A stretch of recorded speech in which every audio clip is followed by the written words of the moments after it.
Jones, and I'm here to tell you folks, the world has fallen. The fascist globalist overlords, oh, they're implementing the Great Reset.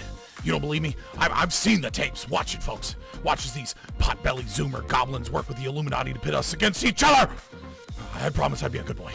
Ugh, I'm a good boy. There's only one cure, folks, and that's liberty. And there's no better channel to find freedom than Fabian Liberty. Anarchy is order. Government is civil war. I just got 3 things to say. God bless our troops. God bless America. And gentlemen, start your engine! I got you, sir. Let me get my shoes. Hold on, get ready. So we gotta move to the top.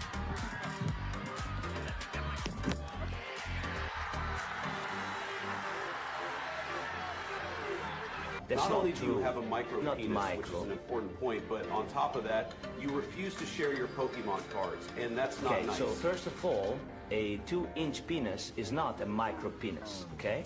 And for your second point, my Pokemon cards are all mine, and I don't have to share them if I don't want them. I work super hard to get them, and they're really special to me. So I'll keep them. You don't understand. You can't continue to play with us if you refuse to share your Not fair. I'm Ukrainian, and this is my bridge. I'm Ukrainian, and this is my gas station. I'm Ukrainian, and this is my school. 2 seconds, Ilya.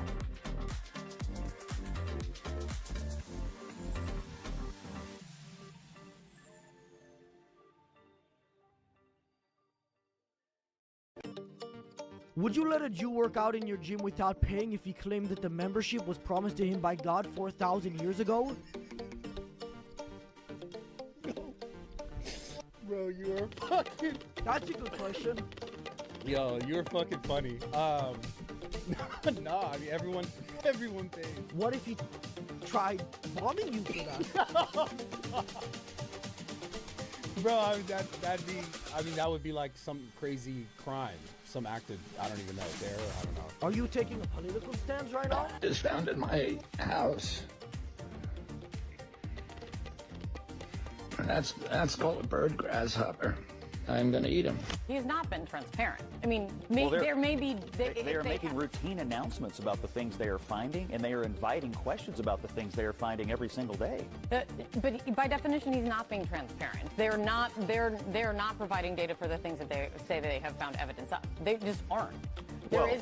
I mean, the White House has provided... You can make announcements, and you also did admit that he actually... So you just don't believe it. I mean, they are providing information. You just choose not to believe that it's true. We're seeing about 13 months for these brain and spine MRIs. Cool. Cool. Canada, where healthcare is free, but only if you can afford to wait. Step 10, states must publish their own map and allow internal challenges to their own map. So the government has published a map. They have invited the states to challenge the map. Then states have submitted initial proposals, and they then have to publish their own map and allow challenges. Wait, who's challenging it within the state? Well, organized interest groups, environmental groups, like I don't know who specifically, but literally anybody. This is, right. I want to say something because it's very important I say this. This is the Biden administration's process for its own bill. They wanted this to happen. This is how liberal government works now. This is something they instituted for this bill. For their bill. This is a bill passed by Democrats with a regulatory structure written by Democratic administration. Okay. Right. Step 11. Ideological subversion is the slow process which we call either ideological subversion or active measures, активные мероприятия in the language of the KGB, or psychological warfare.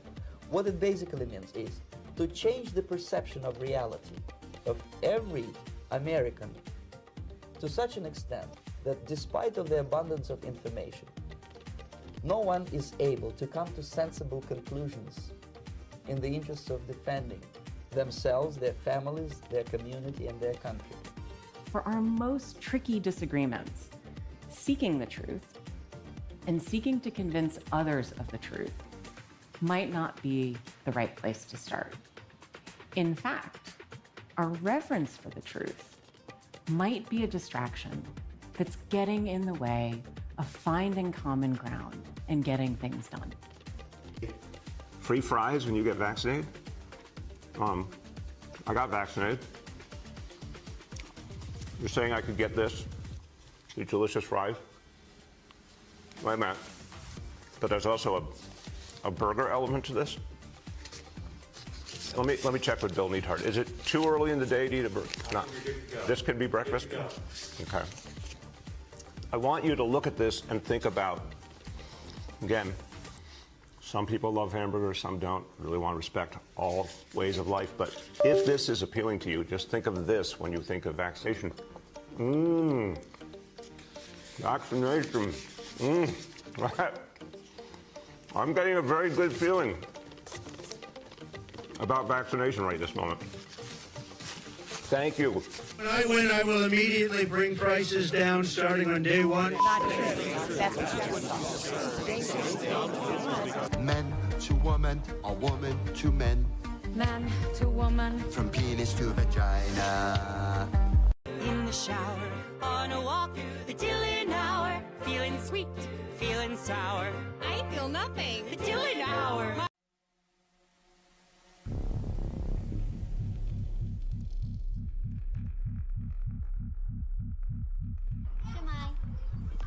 Hello and welcome to Wales. We understand being a refugee isn't easy. They go through so much. Fleeing your country is difficult, but Wales wants to help you feel welcome. The Welsh Refugee Council is here to help you. Tell me you love me. Say it like you mean it. Say it like you mean it. Message one other guy ever again whether we're together or not. Again, understand me? But if you're a man who's stuck with a woman and you don't even get along with each other and it's a show marriage and you have to be together and you argue all the time and you're sexually repressed and you're being promised in secret that you can go to an island and finally be pleasured and satisfied, no one's ever going to find out, that's how you end up on the island. So this whole monogamy garbage that's being pushed by the West, especially amongst our elites, is the reason we have the biggest problem with pedophilia, and they don't have this problem in South America. The whole point of this is for me to begin to reintroduce myself. I'm doing this both personally for me, but in a professional capacity. Moving forward, the majority of what you will see will be me speaking in a professional capacity. My goal is to continue to help give a voice. Always arguing with them, hey guys, if no one pays taxes, then who's gonna stop the fires? Who's gonna stop all the violent crime? Dummies. And then the LA fire happened, and the fire department didn't stop the fire because I guess they ran out of budget for water, and the police didn't stop the looting because I guess they didn't want to get near the fire, and so I guess I lost that argument. My bad.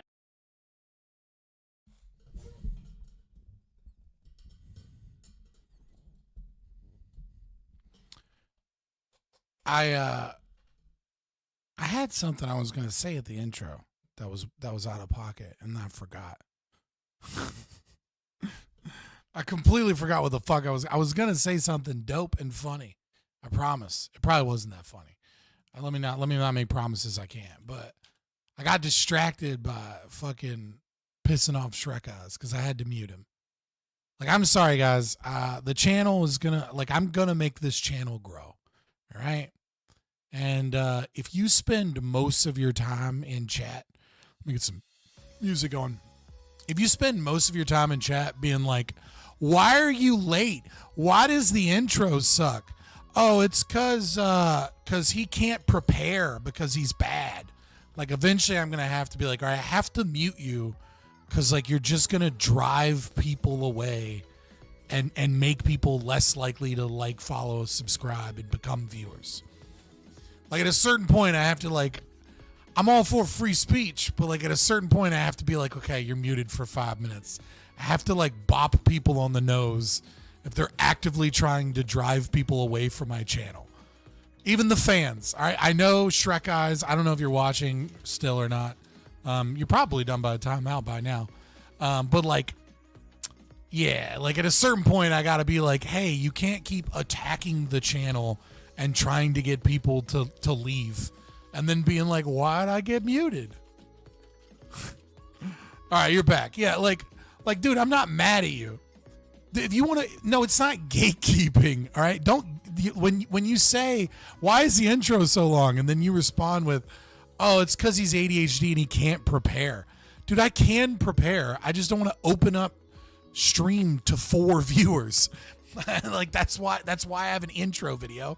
I get ready during the intro video, and then we're here at like 17, 18 viewers, and we're good. I can have a conversation with people now. Okay, it's just the way to do it. I'm pro nose bopping. Yeah, but like I don't hate you guys or anything. If you guys want to call me fat, call me fat. But if you guys are like in chat being like, this content's boring, I'm gonna go watch something better, and like you do shit like that constantly, I'm gonna be like, all right, cool. Mute that motherfucker. I don't need him in chat trying to drive people away. That type of shit.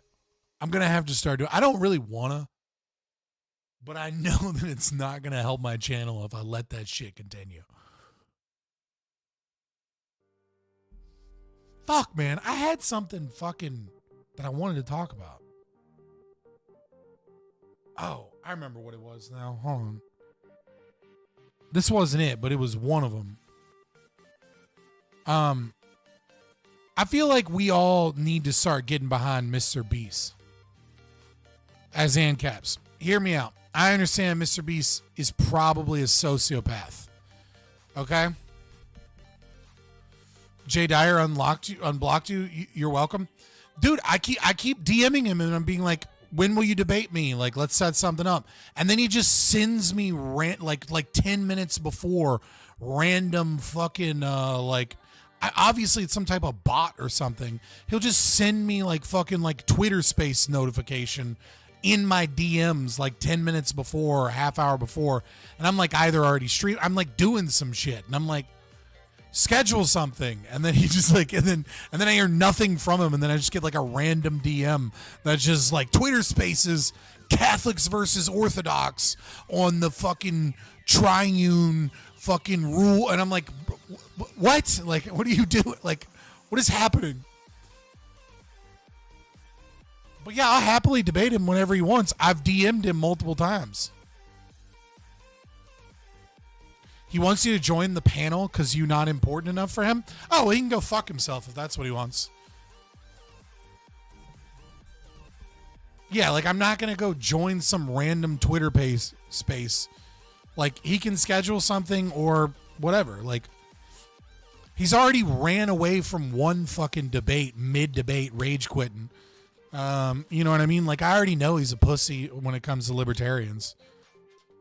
The only reason he probably unblocked me is because a bunch of people in fucking Twitter spaces were talking about it. And then they were like, just don't talk shit and don't expect not to get blocked. Like, no, I'm going to talk shit when somebody fucking brings up prag libertarians to debate after everybody gave him a list of people to debate because he doesn't want to showcase base libertarians. He wants to pretend like libertarians are like little prag lefties. It's cowardly, slimy shit. And I'm not going to go hop on a random fucking Twitter space and like try and compete with 30 other people to fucking hopefully get in for a minute or two. Like, no, schedule a debate with me or don't. It's fine. I already know that like dude is a fucking like rage quit. He does like, nah, there's no way I'm doing that. Like that's stupid. He said he'll put me in. I don't, Slobozope, you are a known liar. Like I don't trust your word on anything. Like you're one of a literal handful, less than 5 people that aren't bots that I've had to kick out of my Discord for being so fucking problematic. And I have like commies and ANCAPs and all kinds of people in there.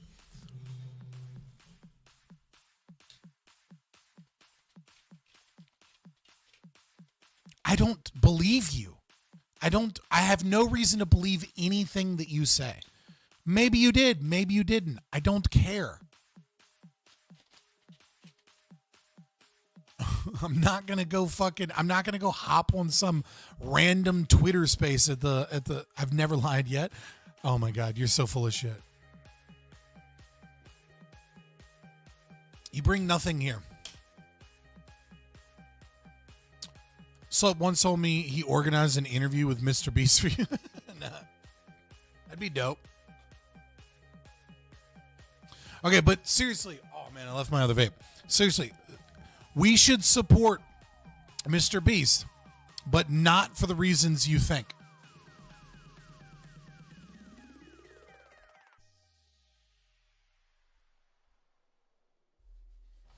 We all need to support MrBeast because MrBeast proves that under capitalism, sociopaths can do great things. MrBeast is almost like between the shit he does, his eyes. I'm convinced MrBeast is a genuine sociopath. But he realized the best way to do shit is to just do game show shit on the internet and then rack up social goodies like their fucking karma points by like curing blindness and shit.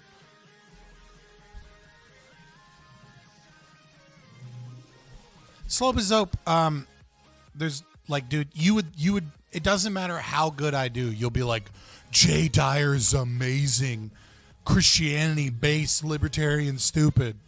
Like, I could make him literally cry on screen and go, I lost. And you'd still be like, he was joking. He clearly beat you in that debate.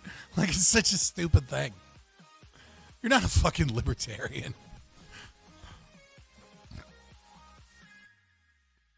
I'll probably become a locale just to stay relevant. Dude, I don't care. Like, MrBeast will do anything to make a ton of money and get a ton of fame and use that fame for power. But it is the beauty of capitalism that means that by doing so, he just fucking makes people's lives, gives them free shit, cures people's diseases, does a better job than the government at like providing well water to children in Africa. This is why we need to support MrBeast. Yeah, MrBeast has accidentally discovered enlightened self-interest because he's just like that.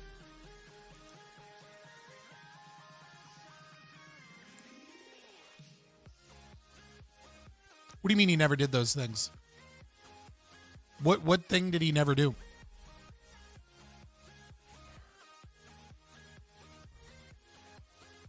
What was fraud?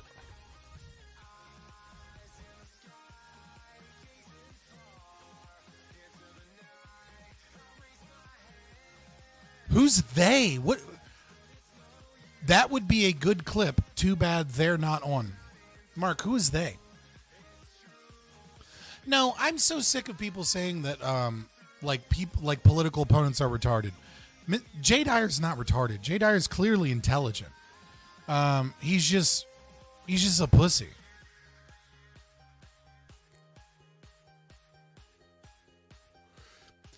Sorority, do you have proof of that? Because I feel like they'd be trying to cancel MrBeast for the dumbest shit.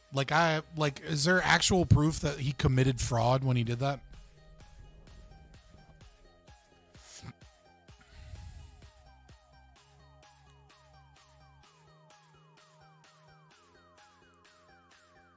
What do you mean it's not on? Yes, it is. It's on. The clip feature is on.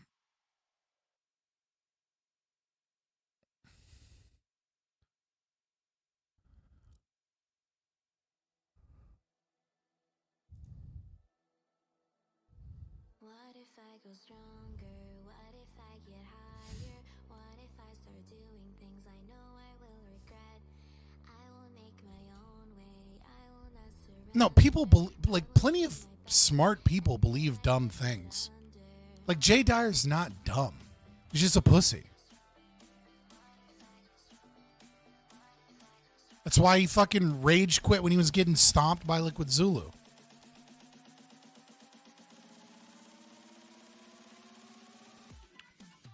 Do you think Marx was dumb? No, Marx was very clearly an intelligent person. Evil, but intelligence. No, Hassan Piker's dumb. Like, that person's dumb. Like, Hassan's dumb. Like, Chank's nephew's fucking stupid. He's a himbo, all right? The only reason he has any success is because he's Cenk Uyghur's nephew and because his dad is a billionaire and his mom is a fucking massive real estate person. When is JQ debate? Well, find me someone that wants to debate the JQ.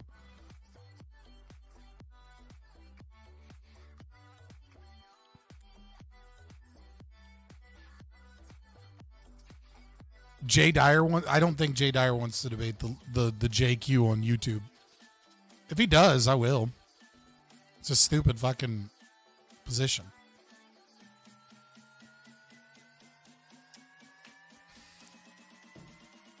If he's genuinely like a JQer Holocaust denier type person, then I will take back what I said. And Crix XD boy. Okay, I knew I had something scheduled for tomorrow. Who the fuck are you, and where are you? Where did you DM me? Did you DM me over Twitter, or did you DM me over Discord? Because I've had a lot of DMs recently since, like, I gotta like start writing shit down again, because I've gotten a lot of DMs over after doing Tim Pool.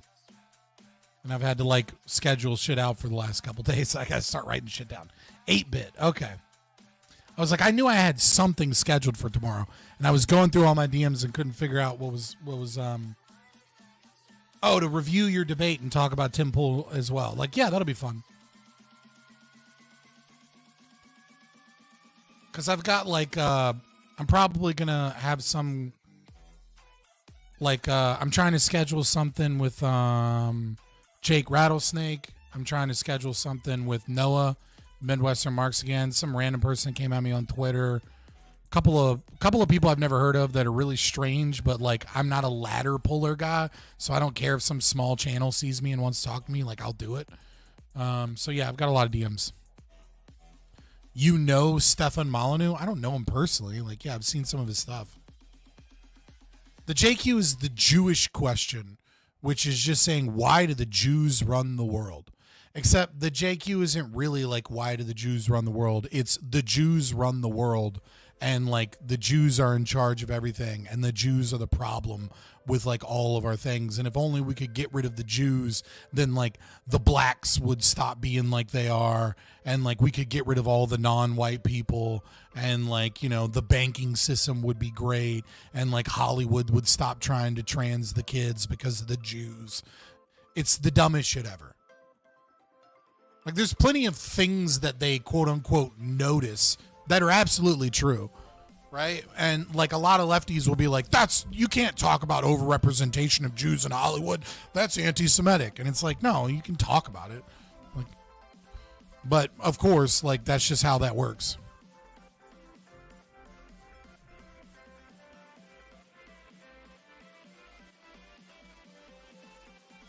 Wait, what is this clip? Oh, it's 8 minutes? All right, whatever, fuck it. Since I was saying we ought to support MrBeast, I'll watch at least some of this. Let me move this over here. Over here. So the three supervillains of YouTube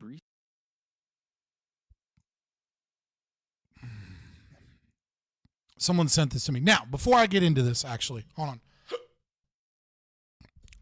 What the fuck? Wrong button.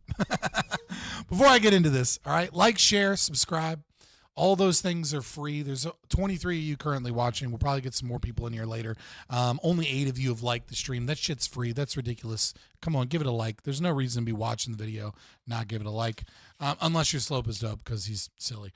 $3.99 gets you membership, which gets you, you know, cool little badges and emotes and fun stuff. We get to make fun of Slope is dope by you know, doing fun little things like this in the chat. And then, you know, if you want to be, but I always answer super chats. So any amount of any money you give me, right? I will always answer super chats. I might raise like super chats above a certain amount of dollar if I get big enough one day, but I'm not big enough for that right now. So as of right now, I always answer all super chats. And they help out the channel. So if there's a specific question you really want answered, I don't always see everything in chat. You know, super chats is the way to do that. You can donate directly. You can follow me on X, Twitter, X, whatever you want to call it, if you want to watch me be toxic or watch me have my random shower thoughts.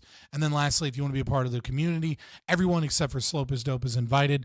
He's been kicked out twice because he can't behave. He can't follow the server rules. But the server rules but it's been like 5 people that have been kicked out that weren't bots in 3 years. So, that's how that is. But if you want to come in, actually get the go lives and things like that. You also didn't get kicked out because of the JQ. Like, that's not why you got kicked out. You got kicked out because you kept trying to accuse me of anti-Semitism and saying that it's a reportable offense. And I'm like, that was the first time you got kicked out. The second time you got kicked out is because I told you to take shit to Debate Bros, and then you kept leaving the channel, leaving the Discord, and coming back to try and circumnavigate punishment because you wouldn't stop spamming shit in general. When I'm like, hey, you're debating people, go to the debate section, stop this. You're just a fucking spurg child that can't behave. So, if you want to hang out, know that we do moderate very, very lightly, but we keep retards that can't behave like Slope is Dope out. So you can have good conversations and debates and philosophical questions, or just see random shit Mark cooked because he decided to put it in the chef section or whatever else. All right, so I'm going to go ahead and react to this, and Slope won't stop being a retard, so I'm going to give him another 5 minutes so he can shut the fuck up so we can react to this for a little while. So, bye. See you in 5 minutes or not. I don't care. Recently came together on Logan Paul's podcast to promote their knockoff version. And somebody said, yo. What's up, yo? What's up, Joseph? Of Lunchables Lunchly. And hey, what do you know? God damn it. React to this? Hold on.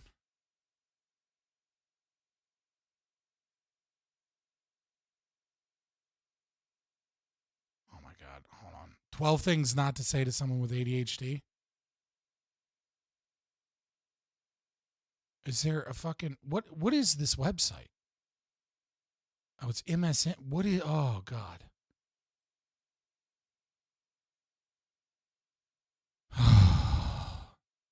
Mark. My roommate paid me, so I can't. All right, let's go. All right. Does it come with a video?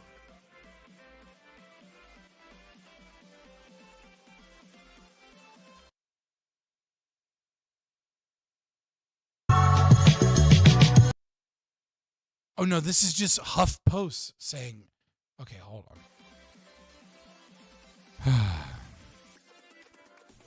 I don't think ANCAP is pragmatic, more of a stepstone. That being said, great job on pool. I appreciate it. Yeah, it's not a pragmatic philosophy. It's a philosophy of what's right. Everyone can't have ADHD. As someone with a son with who's nonverbal autistic, trust me, I'm ADHD. I'm super ADHD. Like, can't sleep because I'm too ADHD. Like had to learn tricks and behavior so that like people wouldn't be severely annoyed because I couldn't stop like clicking pen as like a child. Clicky clicky clicky clicky clicky clicky clicky click clickety clack clickety clack clickety clack. And I used to be like that, and then I was like, oh, I can wiggle my toes inside my shoe to get out the hyperactivity. Like, trust me, I understand everybody can't have ADHD, and then every fucking girl that wants to be fucking special is like, actually, I'm neurodivergent. But trust me, I'm ADHD as fuck. But anyways, ADHD is a problem only kids have. Oh, let me zoom in on this.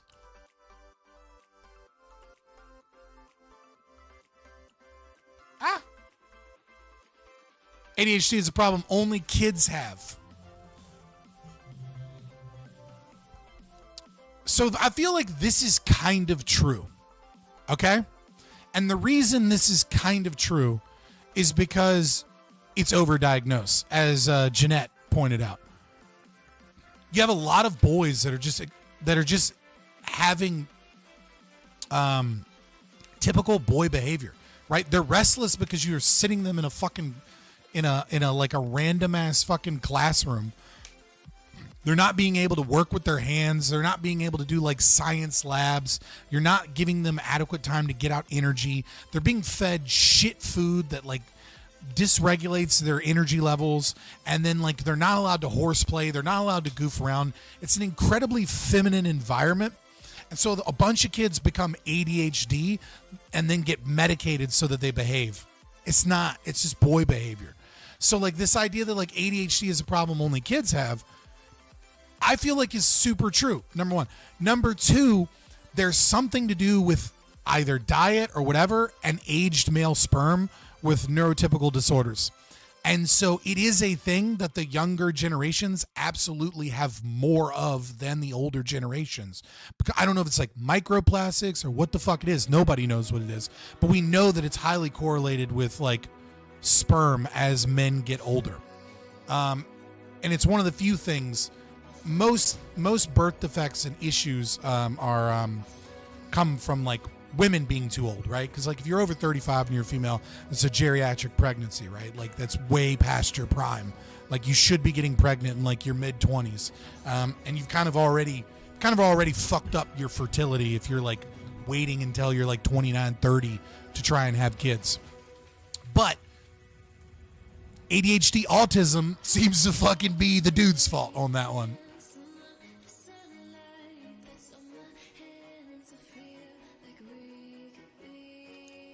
What about old sperm? That's what I'm talking about with old sperm.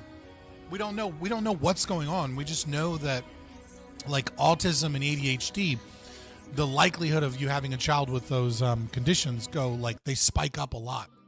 The older the man is in terms of it. Whereas like every other disorder, it's like women. You're too smart to have ADHD? I don't know who says this. As someone that's super ADHD and pretty smart, no one has ever told me this. Hold on, who wrote this? This sounds like a Jewish woman wrote it. Mary Holmes.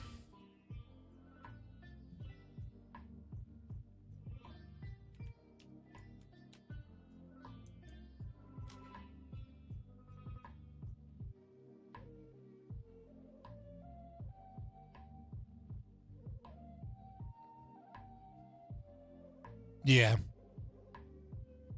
Yeah. Yeah. You're too smart to have ADHD. Self-insert about my own problems. Don't say these things. Meh. It's an excuse to be lazy. The only person that ever said that to me was my stepdad. My stepdad was a narcissistic. And I say that like not like, oh, he's kind of narcissistic, like full-blown NPD, robbed my mom multiple times with a mask on to make her feel less safe in the neighborhood so he could rush home and be her hero because he wanted to move. Like keyed my mom's car so that she'd get terrified. And then the police are like, hey, the only fingerprints on this are your husband's. Like raided her panty drawer so that she would think she had a stalker, so that she would, every time he would want to move, he would just find a way to scare and terrify my mom and abuse her so that she would like find like solace in him, and would like, you know, like gaslight and do crazy things to my mom so that she would beat me. So she'd like beat the shit out of me for things like, you know, slurping my Cheerios is actually a sign of disrespect, and I'm need to be beaten for eating my Cheerios too slowly. And then I would go to him, and then he would stop my mom from beating me, and then he'd be like, "Aren't I your hero? Don't you need me here because your mom's crazy?" So like, I understand a lot of people also say like, "Oh, that guy's a narcissist." I meant that shit. I didn't get diagnosed till later in life because I'm inattentive type and smart, not hyper, and seemed like I was studying, so doing quote unquote fine. I mean, like, the problem is there's no genetic marker for ADHD. Do you have ADD? Maybe. Attention deficit disorder? Like, maybe you do, maybe you don't. Maybe you have like, it's kind of more like I feel like ADD is more of like, I'm kind of with Cohen, right? Whereas like autism is like the extreme male brain theory, right? Like ADD to me seems more like signs and symptoms, and ADHD feels more like the real disorder. I know it's fucked up to say to somebody, it's like, oh, you only have ADD, it's not real, right? But it's like they're very different, and like it's more like you got a touch of the ADD. I got the full blown thing. I don't know. Maybe I'm being an asshole, but I think it is overdiagnosed, and I think there are characteristics and traits that are just like differences in personality and the way we view things, and we call it ADD because it like doesn't fit our fucking model of like what we expect everybody to be. I'm not gatekeeping my neurological disorder. I don't care. Why can't you just focus? Bro, that would be, I have had people say that to me.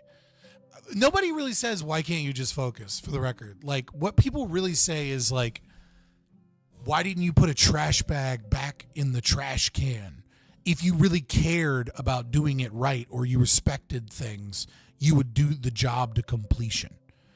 That's kind of the shit that people say where I'm like, dude, 17 other ideas popped into my fucking head while I was taking out the trash and I forgot. Like, this is not a sign of disrespect. Like, you gave me a task. I started the task. I started other things. I did not finish the original task. This is not because I don't respect you. This isn't because I'm like a bad employee and I hate this job. So you failed the task? Correct. I agree that I failed the task, but brain went brr. Like, brain started spitting out other ideas. I went somewhere else. I can start successfully 7 things in a way. Like, I'm amazing at that. It's just finishing one thing to completion at once. It's very interesting. Like the Indians, like the fucking, like I was watching like Dr. K talk about it, and like I looked into it a little bit, like the what are those fucking monks or whatever, in the fucking Hindu monks, I can't think of their fucking name. But yeah, they have this concept of like wind mind. They're like, you're not ADHD, you just have a wind mind. It's like, what the fuck is that? And they're like, you just gotta ride the winds of chaos. Like when you start a task, start it early, and then be okay moving to another fucking task. And then you can come back to that shit later. I don't think it works though. You seem fine to me. Like, nah, this is like, yeah, it's the Gamer GG guy. This is like, again, this is the fucking female fucking crybaby bullshit. You seem fine to me. Okay, if I seem fine to you, why is that a fucking problem? Quit bitching, lady. Oh, you seem fine to me. Don't say this to me because you're not recognizing my struggles. Shut the fuck up, lady. If someone says you seem fine to me, that means you're good. That means that they like you. That means you seem to get your shit done. That means that like whatever relationship you have with them is fine. Fuck out of here. Same thing with, it's not that big of a deal. I don't need you to affirm my fucking struggles. Shut up. You whiny baby bitch. Everybody has fucking struggles. This is the same shit. Both of these, this lady, I called it Jewish lady. I knew it wasn't some fucking dude writing this article. Fucking, both of these things are just you bitching and needing attention. And then being, and like disguising it as advice. You seem fine to me. Say that to someone who has cancer, who hasn't started chemo. And you, so a Canadian with cancer, Admiral Groofus, is what you meant.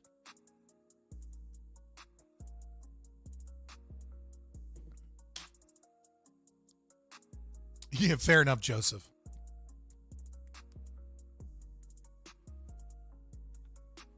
You're overreacting. Emotional dysregulation is a common symptom of ADHD. Dismissing someone's emotional response can make them feel invalidated and ignored.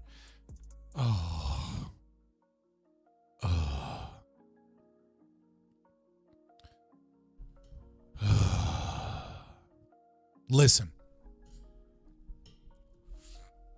I go from 0 to 10 with people pretty quickly, and then it's gone. And that is a problem in my life. but it's not someone else's job to be like validate my mental disorder.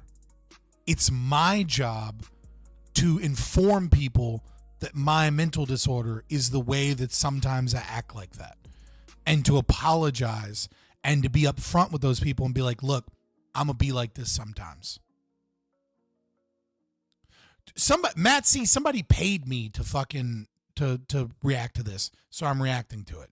If you give me money in a super chat, I'm gonna react to it. We're just doing reaction shit tonight anyways, right? But it's like, yeah, like sometimes something happens and I like lose my shit and kirk out for a minute, and then I'm like right back, and then I go to them and I'm like, hey, so what do you want for dinner? And they're like, dude, you just kirked out on me, like we're not good for 2 days. And I'm like, 2 fucking days? I was an asshole for 35 seconds. We can't let that shit go? And then but like, that's me. Like, that's my shit. It's not their fucking job as my friend or my girlfriend or fiance or whatever to fucking validate my mental illness. It's my job to inform them that, like, hey, sometimes I'm like this, and if you can't deal with that, we're probably not going to have a good relationship, because, like, I'm just going to be like that. And, like, I need you to know that, and I'm going to come and apologize when that happens. And then also for me to attempt to regulate that so that that doesn't happen in a bad way or too often.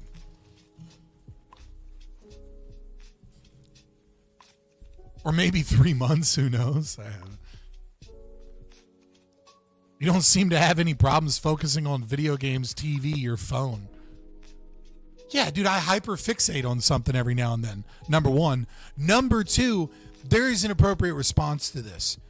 Have you guys have watched me play WoW, and already you guys have seen me walk all the way out of town and then be like, fuck, I forgot to make grenades, and then walk all the way back in town. Okay, like, you can watch me play games and watch my ADHD occur. Like, this has always been a weird one for me, because people say this to me and I'm like, no, I have a problem playing games. Like, I have character recreatitis. I constantly forget shit. I get distracted. You kind of drone around mindlessly. I mean, if I'm reacting and debating, obviously my attention is somewhat split, but this happens like even when I'm not doing that. Sometimes I just hop around or whatever because I'm more focused on like the debate or something or what I'm reacting to.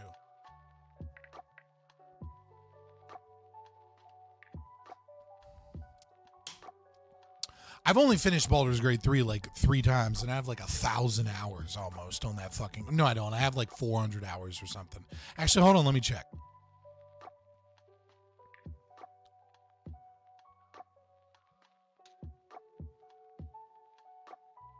Nope, I have I have 1163 hours on Baldur's Gate 3. And I've only beaten the game 3 times. Ever played Civ 5?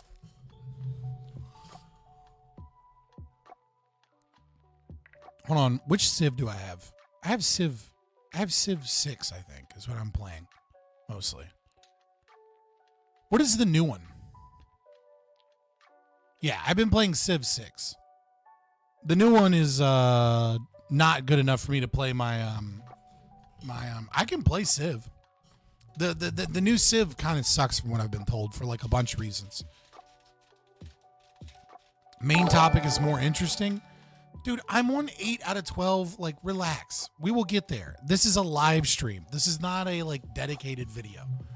Right? Like, Matt C, I don't know if I remember. I appreciate the money. I do. Like, don't get me wrong. I appreciate all of the things, right? But also, I'm streaming, right? We'll get to the main topic. First of all, I never get to the main topic or the main thing for the night until like an hour into the show anyways.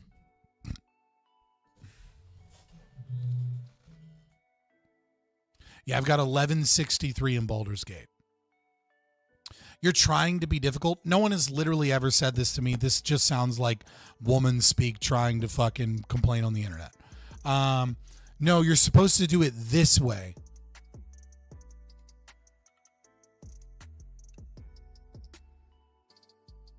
Who does that?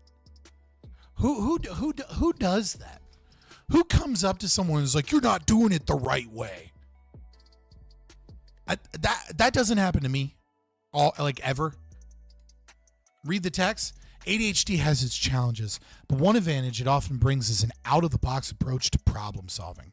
Some people with ADHD even refer to their non-traditional thinking as a superpower. Oh, I hate this bitch. I hate you, and it's got nothing to do with your ADHD. While there may be something that most people would consider a common sense approach, that's often counter to how the ADHD brain works, Anderson said. Rather than judging the method, pay attention to the results.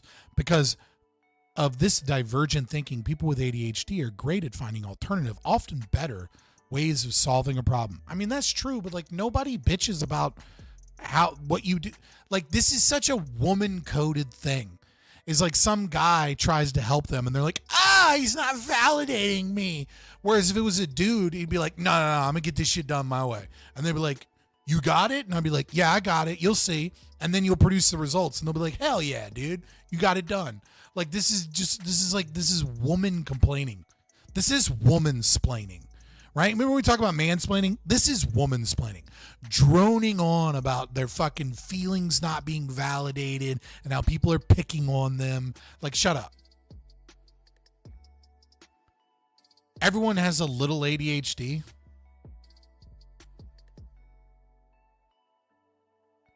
I feel like OCD people get this way more.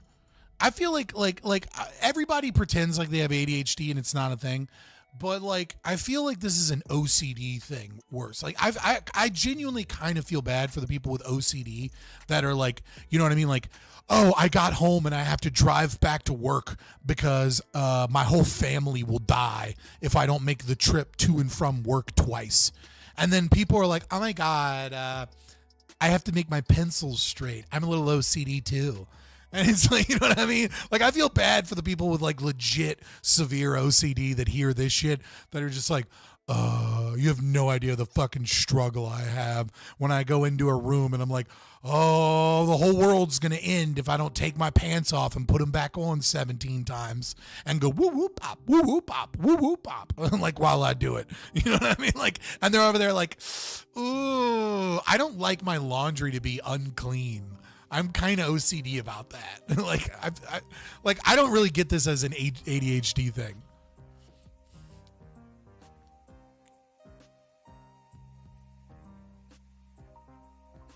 People claim if you add the meds affect you, if you're ADD, the meds affect you differently. It's a temperament, in my opinion, diagnosed in 4th grade.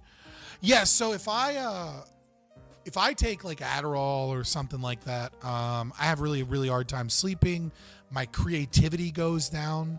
Like my artistic brain, like the part of my brain that likes to come up with ideas and things like that, struggles. But yeah, I can hyper focus. I can focus then. I can get some shit done.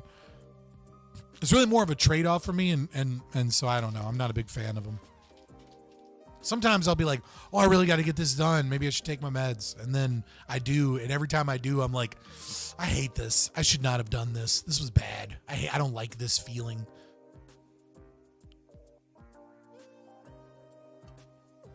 Your internal monologue goes away? Yeah, maybe. I didn't have that problem. Have you tried to do a list planner? All right, this one is infuriating. I can say this as an ADHD people. People are like, why don't you just get a calendar and write it down? It's like, if I could fucking remember to write the things down, then the calendar wouldn't solve the fucking problem. The problem that I have is the same reason that a calendar doesn't work. Like, I will tell you, my greatest struggle is losing shit. That's my greatest struggle. Fuck all the shit that she said. Just like the thing that fucks me up the most is I'll be on the phone with something and I will take something very important and play with it and then hide it from myself. And then it's just gone.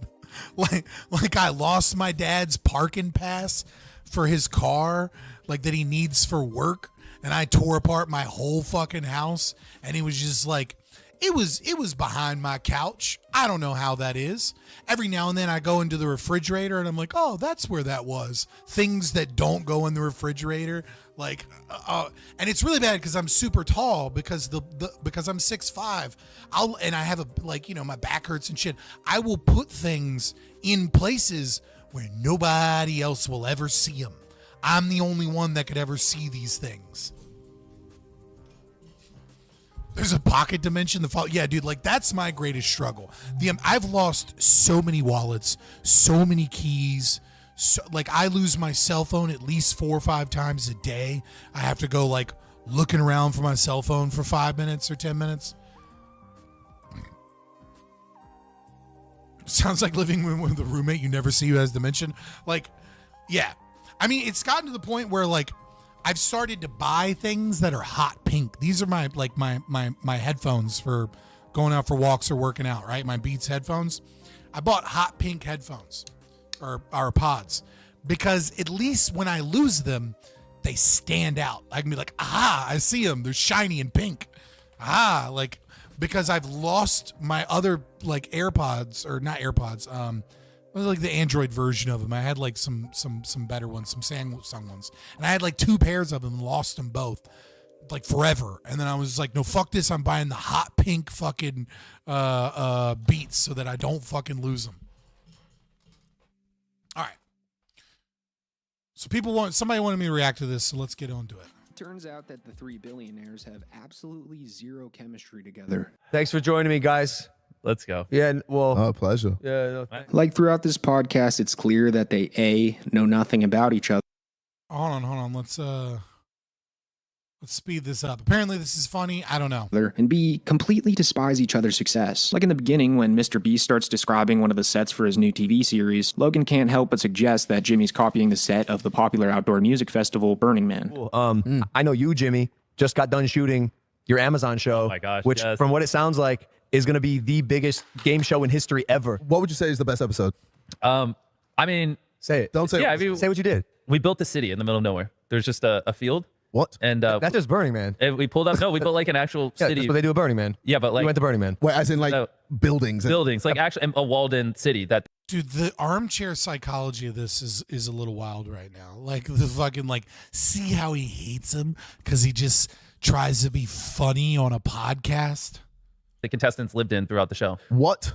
Logan then seemingly insults MrBeast when he asks him if he's on drugs. It would literally break the Are internet. you on Adderall or something? No, I just want to see it so badly. I really do. Ritalin? Right now? I like you, Jimmy. I like you're a spunky guy. All right, I'll take the hint. We'll change the topic. So how's your song with Trivia Red? Which then awkwardly segues into a conversation about KSI's disaster. Who is this guy? American Redact. Okay, this is of a song, Thick of It, where Logan suggests that KSI should begin writing his lyrics with ChatGPT. Thick of it. Okay, hold on. No. This is how dudes make fun of each other, okay? And I'm sorry, but hold on.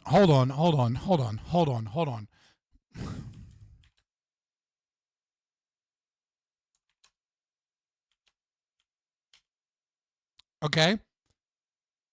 From the screen to the ring, to the pen, to the king. Where's my crown? That's my bling. Always drama when I ring. There's no way this is the best you thought of, my nigga. I bet you can pull any Disney movie with the chase scene. Name any Disney movie right now. I'm gonna show y'all some shit real quick. The new bolts. I climb at the save from Final Four. Rain up and down, but still my feet in front floor. I went from living room straight, sold out tours. Life's fire, but trust I'm ready.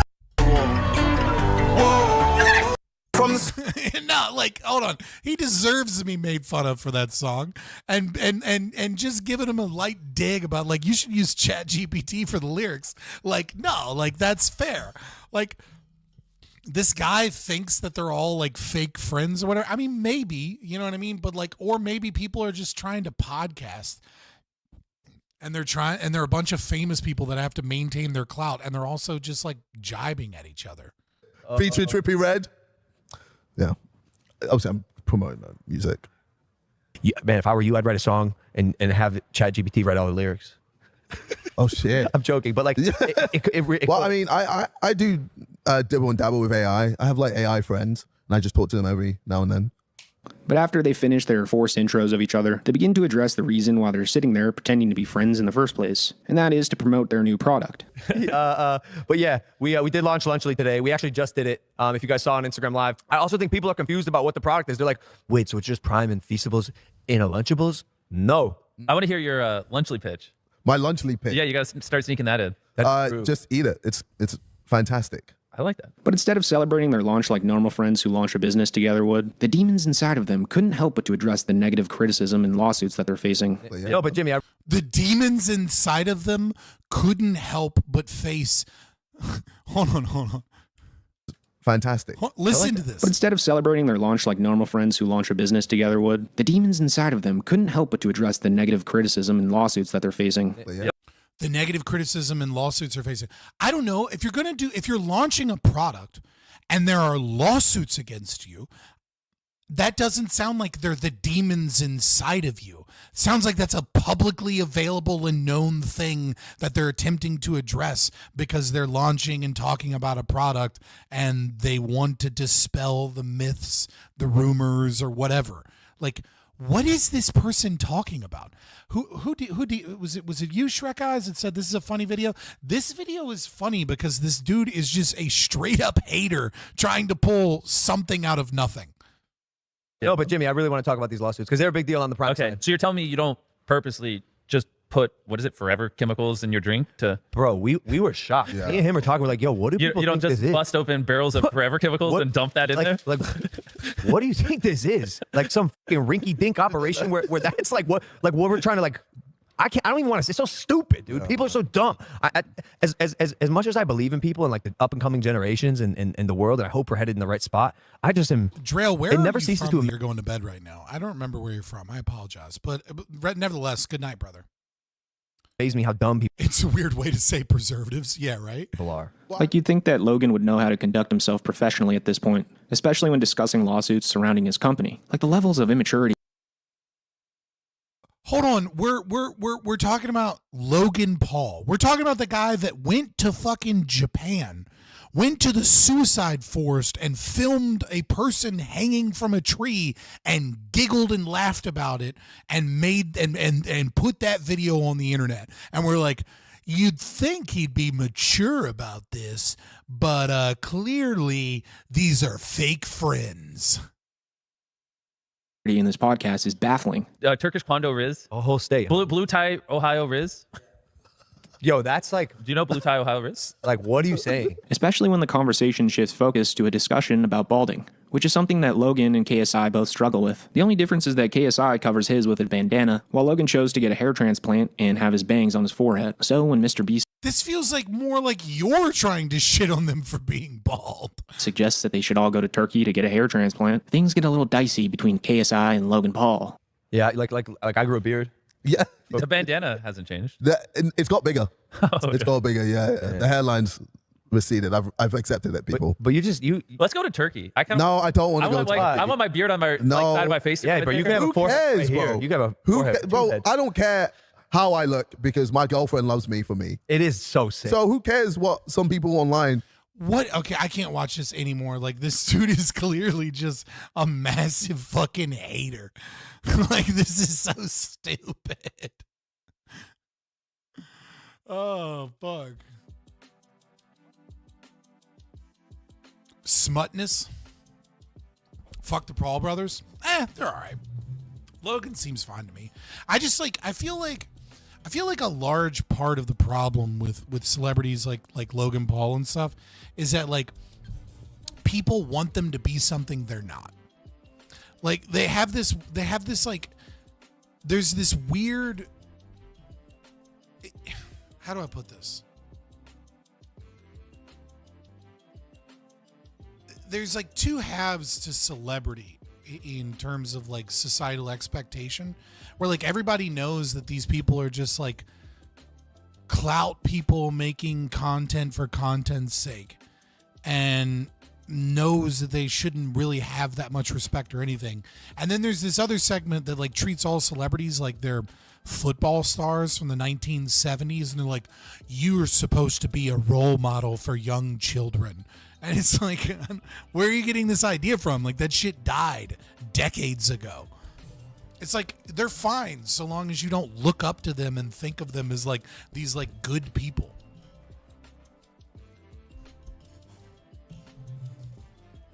My mom was cutting my hair and found gray hairs. Yeah, people get gray, brother. In 5 minutes, it will be an hour. Does that mean something from the title will be on? Oh, shush. My God. I was just about to start. What is it with you people? You guys are the most nitpicky audience, man. I'm gonna pull up the game, pull up the video, and we're gonna get going here in a second.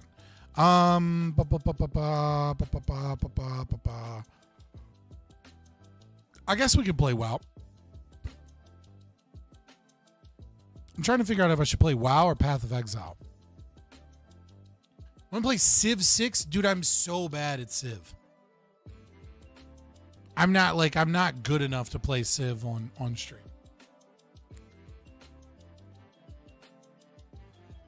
As everybody wants me to play Civ 6? All right. I'm just gonna die. But I'll play Civ.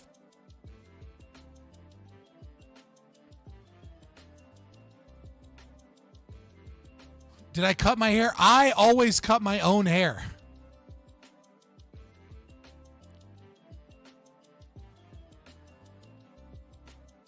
Give me a second. The game's probably going to get super fucking loud for a second.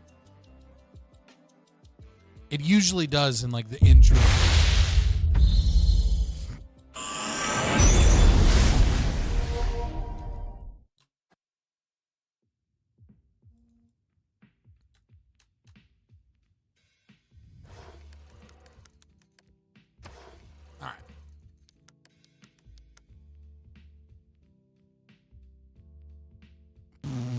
Hold on.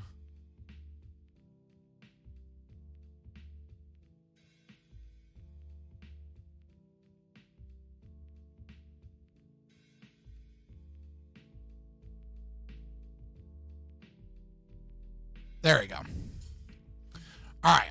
I'll play Civ. Just know that I'm bad at it. I get too easily distracted. And also, I do have some mods.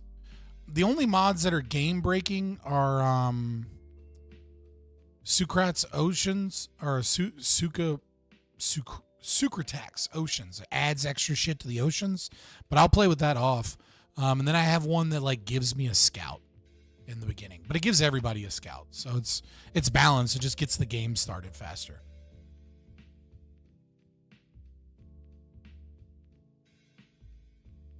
I don't want to shave my... Why would I shave my hair? I'm like... It's one of the few good genetics I have. I have good hair. Like, I'm gray, but, like, I'm not... Like, I have a good head of hair. Like, my hairline has been here forever. Like, why would I shave my hair? Read up?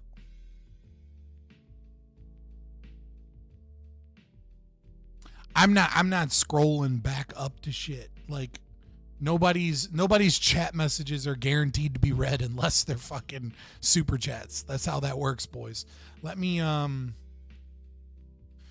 find this. So there is this video that's been bouncing around. I think it's mostly been clips. But there's like two clips in particular, or like two sections that I want to look at. Where is it at? That have been bouncing around. And today Matt Walsh showing. From Matt Walsh, it's a black teen raises thousands, which by the way, it's like almost 200,000 now. In fundraiser after killing white student. And then I think the other one was this one. Representatives continue advocating for mothers, maybe. Maybe it was the Megyn Kelly thing. We'll figure it out. We'll see if it's good all the way through. But I have seen a lot of people being like, this racist motherfucker, blah, blah, blah, blah, blah, blah, blah, like really like losing it. So I Fabian's already distracted. Of course I'm distracted. I'm always distracted. But I am extra distracted for just a second. I need to use the restroom. And then we will get started. So give me just a minute to use the restroom, and then we will get started on the main thing for tonight. We'll see how much of this we get through. I kind of want to look at like a TikHistory video that Casimir had suggested. We didn't suggest he posted on Twitter. And with all the JQ shit going around, it seemed like a good time to look at it. And depending on how I feel later and how much of this I listen to and what we get through, we might look at Hoppe's speech at the last Mises Institute gathering. Wash my hands? Dude, I always wash my hands. I'll be right back, though.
Has anybody else weirded out by Disenthrall? Oh God, what is his?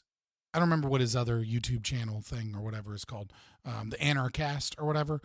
Is anybody else weirded out by the fact that he changed his profile picture on Twitter to like some hot chick made through AI as like a means of social media engagement? And every time I see it, I'm like, that's weird.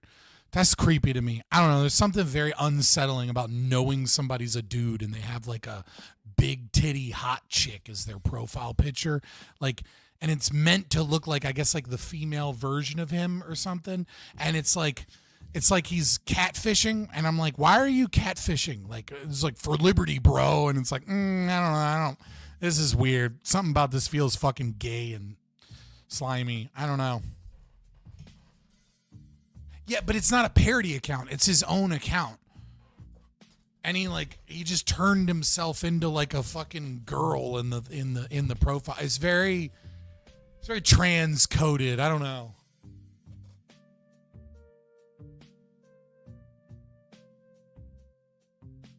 You said who cares? I mean, I'm just saying it's fucking weird. I don't know. Like, all right, let me figure this out. All right, so we're going to do a single player. What do you guys want me to play? I got to play something easy. What do you guys want me to play?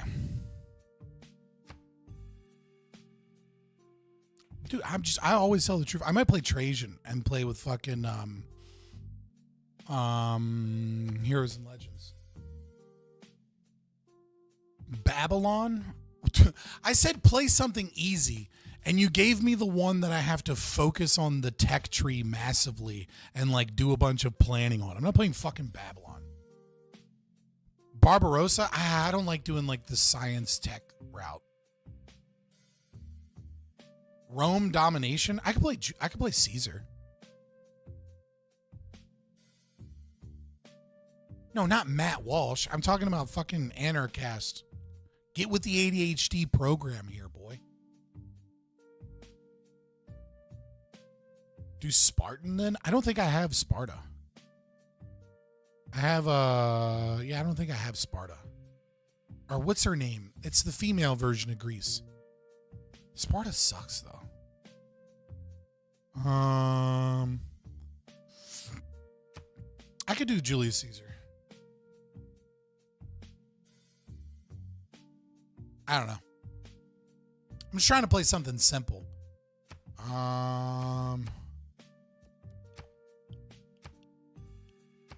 Do a big map. Monopolies, corporations, secret societies.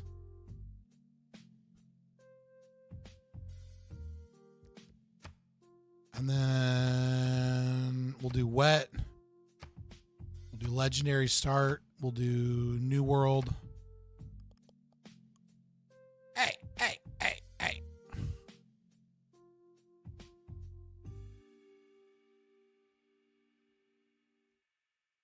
Domination victory is straightforward and distraction free.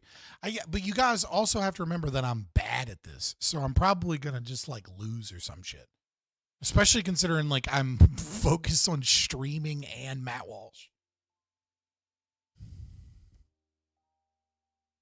All right, let's see what happens.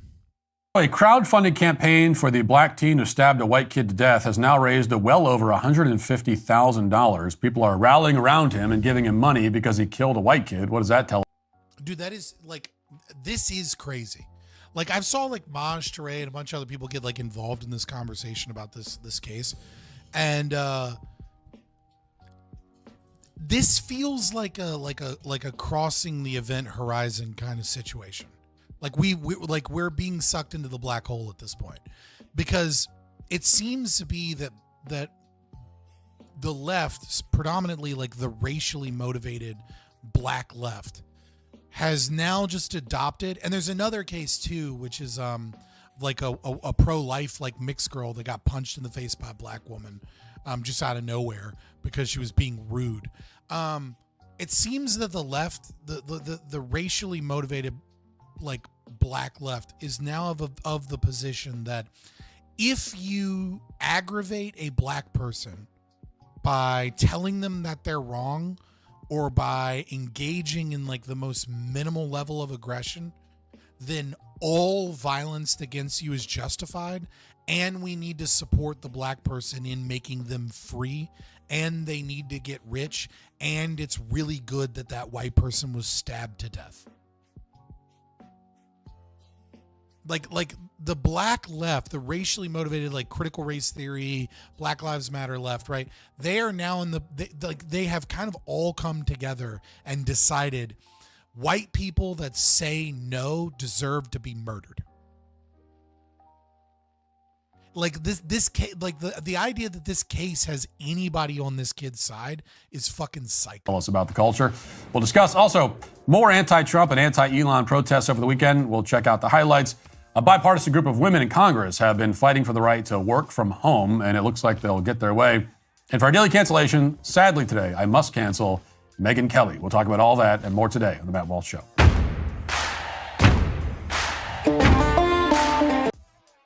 Okay, this dude's intro is weird. V-line and filing taxes, but there's an easier way, leaf filter, so you never have to clean out your gutters again. Right now, get a free inspection, free estimate, and save up to 30% off your entire purchase at leaffilter.com/Walsh. You know those cheap plastic gutter guards that they sell at hardware stores? Spoiler alert, they're about as effective as using a paper towel as an umbrella. As with most things in life, you get what you pay for, and I'd rather pay once for something that actually works than repeatedly for something that doesn't. An investment in Leaf Filter is an investment engineered to protect your whole home. I just realized that I had music playing for no fucking reason. I was like, what is going on here? What's this groovy music he's got playing? Oh, it's my music. We're all in this together. Because nothing says I've made poor life choices quite like watching water cascade down your interior walls from clogged gutters. Every Leaf Filter installation comes with a lifetime no-clog guarantee. Their patented technology keeps out everything except water. Plus, a Leaf Filter Trusted Pro will clean out, realign, and seal your gutters before installing the system. Protect your home and never clean out gutters again with Leaf Filter, America's #1 gutter protection system.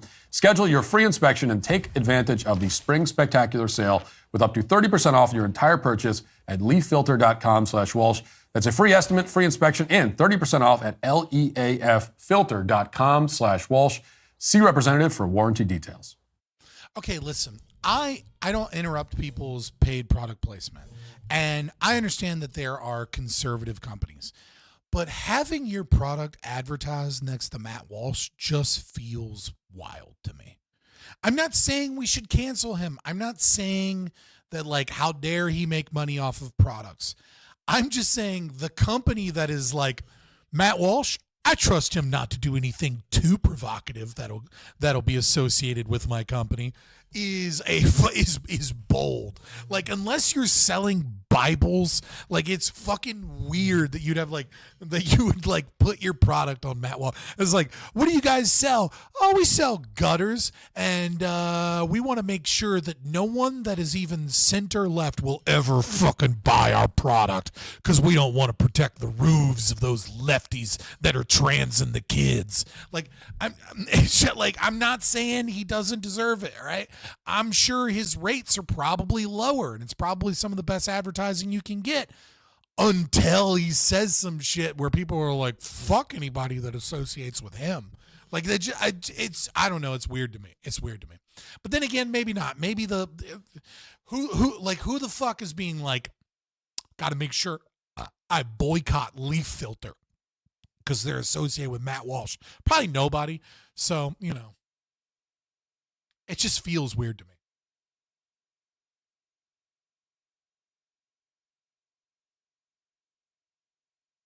The observatory?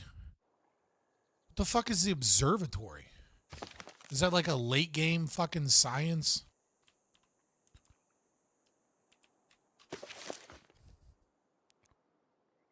Unique to Maya, yeah. Doesn't fucking, that doesn't exist. And yeah, I wanted to fucking, I thought about settling near the coast, but I was like, I don't want my first city to start out without fresh water. I was like, I almost settled here, and then I was like, or somewhere over here, and then I could fucking, I'm gonna need to get an aqueduct. Oh, I'm retarded. Can I do an aqueduct on a lake? I don't know that I can. That might have been dumb. Whatever. Fuck it. I told you I was bad at this. But I don't know. I might rush where is it? Hold on. It's not a library. This one? Because I've got 1, 2, 3, 4, 5 marshes right here. 6 right there.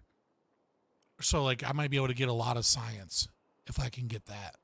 What do I need to do for that one? Just discover another civilization, right? Yeah, I need another civilization. So this might end up being somewhat. Normally I try and rush religion so I can in the early game because it just makes conquest easier, but whatever. On Friday, we discussed the killing of a white high school junior in Texas named Austin Metcalf.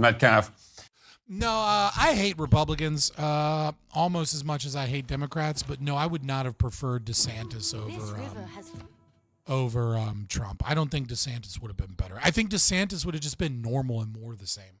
Was stabbed through the heart by Carmelo Anthony, a black shot through the heart and you're too right. All right, anyway. 17-year-old student who attended a different.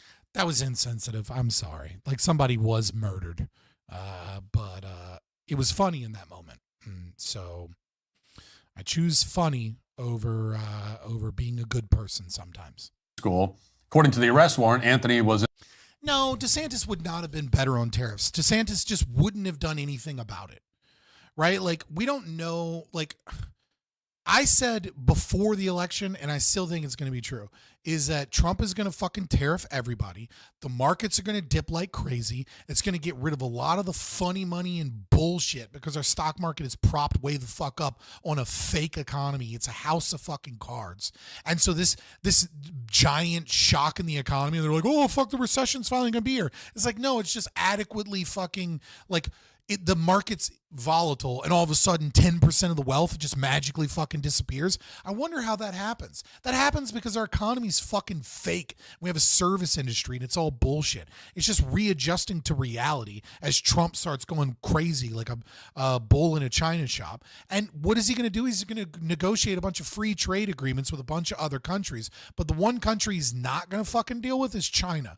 He's trying to find free trade agreements and create free trade agreements in a bunch of other like Indonesia, India, African countries, so that he can create third world countries that we can use for that we can industrialize, and we can fight Belt and Road Initiative. We can have offshore, off seas, out of the country, international industrialization, because he knows fucking these jobs aren't coming back. And we can get a bunch of free trade agreements with people so that we can actually fight a trade war with China. That's what his real goal is. His real goal has always been to fucking stick it to China and to shit on China. That's what he's doing. And like, this is like, and so like, yeah, is it good? Is it bad to do this? I don't fucking know in the long term. But I know what DeSantis would have done, which is that would have continued being fucking a cuck. And then we would have just continued slowly spiraling. In the wrong tent at a track meet for reasons that aren't entirely clear. Metcalf told him to leave. Anthony dared Metcalf to touch him. Tim Pool met Netanyahu? That's wild. Entirely clear. Metcalf told him to leave. Anthony dared Metcalf to touch him. Metcalf apparently touched Anthony or his backpack, and then Anthony produced a knife from the backpack and killed Metcalf. For the record, that he brought that knife to school previously, got in trouble with it, and like this was premeditated murder. Afterwards, police say Anthony threw the murder weapon away as he was fleeing, and when police asked Anthony what had happened, he admitted that he stabbed Metcalf and then asked them if his actions could be considered a form of self-defense. Of course, there hasn't yet been a trial in this case. Carmelo Anthony, like everyone else accused of a crime in this country, enjoys the legal presumption of innocence under our Constitution. At the same time, reasonable people can look at these facts and come to one obvious conclusion, which is this. Unless the police and all of the witnesses are engaging in the single most organized conspiracy You should have thrown that bag further. To frame a criminal defendant that's ever been undertaken in the history of this country for no apparent reason, then there was clearly no justification for Carmelo Anthony to kill Austin Metcalf. There was no reason for him to bring a deadly weapon to a track meet in the first place, much less use that weapon to execute an unarmed teenager and then attempt to hide the evidence. So in other words, any defense of Anthony must rely on something other than the facts. Now, over the past few days, that kind of defense is exactly what has emerged. Despite the overwhelming evidence in this case, tens of thousands of people have now publicly declared that, in essence... Yeah, if the roles were reversed, we all know exactly what would happen. Oh, fuck. Am I, like, blocked off in this little area? I'm going to have to take over Candy. All right? Anthony's going to have a lot of boyfriends in prison. No, he murdered a white guy. He's going to be fucking a made man in prison. Maybe not a made man, but he's going to be popular. And that's just the shitty truth. Metcalf had it coming. And this sentiment isn't based on forensic evidence or new witness testimony or anything like that. Instead, the defense of Anthony is based on the fact that Anthony is black and Metcalf was white. So in a moment, I'll go through some of these defenses so you can see the exact argument that I'm talking about. And the important thing to keep in mind as I read them is that the identity of the person writing the post doesn't matter. What matters is the massive positive response that these posts have received. Everything I'm going to read has received tens of thousands of positive responses in the forms of replies and likes, along with millions of views. So even if we're talking about professional, this is about to be dark. Like I've seen some of these on Twitter where people have gotten like 70, 80,000 like likes and retweets and been retweeted by all the the race grifters that like this person deserved to die. Like it's crazy. Agitators here, it really doesn't matter. The point is that the agitation is working. A significant number of people are responding positively to it. So I've seen the response to this, and so far all he said has just been factual shit. Like he hasn't said anything like racist or controversial in any way. He's just been being like, this is what's going on, and it's crazy. The Tariq Nasheed types, yeah, exactly. Let him cook. I'll let him cook. I'm sorry. Here, for example, speaking of agitators, was a post written by the commentator Tariq Nasheed, who describes himself... Okay, starts off with Tariq Nasheed. All right, let's go. Somebody called it. Zayon DeBeat over here called it. ...as a foundational black American, whatever the hell that means. He said, quote... What do you mean? Hold on. You, like, I get that you're trying to make a joke, but you know what fucking FBA is. Anybody that is in this business of entertainment talking about politics and cultural issues knows what the fuck foundational black American means. It's just a way for black people to say that we're the black people that came over here, not the black people that are Africans that just came over here, because Africans don't like fucking American blacks. Well, a suspected white supremacist named Austin Metcalf pictured... Suspected white supremacists. Fucking in what way? Nobody except random people on Twitter have said that. ...with his twin, allegedly demanded honor student... Also, honor student, Carmelo Anthony's GPA is at 3.7, according to his father. Well, we dug up his records, and it turns out 3.7, the GPA number that his father was using, was his GPA added together from his freshman, sophomore, and junior year of high school. That's right. We're talking about a 1.3, a 1.2, and a 1.1 or a 1.3, 1.2, and 1.2 GPA. So when he says he's got a 3, he has a 3.7 GPA, he's talking about out of 12. Like, dude is like, the guy is literally should not have passed freshman or sophomore year of high school, but he's just being pushed through because that's what we do now, because we don't even teach kids. We just let them fail. Carmelo Anthony give up his seat like it was the Jim Crow era. Carmelo defended himself from the alleged threat. Like it was the Jim Crow era. Dude, honestly, like, it's time to start being racist again. And I don't even condone the racism. It's just like, I don't know what the right answer is when people do this, other than just letting them crash out by giving them like a racist comment. I'm not saying racism should be in your heart, but I'm saying racism should come out of your mouth for people like this. Like, in your heart, you should not be racist. But out of your mouth, you should be like, shut up, Blackie, and then you should just walk away. Like honestly, like, there's just like, at this point, you just need to be what they think you are. Yeah, like, we need like Call of Duty casual racism to come back. Threat, the Daniel Penny case set this precedent. The sheet added, quote, if Kyle Rittenhouse was justified in using lethal self-defense and Daniel Penny was justified in using lethal self-defense, then Carmelo Anthony was justified in using self-defense against alleged bullies who instigated an altercation, correct? Now, collectively, these...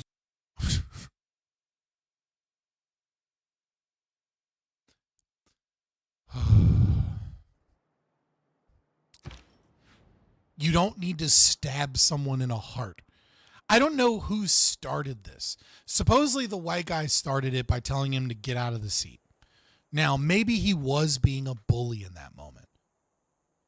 You don't need to stab someone in the heart for that. Especially when the person hasn't even shown any proof that they're going to fight you. These two posts have received over 6 million views and tens of thousands of likes.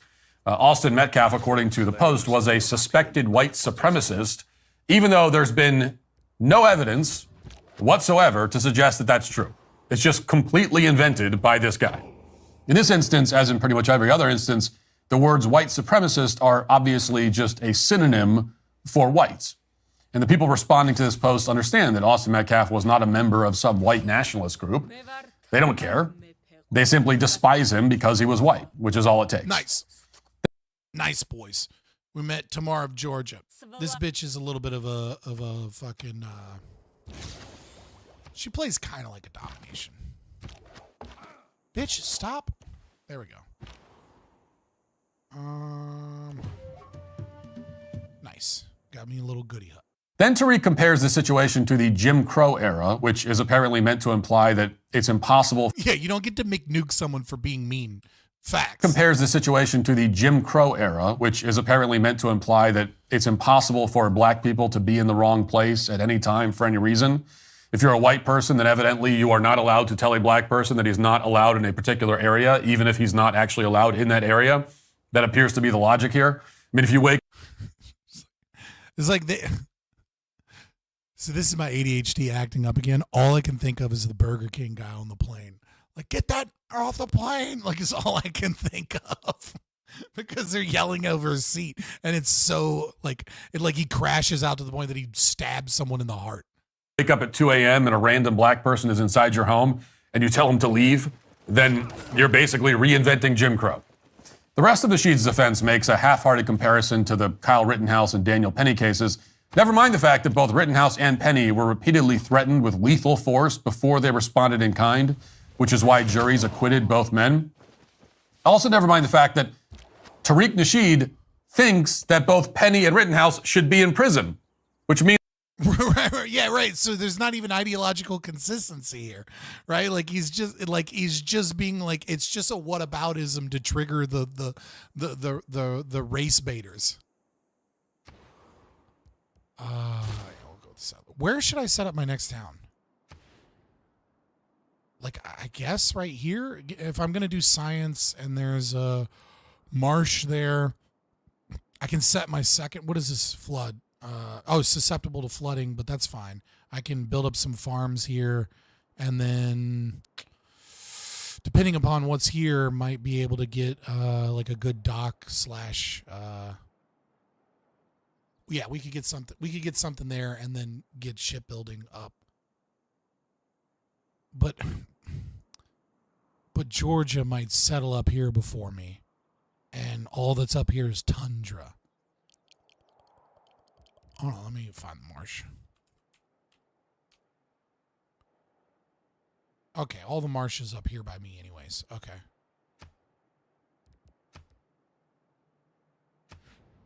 See, this is why I just wanted to play WoW, because now I have to think. Yeah, I was thinking river and coast, and there's a natural defense against Georgia, and I can make a city here, and then, you know, rush shipbuilding and get some exploration while I take over Candy. I'll probably take Candy once I get, I'm probably not going to get a religion. I'm probably going to skip a religion. Oh, nice.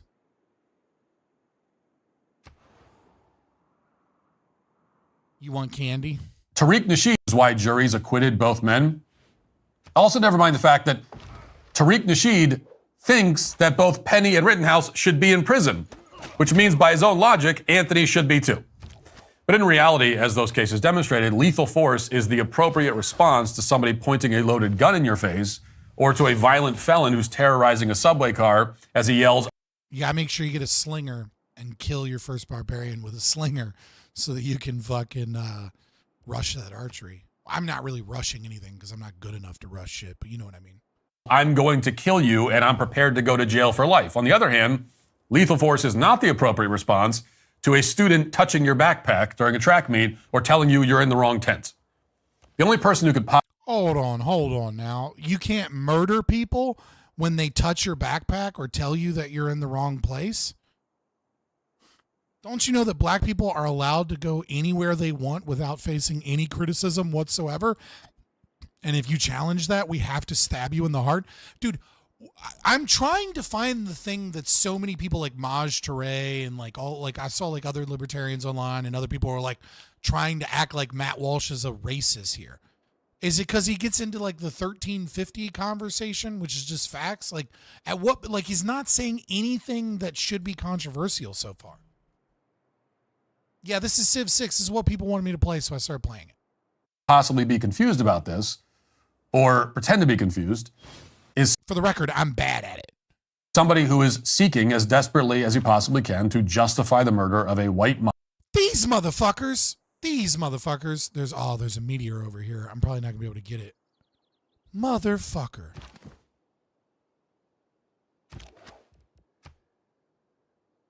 Look at this bullshit. Spawned right as I was trying to, like, oh my God, I hate you so much right now.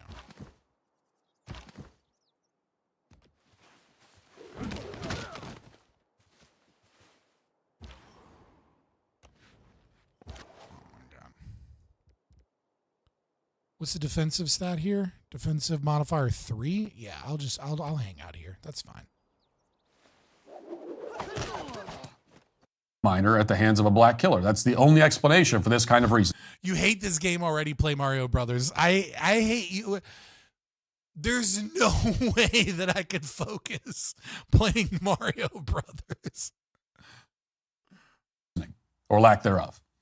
We are witnessing the endorsement of racial violence on a very large scale. To give another example, somebody named Talbert Swan, who calls himself a bishop, posted a similar comparison on social media. Again, I like how he says calls himself a bishop instead of just saying Bishop Talbert Swan.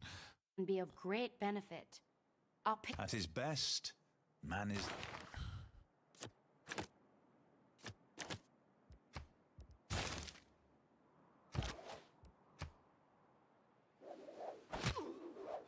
You knew that would received an overwhelmingly positive response. Quote, y'all said 17-year-old Kyle Rittenhouse was justified in killing 2 people with an AR-15 because he felt threatened. 17-year-old Carmelo Anthony was defending himself when he killed Austin Metcalf with a knife, and y'all think he deserves to go to prison. I wonder white. I wonder white. Dude, these people are insane. These people are like, I'm telling you, we've gone into like full-blown post-truth with the critical race theorists. Like, they peaked during Black Lives Matter, and then they started to lose some of the cultural like swing. So they have abandoned trying to like stay normal. They've abandoned the center, and what they have done is they have spiraled into what the logical consistency of their ideology is, which is that all death and all murder and all killing of white people is justified if it is in any way, shape, or form seen to be a power imbalance or any type of exercise of authority of whites over blacks in any individual circumstance. W-H-I-T-E, white. Okay, very clever. Now, so what's being conflated here again is that Kyle Rittenhouse did not merely feel threatened. Okay, actually, just saying that you feel threatened is not enough under the law to. Yeah, but the problem is that it's not about law, right? Like critical race theorists believe that feelings are synonymous with reality. Right, if someone because they believe that like an individual's truth is more valuable or supersedes any concept of objective truth. So it is to them, right? If you feel threatened, then that is threat. That's just how that's the world that they live in. To as justification for killing someone or as self-defense. The jury determined correctly that Rittenhouse's fear was objectively reasonable. It wasn't just that he felt that way, it was that he had a very clear reason to feel that way. And the reason is that he was being chased by people with guns. Okay, so pretty clear, like pretty obvious reason why you should feel threatened. It was not a pretext. Rittenhouse didn't invent his fear in order to kill anyone, nor did he kill anyone because he has very little impulse control or because he grew up in a culture that glorifies violence. He killed people because that is that is a little bit of a dig. I'll give him that. You know what I mean? Like, it grows up in a culture that glorifies violence, but it's not untrue that black culture does this. And if we're acting like it is, then we're being insane. They attempted to kill him first, and any reasonable person can see that. It's on video. There's no denying it. They're on video trying to kill him. Now, the reason these people are making the Rittenhouse comparisons is that they're projecting. They want to glorify racial violence, but they don't want to make it explicit, at least not yet. So instead, they're pretending that white people are already glorifying racial violence, and then they're framing black on white violence as a proportionate response. Now, here's another post from somebody calling himself Mike Baggs. It racked up something like 7 million views and 30,000 positive responses. Quote, whenever white supremacists immediately flood our mentions before the full story is even out, you know something's up. It turns out Austin Metcalf was the aggressor, and the black kid, Carmelo Anthony, was defending himself. The peak fucking irony of like white supremacists flooding our mentions before the full story is out. And it's like, no, you have like the kid's brother and some other students. And by the way, the kid's own dad who was murdered is like woke as fuck.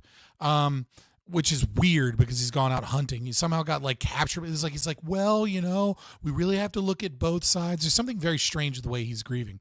But setting that aside, what we have is some people saying that an altercation broke out, and some people are painting him, yes, as the aggressor because he told him to move because he's not supposed to be there. But they're saying, well, there's not really any proof or any reason that he's not supposed to be there. Okay, so maybe he was being an asshole and he grabbed his property. He didn't threaten to. There's not a single witness that says he threatened to punch him or that he was going to fight him in any capacity or anything like that. He went from 0 to 100 real fucking quick. It's not a reasonable. You're not defending yourself by someone touching your property and then you going and just stabbing them. That would be like an old lady walking on the sidewalk, falls into your yard because she trips and falls on the sidewalk, and then you blowing her brains out and being like, I was defending my property. I got a no trespassing sign. It's like, no, like an old lady happened to be on your grass for a second. Like that's not a reasonable mode of self-defense by any means, unless you're psycho. And therefore you're not of the right state of mind. So it's not reasonable. Close quote. Now, according to this analysis, the person who goes into the wrong tent while armed with a deadly weapon and then dares someone to touch him is not, in the final analysis, the aggressor. What's missing in this analysis is that Metcalf never put Anthony in any fear of his life, reasonable or otherwise. Touching somebody's backpack at a track meet when they're in the wrong tent is not a threat of lethal force, especially in this context. Therefore, Anthony was not justified in using lethal force as a response. And Anthony probably knew that, which is why he... Yeah, it's not easy to stab someone through the heart. You are correct. Right. Wait, where's hold on.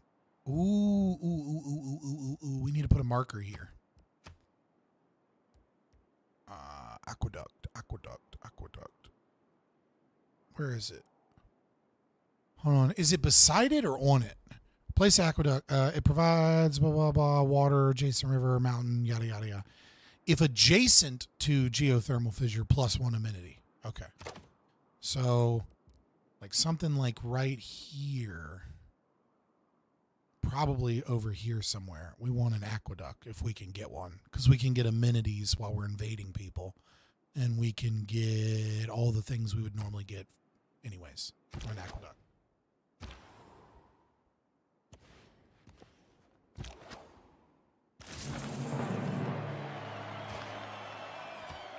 Let's go. Next time I get a governor tile, I'm going to get some vampires going.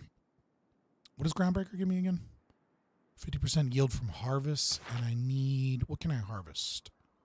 Oh, I've got way more gold. I forgot that Caesar gets gold from... I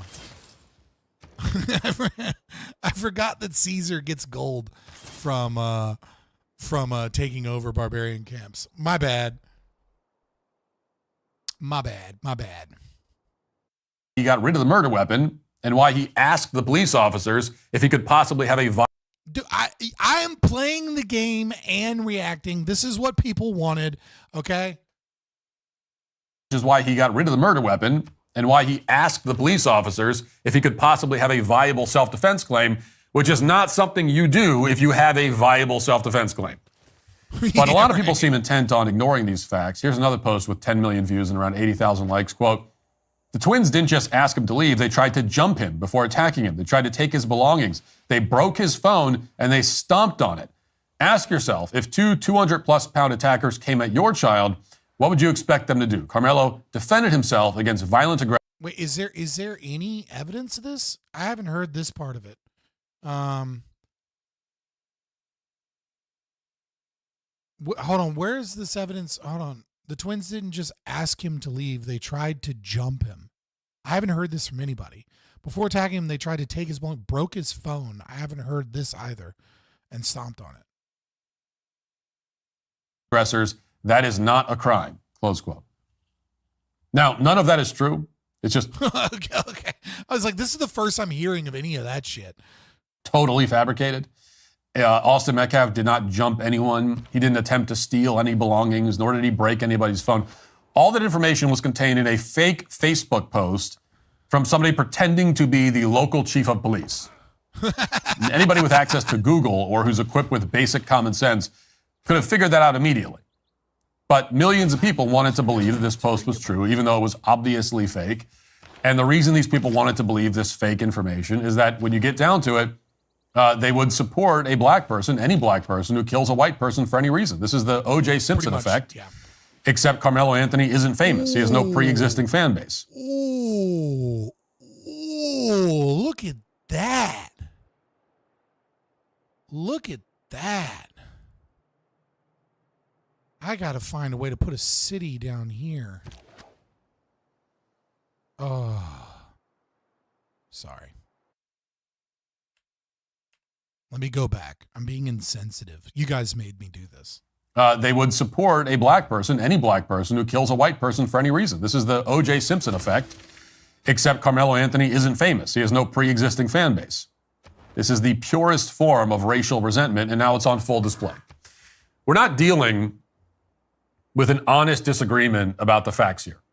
We're dealing with people who believe that violence against white people is justified solely on the basis of their skin color. And that is why, as of right now, a Give, Send, Go fundraiser for Carmelo Anthony, the man who just stabbed a teenager in the heart and killed him, has raised more than $135,000.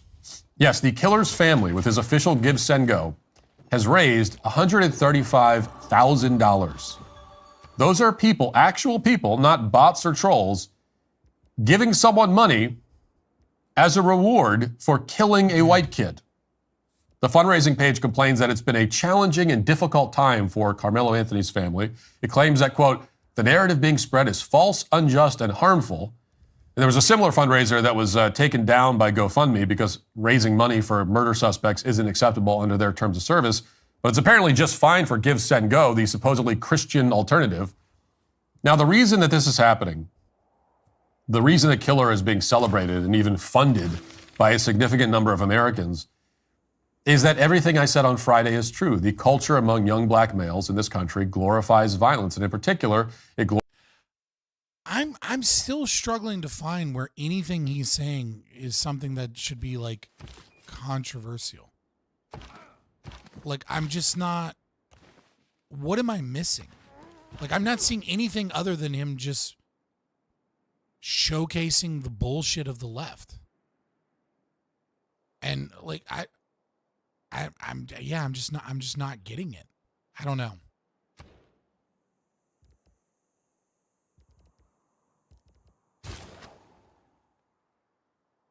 I'm not mad about raising money for a defense. That Evan guy who shot a lady on set isn't in prison. Everyone should get a good defense if they can. No, he's gotten way more than one. What is the Give, Send, Go for, what's it at now?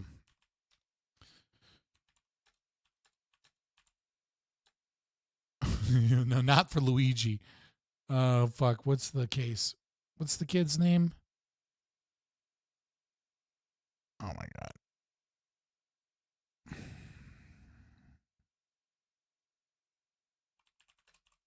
I can't remember his name right now.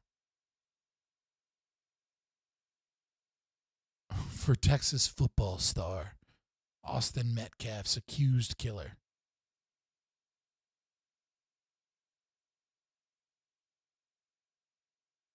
Hold on. Carmelo Anthony, that's right. Let's see what's at.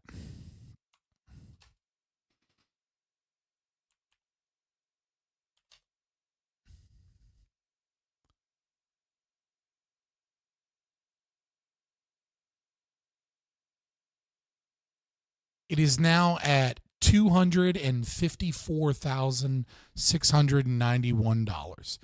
They initially set it up for $100,000, then they bumped it up to $150,000, then they bumped it up to $200,000. I don't know if they bumped it up to $250,000 then $300,000, but now that I'm seeing it, it's bumped up to $300,000. You do not need $350,000 for this. I mean, you know, and the crazy thing is that some like activist lawyer is probably going to take this case on very cheaply. $254,000 have been given from different organizations and people for this kid who clearly murdered somebody and all of the eyewitness testimony and evidence thus far. I mean, like, maybe he's innocent. Maybe it was self-defense. Maybe there's something we're not seeing, but there's no evidence to suggest otherwise. And so many people are like giving money towards this person, mostly in glee that they killed a white person.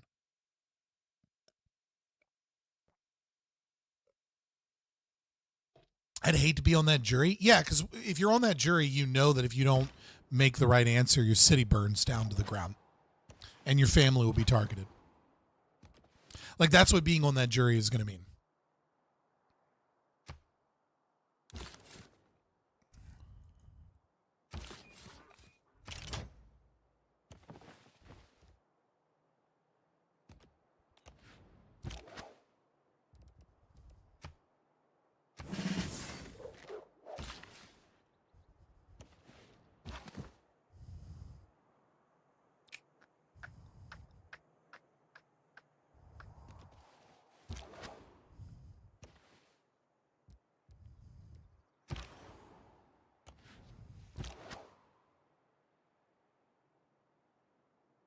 Let them hunt you? They are weak? What are you talking about? Are you talking about in the game, or are you talking about black people? I need specifics right now. I can't tell if you mean black people like in the coming race war, or if you mean me as Caesar in Civ 6. Glorifies violence against white people. That's why young black males are disproportionately violent to a degree that's almost impossible to believe. Even though it's true. Black people are roughly 12 times more likely to kill a white person. What's my beef with consequentialist libertarianism? Well, it's my beef is that it's wrong. Like, I don't think that like someone is evil because they are a consequentialist. Like, I am a consequentialist as much as I am an objectivist in many scenarios. The problem is when you have a moral philosophy that says that anything can be justified so long as the outcome is, the perceived, utilitarian calculus, or makes the most people happy, or, like when you say that you can sacrifice the few for the whole, the consequentialist libertarians go, well, I happen to be a libertarian because I think that's what leads to the most happiness. But by positing that idea, you are saying that it is okay to sacrifice, it is okay to steal, it is okay to do all those things, so long as we can do some calculation in our head, or even on paper, that says that the outcomes would be preferential, based off of these arbitrary metrics, like, standard of living and what this empirical data says. Like, it's just wrong. Like, I don't mind that they're my allies in fighting against the state because they happen to believe that, like, that's a good outcome, right? Like, I'm not going to, like, randomly just go after them constantly. But when, like, moral preferences is kind of like all you have, then, like, as far as I'm concerned, you're no better than the left. You just happen to arrive at the right conclusion this time. So, like, I mean, like, it's like, for example, reading David Friedman and his work on, like the Icelandic Tane system is good information that is good for me to use in debates against socialists, right? And so, like, I'm not going to like hate him for that work, and yet he arrives at the right conclusion by happenstance. Not by virtue of proper philosophy. And because of that, I can't support that philosophy. 28 times more likely to violently assault a white person than the other way around. And this is what happens when the vast majority of black children are born without present fathers in the home. It's what happens when black culture is dominated by degeneracy. And it's what happens when the worst kinds of people are hailed as heroes of the black community. Now it's a kid who stabbed another kid in the heart. In the past, it's been George Floyd or Michael Brown or any of the other BLM martyrs we might name. If not them, it's rappers and athletes who would be the least objectionable of the bunch, at least in most cases. But ask yourself, when was the last time that a great black man of high moral character, somebody who achieved something meaningful, was given the George Floyd or Carmelo Anthony hagiography treatment? You become what you admire. This is true of people and cultures. When you elevate people like Carmelo Anthony and George Floyd. Again, everything he's saying is perfectly reasonable conservative takes. People acting like this was like some evil racist rant can like just go fuck themselves at this point.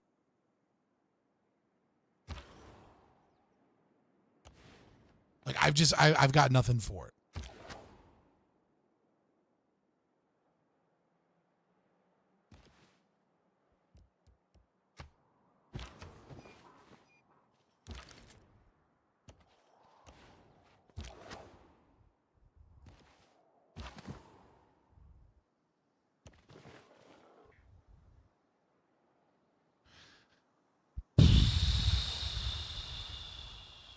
So here's the question. 1, 2, 3. 1, 2, 3. 1, 2, 3. I can't get coast and get a good mountain. I could get this for fuck it. I'm going domination. I don't really need the extra science. I'm gonna see if I can rush the thing. You become like them. Now, in short, there will be no yelling tonight. Maybe it's the game I'm playing. I don't know, but there's not going to be any yelling on this part, at least.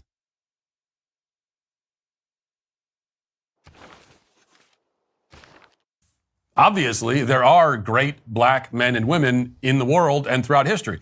Just as one example, in the current day, one example that springs immediately to mind for me is Ben Carson. He's one of the world's greatest surgeons. Look, I don't want to be that guy from the left, but like Ben Carson does feel like such a token black guy for so many conservatives. Like they're like, but what about Ben Carson, man? He's like, I mean, sure, he's a little kooky and in certain regards, but like he did twin surgeries. He's great. It's like, I mean, yeah, sure, I guess. Personal story is harrowing and inspiring, truly awe-inspiring. But he's been cast out of black culture. Mainstream black culture celebrates George Floyd or Kendrick Lamar or whoever far more than would ever celebrate a man like Carson. Not only are the good, decent, productive black men and women not celebrated, they are in fact condemned by the very culture that should be celebrating them. And this is what happens with all of the left's victim groups. When you're a victim group, this is what happens. Because your heroes must then be victims. The qualification to become you look very big-lipped without a beard.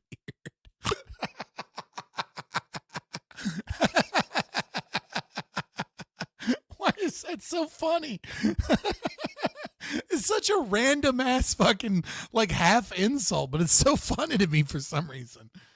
Become a hero because your heroes must then be victims. The qualification to become a hero is not that you achieve something, but that something bad happened to you.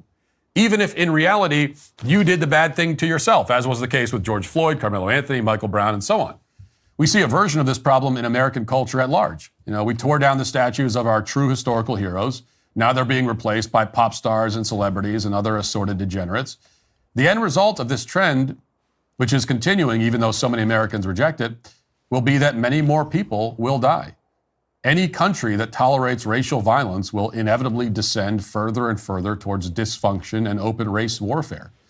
If BLM types can justify the killing of Austin Metcalf, they can justify the murder of any white man, woman, or child. And that's their goal. That's why they're sending money to the family of Carmelo Anthony and comparing him to Kyle Rittenhouse. And it's why everyone, whether they're white or black, needs to pay very close attention to where they're living and what schools they're sending their children to. Until this culture changes, and right now there are no signs. I mean, like, so there he's kind of like what, endorsing white flight or something? Like that's his big claim to racism. I'm just struggling to find anything other than him just being like, hey, we have a problem and nobody's addressing it. And these people are being evil, which they are. I was really expecting more, but like this is the standard for like bad now. It's nonsense. We have recently gained. Writing means sharing.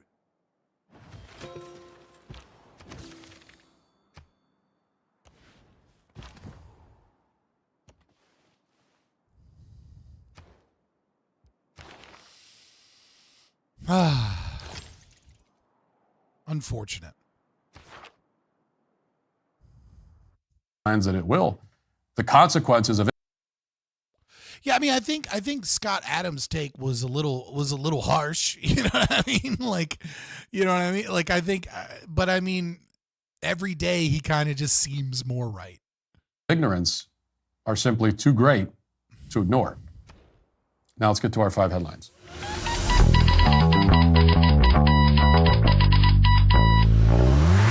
If you're the owner of a growing business, imagine a hiring approach similar to speed dating. However, instead of meeting potential romantic partners, you meet multiple qualified job candidates in a single scheduled session. Granted, no one actually likes speed dating, but people do like hiring qualified candidates quickly. Wouldn't it be nice if there was an efficient format that allows you to connect with several pre-screened interested applicants all at once, streamlining your recruitment process? Well, good news. Yo, ZipRecruiter? Like, it's wild that these normal ass businesses are fucking paying Matt Walsh. Like, I'm not mad about it. Like, I promise you, I'm not. But it's crazy to me. Like, is it not crazy to anybody else? A ZipRecruiter is just like, yeah, fuck it, whatever. I mean, like, he says some controversial shit every now and then. How's that ever gonna come back to us? News there is. It's Zip Intro. No, go fuck yourself, Slope. You never have anything good to add to the conversation ever. Everything you say is shit. Everything you say is gay. I don't skip when I react to people's content, I never skip their ads because that is just a personal thing that I do. Right? Like I'm already watching their content and people are getting their content through me as opposed to going to their channel. And like in as much as I don't necessarily believe in IP, I'm not going to fucking skip people's skip through people's ads. Like I'm not doing it. From ZipRecruiter.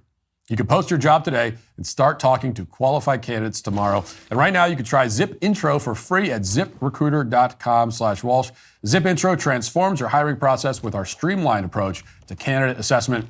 Just select a convenient time slot and we handle everything else. Finding qualified candidates and managing all the scheduling logistics on your behalf. You maintain complete control over which applicants you like to meet. And best part, you could be connecting with promising talent as early as tomorrow through their efficient back-to-back video call format. It's hiring made remarkably simple. Enjoy the benefits of speed hiring with Zip Intro only from ZipRecruiter, rated #1 hiring site based on G2. Try Zip Intro for free at ziprecruiter.com/Walsh. Again, that's ziprecruiter.com/Walsh. Zip Intro. Post jobs today. Talk to qualified candidates tomorrow. NBC News reports coast-to-coast opposition to upheaval in President Donald Trump's second term took shape Saturday. I'm a die right here. There's no way I'm getting out of this alive. I was not expecting to roll up on the barbarian camp being this powerful. Like we're just gonna have to give up on that guy.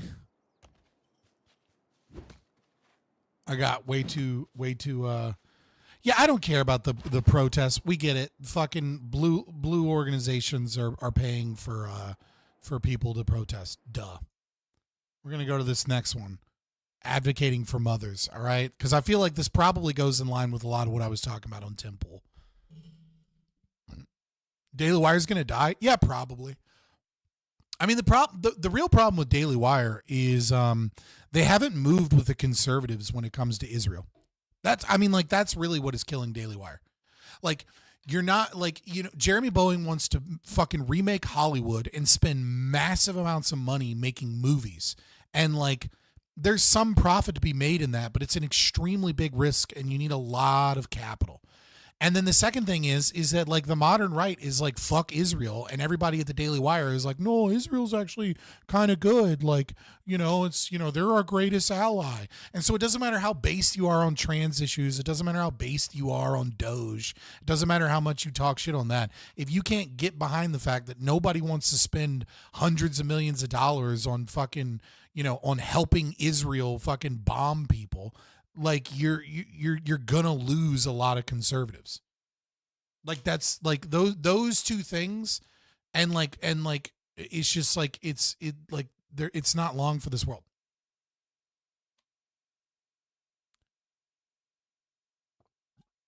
Prager, you cuck conservatism, yeah, kind of. Like they're just not moving with the times. Like, it'd be one thing if they kept Candace Owens and maybe brought on like another anti-Israel person, and like whenever, you know, people were challenging him, they were like, look, you know, our CEO and, you know, Ben Shapiro are very pro-Israel, but we have people that are anti-Israel, and like, you know, maybe they hosted a debate between those people from time to time. I mean, it'd be very difficult to maintain those relationships. Like, it probably would have been doomed to failure anyways, but it'd be one thing if they were doing something like that. But the way that they're going about it is just not, yeah, like it's not going to work. You mentioned last week that a group of women in Congress, both Democrats and Republicans, had come together to demand that mothers of young children be given the right to vote from home. That is, mothers in Congress should be given the right to vote on legislation from home. What? So now we just get a fucking email from whatever fucking corporation bought us that tells us how to vote, and like they're just voting from a Zoom call. They don't even need to be there, or like be part of like the process in any way, shape, or form. Like do we even have a government at this point, or do we just have a bunch of rulers? I mean, it's kind of always been that way, but like this is ridiculous. Without showing up to the Capitol in person. And these women, Republican Representative Anna Paulina Luna is among them, shut down business in Congress for days for the sake of this fight. Now we have an update on this, but first I want to play this. Here we have the female Avengers, the Feminist Justice League, gathered together for the Feminist Justice League. For a joint interview with CBS News where they talk about why they think they should be given these accommodations. Listen. Historically, it's been much more wealthy, older men who serve in Congress. This isn't designed. Oh my God, every right-wing female is a feminist, okay? Recognize that. Every right-wing politician, every right-wing fucking female pundit, every single fucking time they prove themselves to be feminists. And I'm not saying that it's 100% of them, right? But the thing is that this is a hyper-masculine area when you are talking about, I mean, it's not masculine in the sense of like oil rigging and like, muscles or whatever, but it is masculine in its domain, which is an incredibly competitive, argumentative place. Like if you have a female politician or a female pundit, 99.9% of the time, they're just secret feminists. And once you start, like when the brass tacks comes, they are perfectly fine being socialists that take your tax dollars and funnel them towards women and giving women more and more rights and giving women more and more resources and just using and telling men like, you just need to suck it up, buttercup, and keep funneling money to us because women are just as good at everything, but we're also better at all the things women are good at. They're all fucking feminists, all of them, every single fucking time. And for young, and the exception proves the rule. Families and for young women especially. Congress was designed and built for old white men to represent. Oh, shut the fuck. It was designed and built for old white men. Shut up. What is the defense stat here? Defense modifier 6? Yeah, I'll hang out here. Themselves. And we've made a lot of progress since then. We get into it because we're public servants and we care about representing our community, but there should be some accommodations for family things that come up, like the birth of a child. No, there shouldn't. You're not supposed to be a fucking mom and a congressman and balance those two roles. Like being a congressperson is supposed to be a fucking difficult and arduous job where you sacrifice your life for, civil service in some capacity. It's not just supposed to be a place where you get massively rich by, day trading, by having your boyfriend or your husband day trade on the fucking market and get all the secret information from all the backroom evil corporate shit you're doing so that you can become a millionaire off of a paltry salary. But that's what it is. Go fuck yourself. Also, I don't care how many bikini photos you post. This upward lip turn because you put too much lip injections in your fucking face looks gross. It's not like I'm faking, to go party in Cabo, right? You have permanent fucking duck face, like a goddamn selfie from the mid 2000s, because you can't stop putting botulism in your face because you're chasing after not hitting that wall. Age gracefully, you fucking whore. Like, I'm actually trying to A, recover, but then B, also care for a newborn. Our job is to represent people, and I'm a 35-year-old woman. All of my friends are going through this problem right now. That is representing people. The American people are not just... What problem? What problem? What do you mean? What problem? You chose a fucking job where that is presumably supposed to be a sacrifice for yourself, for the nation. And you're getting rich off of it, and you're just being like, but there's not enough time for me. If you wanted to be a fucking mom, don't run for office. The fuck? Oh my God, I hate all of you. You were wrong. There will be yelling. Single, older men with or without children. I want to be able to represent my community, and I want to be able to have a family, and it shouldn't be so hard to figure out how to do both. Okay, let me clarify. No, yes, it should. You should not be a fucking civil service agent in our government and be able to be like a fucking stay-at-home mom. What the fuck is wrong with you? It's okay. I only need to call in on a Zoom call once in a while. I don't need to be like, representing hundreds of thousands of people in my district and actually understand the policy and the economics and all of the things that are involved with, my vote being able to decide how 350 million Americans live their lives and what rules they live by. I can do that and be a mom. I can just kind of read the little bullshit people send me that tells me how to vote, and I can do it from home. No, you fucking can't. Fuck you. Quit. If it's too much, quit, bitch. A few things.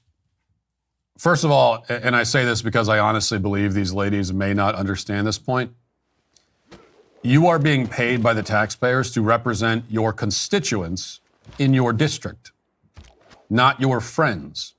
So she says that she's paid to represent people and that she's representing them by having this fight because all of her friends are in the same boat.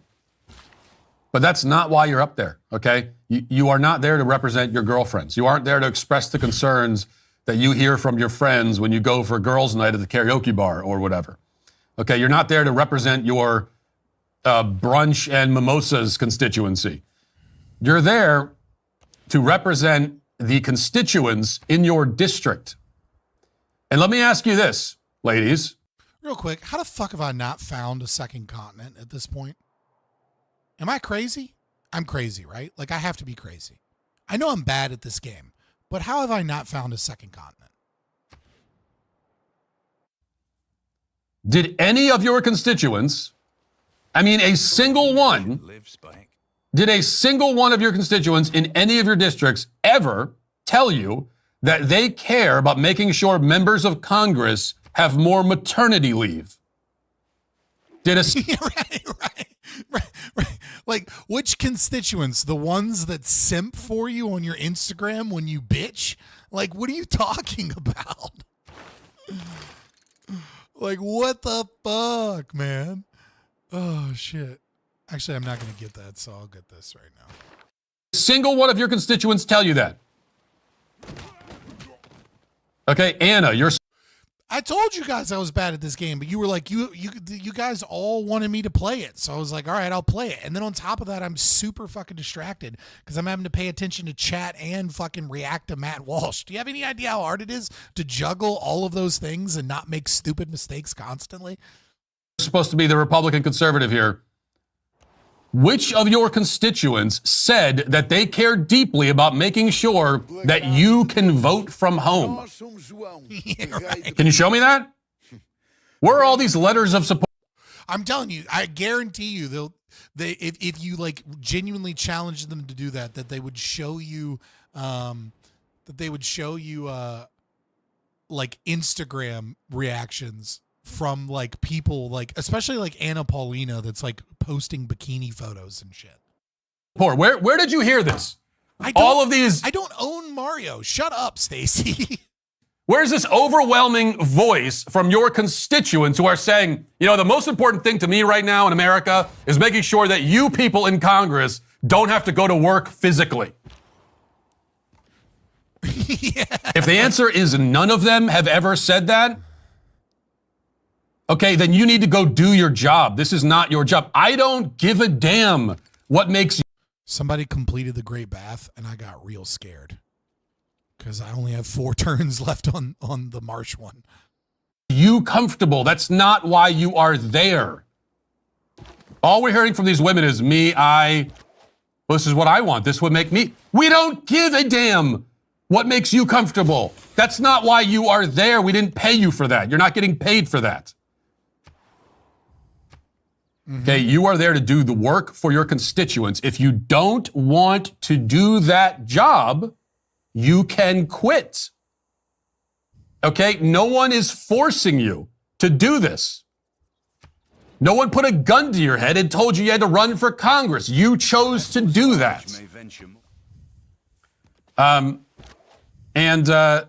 This has been the rule for Congress for well over 2 centuries. Okay, this is the rule that every member of Congress has been expected to follow. And then you come along and you say, yeah, you know what? The way this was done for 200 years doesn't really work for me. No, I need the rules to change for me so that I'm more comfortable. And yes, those were old white men who came, who formed Congress and formed this country and came up with the rules. They were pretty smart. I mean, they were smart, but I don't like the worship of the founding fathers is stupid. But so is the fucking, they were old white men. This is what I'm talking about. Like every female Republican is a fucking liberal feminist. That's what they all are. I think they were smarter than all 3 of you. Oh, yeah, that's true. Yeah, I'm sorry. Well, hold on, pause. I just bought into the propaganda because of the words. You're correct. Like, none of them were old. Like, they're old in the sense that they, like, are ancient if, like in our history as a nation. But you're right. They were all, like some of them were even teenagers. Were, like, 18 and 19. But, like, when these people were drafting, like, how old was Thomas Jefferson when he wrote the Declaration of Independence? Like, he was, like, fucking 22 or some shit. Or like 26. How old was Thomas Jefferson when? Yeah, here we go. Oops, not when he died. Not when he died. Sorry, 33. How old?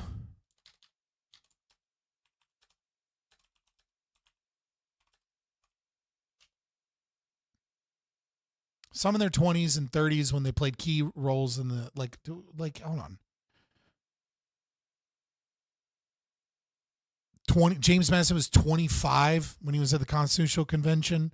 Alexander Hamilton was 21 when the Declaration of Independence was signed. Benjamin Franklin was old. Aaron Burr was 20 when he signed the Declaration of Independence. James Monroe was 18 when he signed the Declaration of Independence. Like, yeah, like, I was like, wait a minute, these guys weren't old. Like, you're correct. Yeah, some of them were middle-aged, except for Benjamin Franklin. Benjamin Franklin was, like, apparently he had to have people following him around while they were, like, drafting the Constitution, because he was so old that everyone was, like, worried that he was just going to start telling people what was going on. 25 plus is old, dude. Slope is dope. You never fail to be a retard. I appreciate it. You ladies, I mean, which one of you want to step up to the plate and say that you know more than the old white men who set up these rules? Which one of you? Representative Luna, are you the one? You want to tell us that you? So yeah, all the old white guys, they made the rules, but you know. I mean, I don't know more than them in most cases, but I can say that they were wrong about some shit. I've got no problem saying that. Oh, I can do a fishing boat there. I never even thought about that. I forgot that you could do that. I might do that for now. I'll do the farming thing later. You know better. You know better than they do. Really? You wouldn't have. Yeah, you don't like Gen Z is already old, guys. Did you not know that? According to Slopazope, that they're people that are age 28, 27, 26, and 25, right? Gen Z are now becoming old. Gen Z, man, they're just fucking old as fuck. These geriatric Gen Z folks. You fucking idiot. Have this job, Congress would not exist. The United States would not exist. Your life probably would not exist if not for those old white men. And anyone who uses the term old white men in a derogatory way immediately loses all credibility, okay? Your argument is mute. Yeah, that is kind of silly. But that is something that that's something that pissed me off the other day is like some boomers were like talking about these OnlyFans whores, and they were like, it's the fucking millennials. These millennials have done all of this and blah blah blah. And I was just like, dude, it genuinely triggered me. It genuinely triggered me because I was like, dude, Gen Z are the hoes doing OnlyFans and boomers are the ones buying it. Like the only fucking thing, like Gen Z are age 29 to 44. Like we have knee and back problems. We are middle-aged, okay? Like millennials, the only thing we did is buy too much avocado toast because we knew we were never going to be able to afford a home. Like we have very little to do with this OnlyFans problem right now. Okay, it's Gen Z that can't stop fucking posting themselves online and their narcissistic need to get money. And it's 1.2 million Gen Z girls are doing OnlyFans out of the 1.4 million OnlyFans whores. Get that, like really genuinely understand it. And by the way, that's not even true because it's 25 and below. 1.2 million girls are 18 to 25 that are doing OnlyFans, and still the 26, 27, and 28-year-olds are also Gen Z. It's like 100,000 people that are like Gen X and millennials that are doing OnlyFans. 1 out of every 10 girls that is Gen Z is a prostitute. If you meet a Gen Z girl, 10% of them are prostitutes. That's not including the actual like streetwalker prostitutes. So it's probably something like 11 or 12%. But so like you have if you meet a young girl at the grocery store, you're like, oh, she's nice and she's like 22. There's a 1 in 10 chance that she's just a fucking whore. Like a legitimate whore that gets paid money. That's also not including whatever percentage of Gen Z are like, like are sugar babies or whatever. You start adding in high body count and sugar babies. If you meet a girl that's like 23, it's like a 1 in 5 chance that she's just a blatant whore for somebody. Now, it's also like a 2 in 5 chance that she's a virgin at this point, or at the very least she hasn't had sex in a year because she's checked out of the dating game, because the numbers have spiked way up in Gen Z for girls that have said that that they haven't been in a relationship, they haven't dated, and they haven't had sex in the last year because they're just completely checked out of the dating market because it's all toxic, right? So I mean, there are more good girls in Gen Z than in previous generations, but the bad girls are so much worse, and there's a large majority of them that are just straight up prostitutes. It's insane. They're lying. Yeah, self-report surveys do have some issues. I will agree that, like, because I am seeing this other thing too, where like there are these girls that are like, I can't find a good man and I haven't had a boyfriend. I'm a femcel. And it's like a hot Asian chick that's been somebody's sugar baby and like has like been dicked down by Chad. But then they'll just be like, I'm a femcel. And it's like, no, you just refuse to settle down with anybody because your standards are impossibly high. And then you go on dates with Rich Chad, get dicked down, and then cry about it because you won't accept somebody unless they're over 6 feet, over 6 figures, over 8 inches, and like, look like an Adonis in the face. It's like, I'm right, but there are a lot of girls that are like claiming the femcel shit. So I'm willing to believe that like out of that like 40% that are like, I haven't dated anybody in a year and I haven't had sex, that like a bunch of them are lying. That maybe like 10, maybe like a quarter of them are lying, but that still leaves like a third of Gen Z girls that are legitimately just checking out of the dating market and aren't having sex because dudes and the entire like dating thing is just creepy and full of toxic assholes. but like, yeah, like it was, but it just triggered me to like no end to be like, why are boomers and Gen X still blaming millennials for everything? Like, millennials, we're going to be retiring and people are going to be like those young whippersnapper millennials that were ruining everything. And we're going to be like, dude, I'm 55. Like, what are you talking about?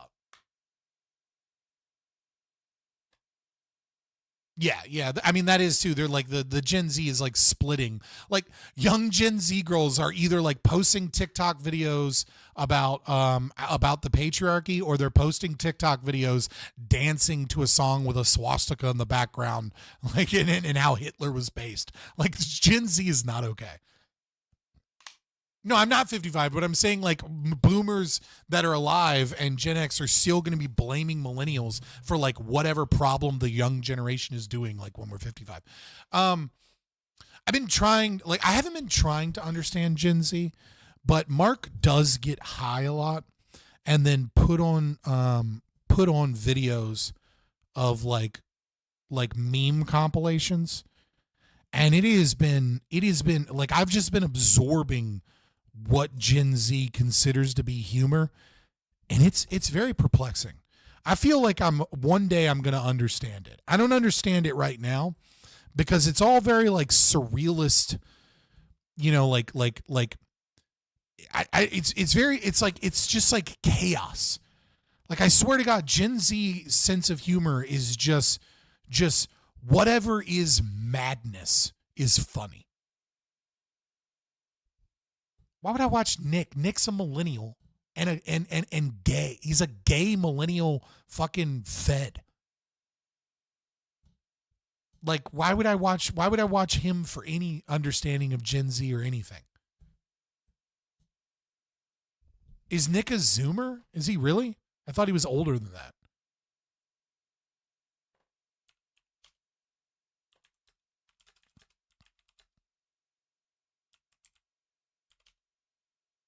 Oh, he is a Zoomer. He's barely a Zoomer. If he was, yeah, he's like one of the first Zoomers born. He's a year older than you? Yeah. I mean, well, he's 26. I thought he was like 32.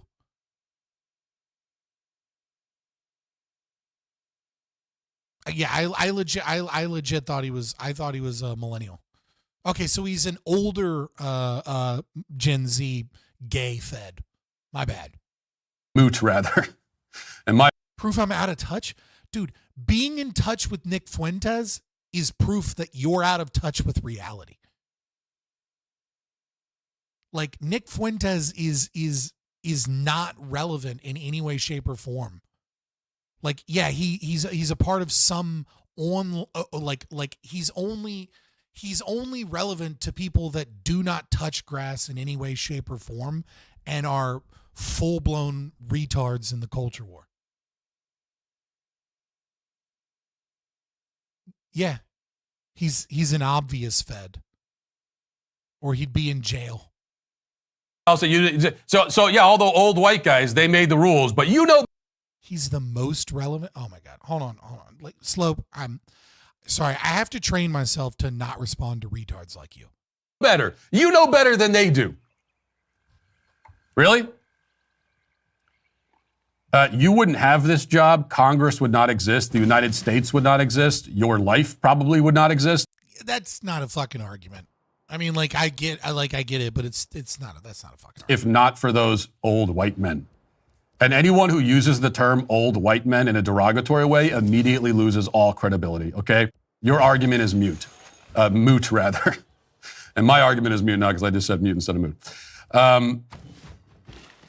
But it truly is. The moment that you pull out the old white men trope, especially in this context, it's like, I don't even care what you have to say anymore. So, you know, I don't know how else to explain this other than because, you know, the argument from the other side is, well, if you're pro-family and you think that women should have children and they should raise their children and be there for their babies, then you should be in favor of this. I am pro-family. I'm very pro-family. And I think it's a wonderful thing if any of you ladies or any other woman in Congress wants to have a baby. I think that's fantastic. And I think your desire to be home with your children is great. I think it's very natural. I think it's right. Okay, but that means that if you want to prioritize that you can't be in Congress. Does Nick still hang out with Milo? Well, I think Milo's trying to be straight, so probably not.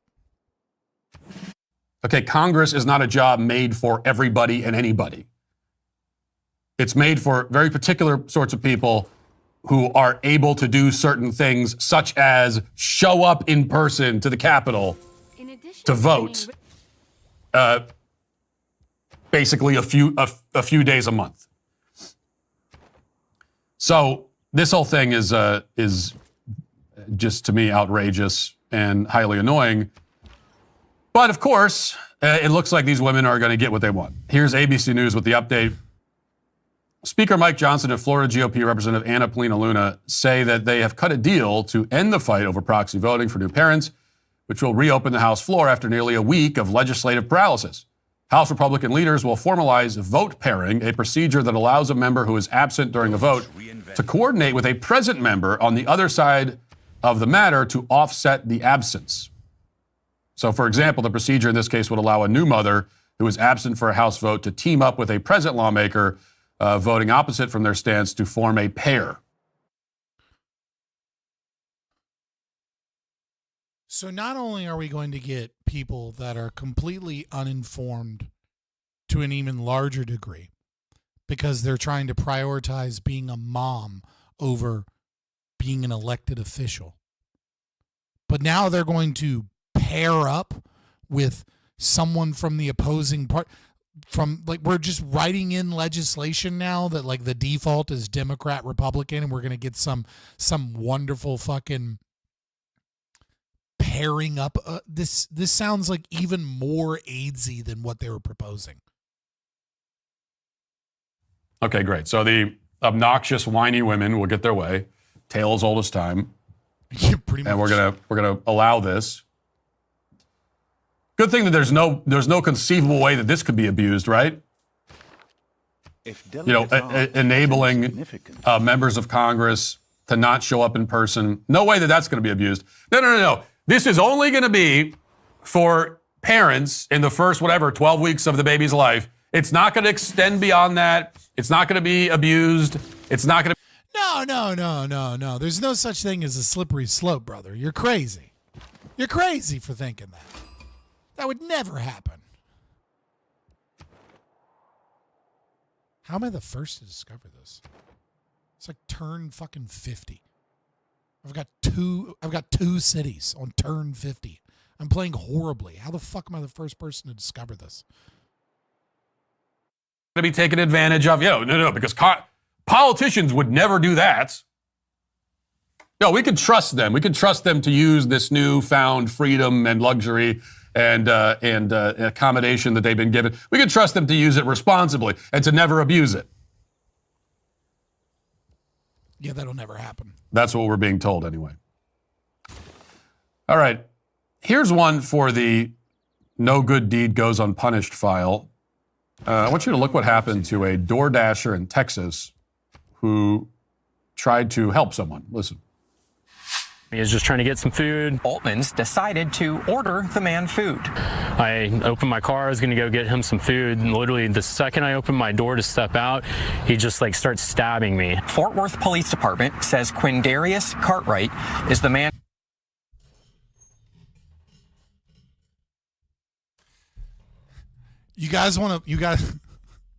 Quindarius. You guys want to play a fun game? This is a very racist game, but a fun game nevertheless.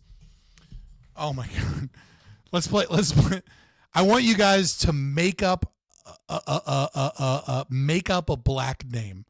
And when I say make up a black name, I mean not a name that you've heard before. Just some crazy sounding name that could be black. No, Shaniqua doesn't. No, Shaniqua, we've all heard that. Glocktavius. Okay, hold on. Glocktavius.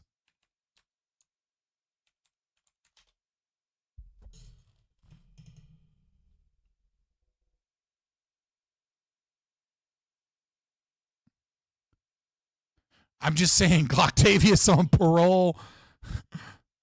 Man's mugshot. DeMarco Gage, no. Uh-oh. What's this one say?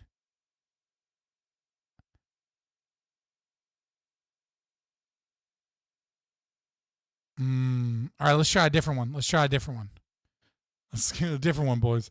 Hold on. Squidarian? Squidarian sounds super. That doesn't sound like it could be a real name.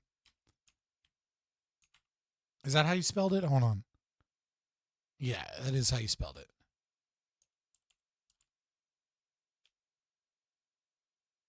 Squidarian didn't work. Okay, hold on.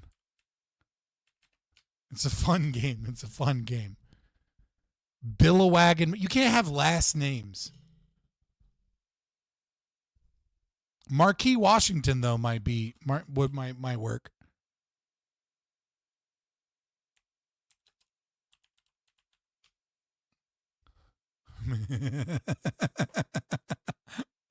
This one's missing Marquis Jones. Hold on. Jamar Terrius.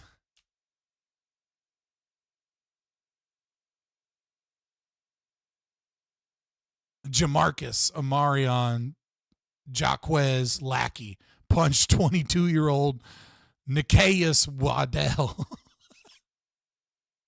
Did you get some wild results when you play this game? Zentavion? That sounds like a Pokemon. Nah, it just wants to put in Trayvon. Billiguan?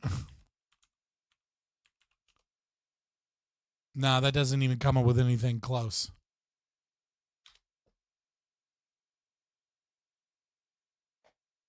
Maltavius.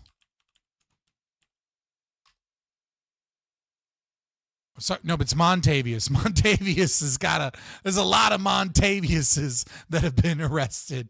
Montavious Contrail Winkfield, Montavious Smith been arrested. Montavious and Crayon Walker. Montavious Henderson. Oh, fuck. There's a lot of Montaviuses that have been arrested, apparently. Zamarcus? Okay. No. Zamarcus. Let's see if we can get Zamarcus. No, this is a white guy, and it's Marcus King.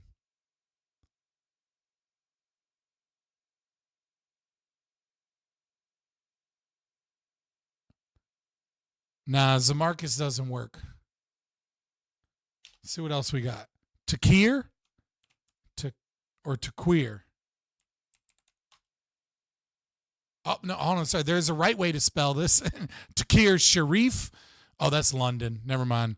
You went Muslim with it, apparently. Pakistan, British, Takir Raza. Sorry, that one. You picked the wrong kind. You picked the wrong minority for this game. All right. Who was that did that? Noble Savage. Unfortunately, you failed the game. You lose the game. You accidentally ended up in the knife crime area. Hingle McCrinkleberry. That's from fucking Key and Peele. This game is just make up a black name and then put in arrested and then see how many hits you get on Google. Zertisha. Oh, no, there's a way to spell it, and it's Zertush.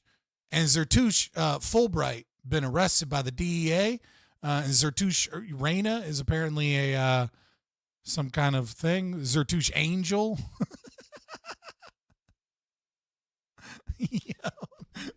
Filoni? No.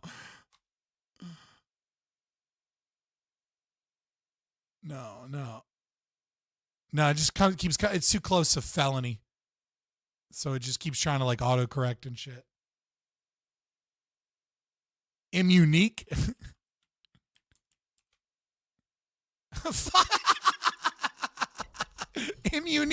Immunique Aaron Johnson. has been charged with 10 counts of felony theft-related charges for defrauding the Woodlands Bank branch. Unique. Oh, fuck. Look up Bob Smith. There's going to be like 1 billion of them. Oh, fuck. I'm sorry. Just the fucking, that name sent me. I'm sorry. Like, start stabbing me. Fort Worth Police Department says Quindarius Cartwright. Quindarius. Oh, fuck. So it turns out I'm more racist than Matt Walsh. So I think Matt Walsh wins the based one here. Welcome to Tuesday, boys. Is the man who cut Altman's in the face and chest. Photos of the bloody gash are too graphic to broadcast. Genuinely thought I was going to die. It was so much blood. Walked in Waffle House. They were freaking out. I mean, I'm sure it's probably a traumatic thing for anyone to watch. Video of Altman's recovery shows his swollen face and stitches. Most of the stab wounds, like, to the body weren't really too bad. It was just when he stabbed me in the face that was like... Most of the stab wounds to the body weren't too bad, but it was when he stabbed me in the face, though. They're like, really did it. What the fuck is this? What the fuck is this man? Oh, God. He's like a Floridian Californian. It was really bad. On top of injuries, Cartwright reportedly stole Altman's car and joyrode it to a strip club in North Fort Worth. Okay, so this guy, Jackson Altmans, tries to help the homeless guy, give him food. The homeless guy's name is Quindarius, by the way, which is funny, let's be honest. Thank you. Yeah, I gotta watch more Matt Walsh, dude. Like if you said the name Quindarius to me without context, I would assume you were either talking about a Roman emperor or a homeless guy outside of a Waffle House.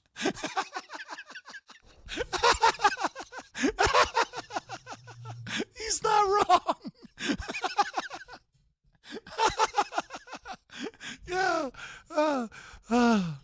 Yeah. No, you're not.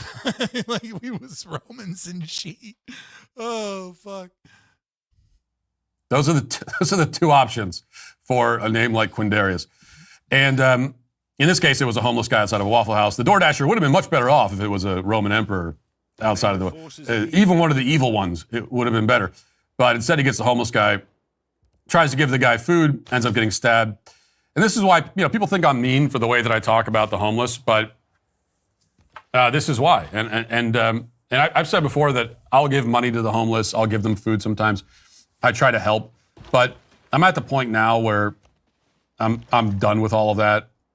I don't give them money anymore. I don't give them food because these are very often dangerous people, drug addicts, criminals, con artists, liars.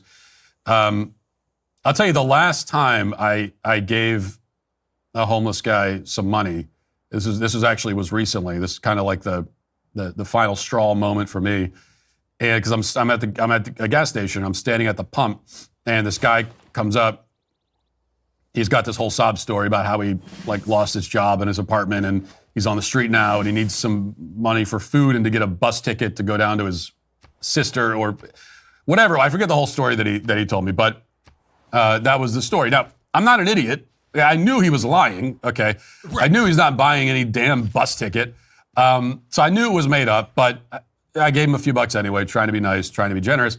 A week later, same gas station, same guy comes up to me with the exact same story. It's like dude didn't even remember his face. Oh, God. And he was supposed to be getting on a bus listen, dude, I don't give money to homeless people. I never have, I never will. Well, I have before, but it has primarily been my belief that you shouldn't give money to the homeless people. You're just enabling whatever their bad behavior is. But there's no reason not to be able to give homeless people a little bit of food if you want to hear their story and you're an extrovert like me. If you're an introvert, leave the homeless people alone, right? If you don't like talking to people and you're not interested in people, or don't fucking talk to homeless people, because many of them will just start fucking unloading on you And like, if you don't have a lot of social skills, like, it's just going to be a whole fucking problem. But like, I like to give homeless people food and water and like hang out and hear their story.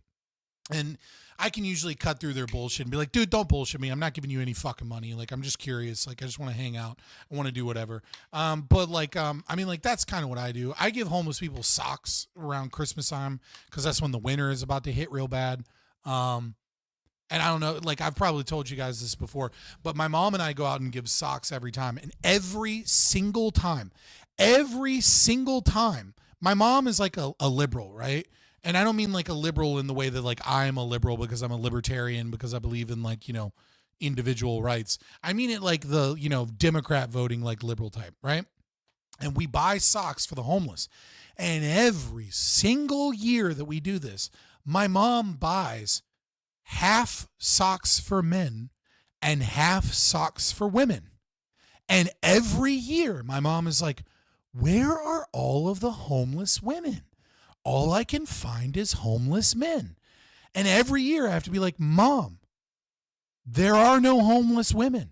They only make up like 20% of the homeless. And on top of that, they're all in shelters.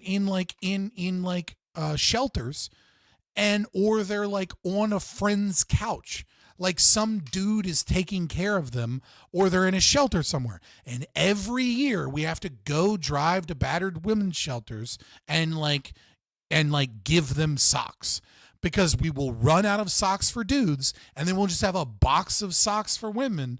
And every single fucking year my mom is like, you ready to go give out socks? And I'm like, yeah, Mom. And I'm like, remember this time, buy a bunch of socks for dudes. And she's like, yeah, whatever, it'll be fine. And she has to relearn this lesson every single fucking year, that overwhelmingly the people that are living on the streets are like 95% or higher dudes. That like women, if they're homeless, which they often aren't, are like sleeping on some dude's couch or they're in a shelter somewhere, and the people living in tents on the streets are dudes. But I mean, nevertheless, it's a good thing to do. And I'm not going to be like, oh, you dumb bitch. You know what I mean? Like, it's just like, she's living in her bubble. You know what I mean? Like, she's in this nice little, egalitarian worldview thing that she's got going on. And she just kind of doesn't get it. She's still like, she doesn't understand that like men have it rough. Like in her world, the poor women need help too. And it's like, not really, it's the dudes that need help, but it's whatever. And then in the summers, like, I usually go around, if I'm living in Richmond at the time, I go around with like, I go to McDonald's and buy like chicken sandwiches and cheeseburgers and water bottles and just kind of like go around and hang out and like hear some stories and shit. I should probably get like a fucking, like a GoPro or something when I do it this summer. And like turn it into content. I should turn the homeless people into content and just go fucking walk around and give out shit and see what crazy shit homeless people say. And just give out sandwiches and like, talk to people and hear their stories. I think that might actually make interesting content. And most of them these days are like used to being on camera. Like they're used to people just like walking up and filming and shit.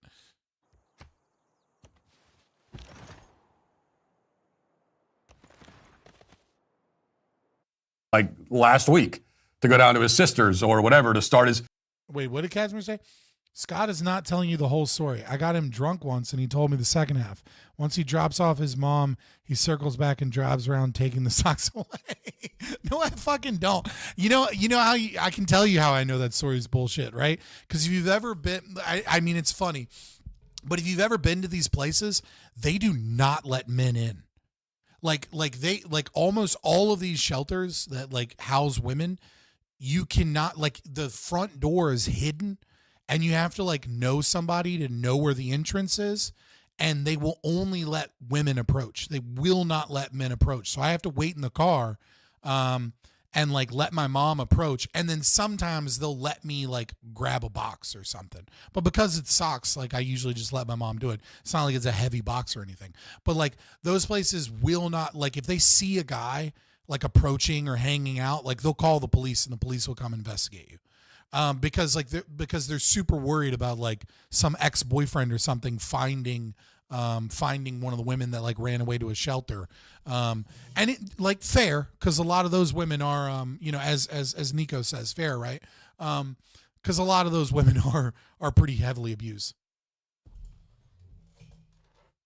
Cut power, live in the woods. We'll find a woman first, like Woodsman Will did. You like to shadow box outside battered women's shelters. To start fresh, start a new life, you know? But there he was, still fundraising for that bus ticket a week later. Obviously, he didn't remember telling me that, you know, this same lie a week earlier, most likely because he was on drugs the whole time. So I just told him, yeah, you know, I already gave you money, and he just walked away.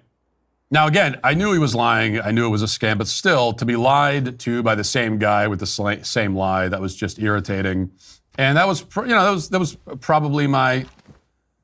It was probably at that point where I said, like, why am I doing this? Why would I ever? I would be better off just taking the $5 and burning it. I mean, it would be a better use of the money, probably, rather than giving someone money who's lying to me so they can go buy drugs with it. It's like, why did I ever do that? Why do any of us ever do it? The only solution to the homeless problem, the only solution to our cities being overwhelmed by vagrants and drug addicts. I will say that Am I Racist was pretty fucking good. It was actually really hilarious and a good film. And mentally ill lunatics who treat the sidewalk like a campground. The only solution is not charity. We've tried charity. Every city in the country has homeless shelters and soup kitchens and everything else. No, the solution is not charity. To say that the solution is not charity is wrong. The problem is when you do charity for charity's sake as opposed to charity for individuals that you value. Like the solution was, we figured this out in the 1900s, right? It's fraternal order societies. It's helping your family. Right, it is building community. It's church organizations, it's fraternal order societies. It is building community bonds with people, and then helping those people that come on hard times that you value, that you have a bond with, that you understand will achieve, you know, great things, you know, if you give them a leg up, and not just giving people aid because they're on down bad times. When you start helping people just because they're down bad, that's when you have a problem, because you've created a moral obligation or a duty to sacrifice. Work camps? Yo, Jesus Christ. There's no reason why any homeless person should ever actually go hungry. There's no reason why they should be begging for money or food. They can get food. And if they're physically capable and they actually have any interest in getting a job and becoming functioning members of society, they can also get jobs. But they're on the street because they have no interest in not being on the street. So the only solution, and this is why I always say it, the only solution is to ban it. Okay? You have to ban vagrancy. Clear out the camps, clear off the sidewalks by force. That's the only solution. You have to say you're not allowed to sleep on the sidewalk. We live in a civilized society. And you can't do that. This is a sidewalk. It's not a place. You cannot set up a campground here. This is not allowed. You cannot do it. And you'll notice that, you know, any city or anywhere you go in the world where they don't have this problem, it's because this is what they did. It's not because they had some great charitable regime. It's not because they finally reached a point where the homeless people were given enough money and enough charity that there's no more homelessness. It's not that. It's because you're not allowed to. That's the only way to clear this stuff out. And if we don't have the stomach for that, then our cities will just forever be overwhelmed. You have to move people out, and then you have to, like, really the only solution is to abolish welfare. But if you want more of that argument, just watch my Tim Pool debate. Shameless plug, but watch me on the culture war, debate Connor and destroy him on this concept. But like, you have to abolish welfare before you can really have any meaningful solution to poverty in this country. Because welfare creates poverty. It is a poverty creating business. It incentivizes poverty. And on top of it, it incentivizes poverty because you are rewarded for poverty by the state. And also you are punished for accumulating wealth by the state. It is a poverty creating machine. That is what welfare does, is that it makes people impoverished. Period. By dangerous, violent vagrants. You know, those are the options. The chat is live right now in the Daily Wire Plus app and at dailywire.com. But if you actually want to join the conversation, you've got to be a Daily Wire Plus member. Daily Wire Plus members get everything, all of our content ad-free, including daily shows, hit movies, documentaries, and more. Plus, exclusive investigative journalism that gives you the... Yeah, no, fucking Daily Wire's falling off, dude. You're going to have to get away from that sinking ship if you want to keep trying to be based there, brother. It's not going to work out for you.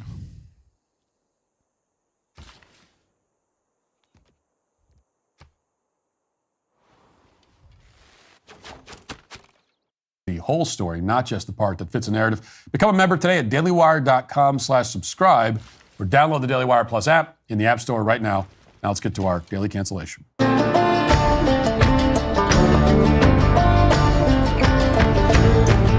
Over the past few weeks, we've spent a considerable amount of time talking about marriage from the perspective of a man. This is a perspective that isn't discussed often enough and is even less understood. A couple of weeks ago, we talked about the concept of emotional labor, which is a term used almost exclusively by women about... Yeah, pretty. Emotional labor is such a dumb fucking thing. Oh, God. It's just more feminist rhetoric. ...themselves. The claim, which you'll find in a million articles or hear in a million TikTok videos. Daily Wire is probably okay now that they ousted the... Yeah, I mean, getting rid of the film thing may help them. I just don't know that they're... Yeah, I mean, if they can cut back on spending all of the money that they're making, they might be able to do okay. I don't think that you're going to be able to find enough purchase with I think they're going to continuously bleed subs so long as they come out too far in favor of Israel, because like the modern right, you know, and justifiably so for a lot of reasons, is not a fan of fucking Israel, right? Like and they have come out in a large way in support of Israel. And you know, most modern, like you have older generation is certainly more pro-Israel, but the older generation aren't the types that engage in like purchasing subs to view their news online to the same degree. I just don't know. I don't know. I think they're going to continuously bleed subs, and yet they seem to be keeping ad revenue. They certainly have like you know, like as we've seen on here, you know, ZipRecruiter was giving them money, a bunch of what I don't hold on. I don't know what you're trying to spell out, but stop it. Stop it right now before I mute you. I'm not no.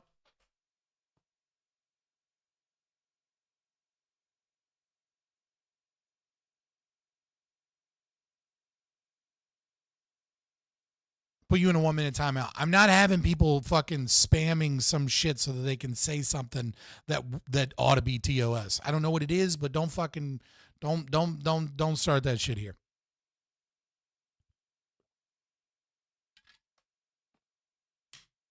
It's just a 1 minute timeout. Relax. I'll be back in 60 seconds. Is that women carry a disproportionate amount of the emotional and mental burdens of marriage and family life, and this entire concept of like women carrying all of the like the emotional burdens of marriage, it's bullshit. It's total bullshit. What it is that women take it upon themselves to over worry about all kinds of little details and then demand that their husbands have the same level of fucking anxiety that they have about shit. And then when men don't match their anxiety, they then use that as a reason that they're like not helping them and that they need to divorce in some capacity. It's fucking wild. Honestly, it's just manipulation.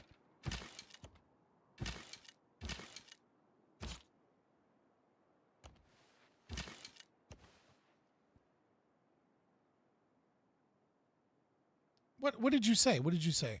My lame ass ex ran off with my kids to another dude she was cheating with. Ooh. How recent was this? Was this the last girl? Wait, did I miss a super chat? Or has it just been that long since I responded? No, what's your beef? Main topic. I didn't get diagnosed. No. Okay, we're good. I just, for a minute there, I thought I had missed a super chat. Explained why that is a rather severe misconception. Was this like the girl that I knew, like when you were, last time we like were talking and shit? 2022? Ooh, I'm sorry, brother. This past Friday, we talked about the wildly viral video of a feminist social media influencer who announced to the world that she almost divorced her husband for failing to do household chores. Dude, that lady is a fucking psycho. That lady has a husband that works 70 hours a week as a lineman and does half of the chores, but because sometimes he forgot to do shit, she was like, he doesn't respect me and I divorce him. And women were like, yes, preach, lady. And my love language is not having to ask. It's a fucking insane and psycho fucking video. And then it turns out that they're millionaires and that she has a stay-at-home maid. And she works from home. And she's like, I'm going to be late to work because I didn't get all the things done. But they have a maid that comes in and a babysitter that comes in while her husband works 70 hours a week as a lineman. And she was talking about divorcing him because like he forgot to put the dishes away in the morning. It is like, and she's like, on paper, he's a perfect husband, but I almost had to divorce him because he didn't respect me, because he didn't do everything as I was freaking out. It's like, oh my God, I was like, dude, that guy should have divorced her, is all I could think the entire time. I was just like, dude, that poor man. That poor man having to deal with her bullshit. Whoa, what did I do? Oh, okay, hold on. When and how she wanted. And I, again, explained in detail why that woman has an attitude that will kill her marriage, just like it's killed so many thousands of marriages before hers. Now, we're not going to rehash either of those conversations, but we are going to spend some more time in this general vicinity. A couple of days ago, Megyn Kelly jumped into the fray. She shared her own reaction to that viral video I just mentioned. Yeah, I don't know that it's narcissistic personality disorder. I think it's like narcissism is being bred into women as a trait, but that doesn't necessarily mean that they're like that they have NPD. You know what I mean? Like you can have this issue without it like necessarily being that there's like yeah, well, you get what I'm saying.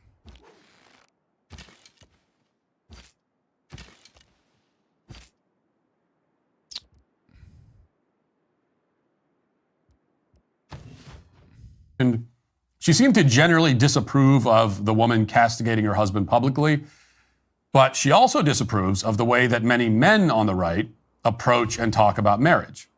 And I'm going to play those comments from Megyn and offer a response. But before I do that, I need to rewind the clock by about a year to set the stage. And before I do that, I need to preface everything I'm saying by saying that I personally like Megyn. I've been on her show a number of times. I've had nothing but pleasant interactions with her. I met her in person for the first time at one of the inaugural balls in January. I found her to be very kind in person. So I have no personal problem with How'd the brain rot panel go the other day? Exactly how you would expect when a fucking e-girl shows up. Everyone got dumb and retarded. Her at all. But she does have a bit of a problem with me, it would seem. So before we get to Megyn's comments this week, I'm going to play something that she said about me last year. And I heard this clip at the time, but I decided not to say anything about it or to respond to it.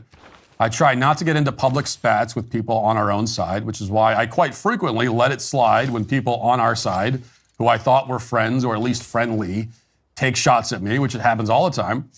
But I feel it necessary to bring this up now because it will provide some important context to Megyn's remarks last week.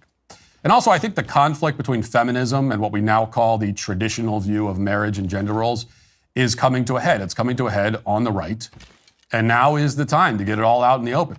As conservatives, we have to decide if we want to conserve the view of the sexes that was held by basically... Oh my God, the meme of fairness is getting wild, bro. Everyone in the world for all of human history until the middle of the 20th century, or if we want to conserve feminism. We cannot conserve both. And I know which I prefer. So with that said, let's go back to February 3rd, 2024, when Megyn Kelly appeared on a podcast called Chicks on the Right. At the time that this podcast was recorded, Megyn was pretty angry at me for making some derogatory comments about feminism, as I tend to do. And as you should. Here is the setup from the host. Listen. I think it was right after you'd written a book. And so we had you on to talk about your book. And there was some controversy happening at the time with Matt Walsh. And I know you had a beef with him recently on Twitter. Back then about there was a a similar controversy? topic. Yes, Oh my God. there was controversy because he's always been the same guy when it comes to women have their place and that needs to be at. Oh, hell yeah. Peacecraft donated $5. You want React content? Peep the last Sam Hyde. That's a fucking heater. Why would you do it through Streamlabs to where now I have to go off site to get the link?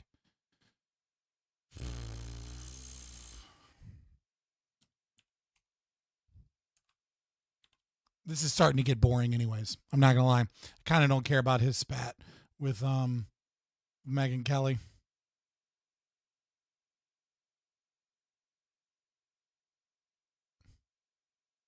Wait a minute, you just said the last Sam Hyde. I could probably just go to Sam Hyde's channel now that I think about it.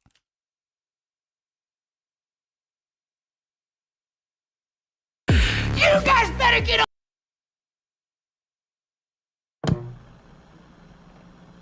All right, I'll do that. Let's check this out. Bro, I'm playing Ethno Guesser, and I guess where a picture of an ethnic group originated within 1.79 kilometers. How? That's just because you're a fucking racist, I guess, bro. That's just what's going down. You know what I mean? Like, all right.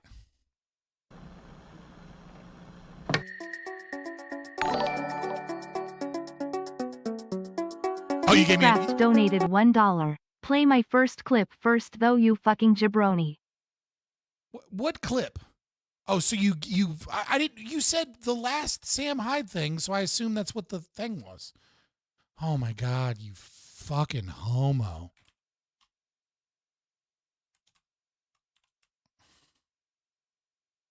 I might just watch your clip and then leave this for another day. You little fucking twink.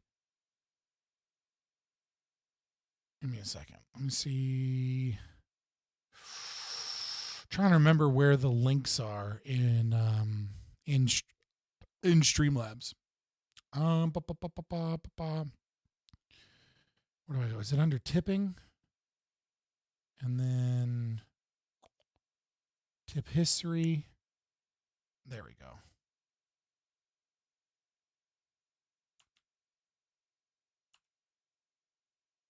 Gone. I love. It's on YouTube, so I guess we'll fucking. Gone. I love Israel. I love Israel. Gone. Gone. I love Israel. Israel. That's. What am I supposed to react to that? Fucking. What am I supposed to say?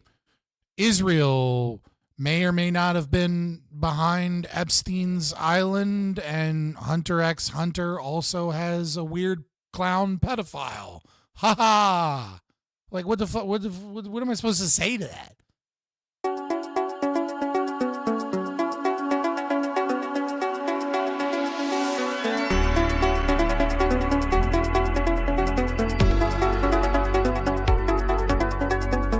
Such a stupid short. The Sam Hyde Show. But the Balfour Declaration, bro. You have a big check coming in from Netanyahu. So we have to make this show. Yeah.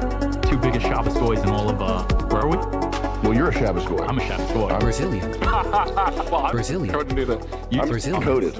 I study them. Well, I'm very philo-Semitic. Well, at my bar mitzvah, I realized I was really cut out for this way of life. What'd you have for breakfast today? Brazilian. Oh, okay. You know what I had? So is this just going to be more Jake, you dumb shit? What? I had a bagel with lox Yeah. and schmear. The way you said, the look on your face when you said schmear. You just do it again? Say schmear? Schmear? Yeah, but say it like not smiling. Schmear. Yeah. Well, I didn't nail it that time. I had it again for lunch, so I'm super philo-Semitic today. Do you actually have a bagel with lox and schmear? It's my weakness. Oh, really? It gives me love handles. Lox is people love that stuff. Good. I'm not big into fish. I think is that a personality weakness of mine? Or maybe there will be some study that comes out that shows that fish is actually bad for you, and I'll realize that it was just me being protected by McDonald's all along. You should fucking. I mean, there's the mercury, but like, it's not really enough to be real problem. My strength. My strength is your weakness. Remember that. Well, there's no studies that prove McDonald's is bad for you. There's no, that's ridiculous. You're watching. No, there's definitely studies that prove McDonald's is bad for you. Peacecraft donated $1. Oh yeah, this one gets fucking rugged. But after, he goes into ANCAP theory and monetary theory. But hey, YouTube safe. You know, I highly doubt it. We'll see. Daily Wire presents The Sam Hyde Show. Coming up first, we have our top 10. Should we talk about that much? I don't want to be like hammering it all the time. We started, the last one wasn't even about any current events type stuff. We started with the Bloodline Line. Listen, YouTube's rules and also our sponsor makes it so that we have to wait 8 more seconds before we launch into top 10 Brazilian moments. Top 10 moments. Moment number 10 coming at you in the paint hard is every Mark Cuban Shark Tank deal. So this top 10 Jew moments? This seems really dumb. And his last name. Number 9, the ADL celebrating the Mary Fagan lie. Now, I don't have Google on me right now. I'm curious who Mary Fagan even is. I've never heard of this before. The inception of the ADL was to protect this guy, Leo Frank. Right. Who some girl blamed on this black guy. Yeah. And even the KKK said, we don't. That is funny. Even the KKK was like, we're not lynching this black guy because we hate Jews more. It is wild, but I don't get it. Believe that. That's pretty rough. I guess I get it to the people that are obsessed with the Jews, but whatever. Cartoonishly. But number 8, the New York tunnel debacle. Now this footage, we can't let this footage die. We have to keep bringing it up with sound effects, with music, whatever sort of customizations, make an app about it. But this footage is so classic, it can never die, and it has to be resurrected over and over again for generations to come. I want to see subway surfers on the bottom, tunnels on top, tunnels mod in your video games. We keep it alive forever. We can't let it die. Number 7, 9/11. Yeah, the tunnel fucking thing is so fucking weird to me because they're like, bro, they were just building tunnels for COVID. It's like, no, what? And if I give them the full benefit of the doubt that because of COVID, they decided to build an underground tunnel system in between their churches and have like dirty mattresses with stains on them and like kid toys, shoved down there, and there's nothing creepy or nefarious going on there, and you're like an anti-Semitic racist if you like say that particular group should really be fucking investigated, right? Like even if I give them the full benefit of the doubt that this is for like COVID tunnels, that's still fucking weird, like super fucking weird. And the fact that story just went away is crazy. Like why can we not just openly say that at the very least?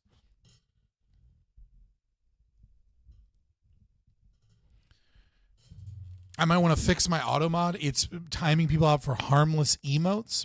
Like who? What the fuck? Yeah, she really did just do an emote. Why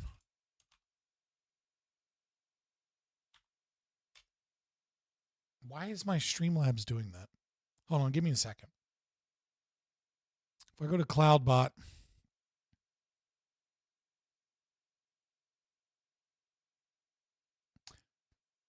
I have Zalgo protection on. I have symbol protection, but I'll cut that off. I don't know why symbol protect. I don't have email protection on. I just have symbol protection, which is supposed to restrict viewers from spamming messages with too many symbols, right? Where they're trying to get around saying the N-word or something by using umlauts and shit like that. So I'll see I'll cut that off to see what's going on, but I have no idea why it would be fucking undoing fucking just emotes. That's weird. 11 dancing Israelis. What was this about? Got me beat. What was this about? It's you have a mistranslated couple of clips where they're not speaking in English, where they go back to Israel and they're like, yes, we're Mossad agents and we knew about 9/11. And then all the fucking JQ people are like, see? And it's like, no, it's just mistranslated. It was some, were they Mossad agents? Potentially. Did they have an inkling about 9/11? Literally, our own government did, and every intelligence agency had some inkling about 9/11. Right? Like, we just didn't know that it was going to be the World Trade Center. And we didn't have interagency communication. Like, if we would have had interagency communication like we should have, which is the whole reason the Department of Homeland Security was created, like, we probably would have put the pieces together. But instead, we just had we had potentially a rogue CIA group that was, you know, that was doing some shiesty shit. You know, you could go into that a little bit more. They probably knew a bunch of things that they should have reported. So we never really needed, per se, to have the Department of Homeland Security anyways. But yeah, like, but the whole dancing Israeli thing, or like dancing bears is like another thing they call it, is this idea that like what was either Mossad agents or was just some Israeli kids over here on vacation were like posted up near the World Trade Center, and then they were dancing around the time that like the towers fell. Is it insensitive? For sure. Is it at like, you know, like the evidence you could even potentially say that like it's just the idea that this was like Israel news, so they had some secret agents post up near the World Trade Center so they could dance and celebrate is just dumb. Like, if Israel actually was trying to plan 9/11 or something, why the fuck would they have their agents nearby dancing so that they could get caught?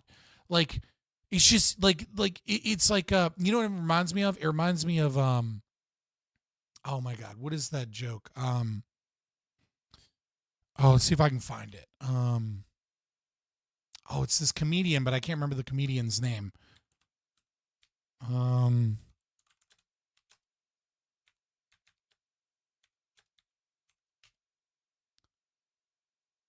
There it is. It's Nick Mullen, and he talks about there's got to be like a short or something. It is that stand-up.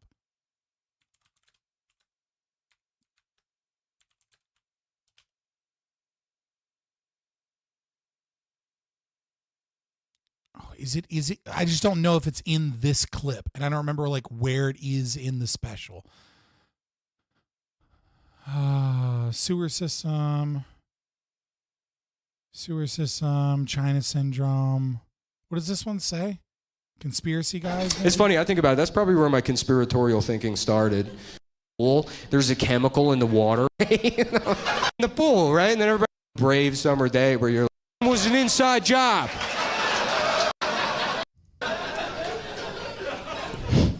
I think this might be. What happened to the 9/11 guys? I guess they were just proven right. That's a. They really just like fell off hard, and the only thing on YouTube when it started. It was folding up a $20 bill, trying to show you. Here it is. I think. Trying to show you an optical illusion. Do you know any guys like that? I had a friend that would do that. He'd be like, dude, you gotta see this. This is gonna blow your mind. He spends all his time folding up a $20 bill. He shows it to me. He's like, doesn't it look like the tower's on fire? It's like, no, it looks like your parents should switch to direct deposit. I don't know why they're giving you cash to do this with. But that was always so funny to me because it's like, what do you think happened, right? Like the fucking CIA was like, okay, plan's ready to go, ready to blow up the World Trade Center. There's only one step left. The clues. Yep. Yeah, it's clue time. It's time to get the clues out there. So we're going to have the Treasury team up with Mad Magazine to create a fold-in on the money to tip off this unemployed man. He's going around, he's like, look, it's the Illuminati. And you're like, actually, it's origami.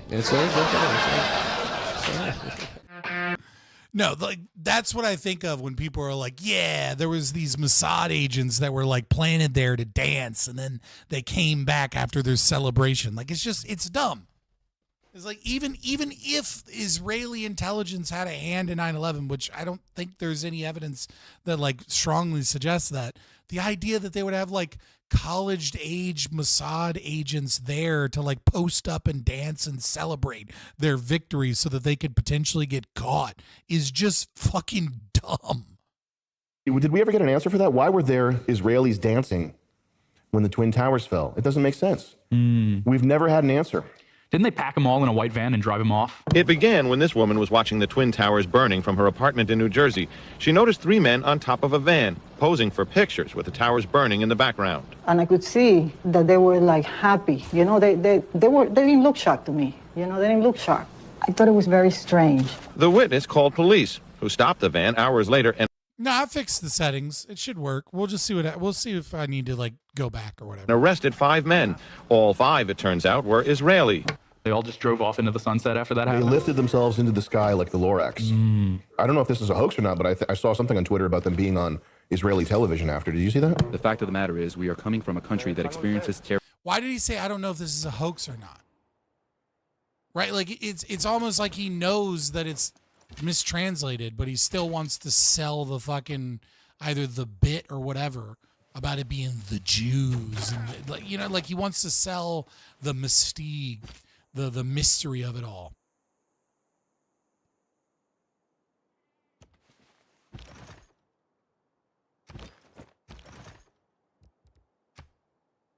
Terror daily. Our purpose was to document the event. They got interviewed about what a good time they had.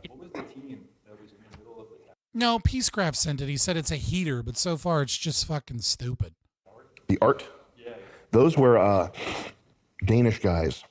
The real culprits. I don't even know if we should talk about that. It's so evil and messed up. That there's like an art collective that had there's photos of them setting up an art installation on in the Twin Towers, and there are boxes of or something like that. We'll put that on screen. Will it still come up? I never heard of that. Well, the first result is anti-Semitic conspiracies about 9/11 from the ADL.org. We'll just have to ask Grok.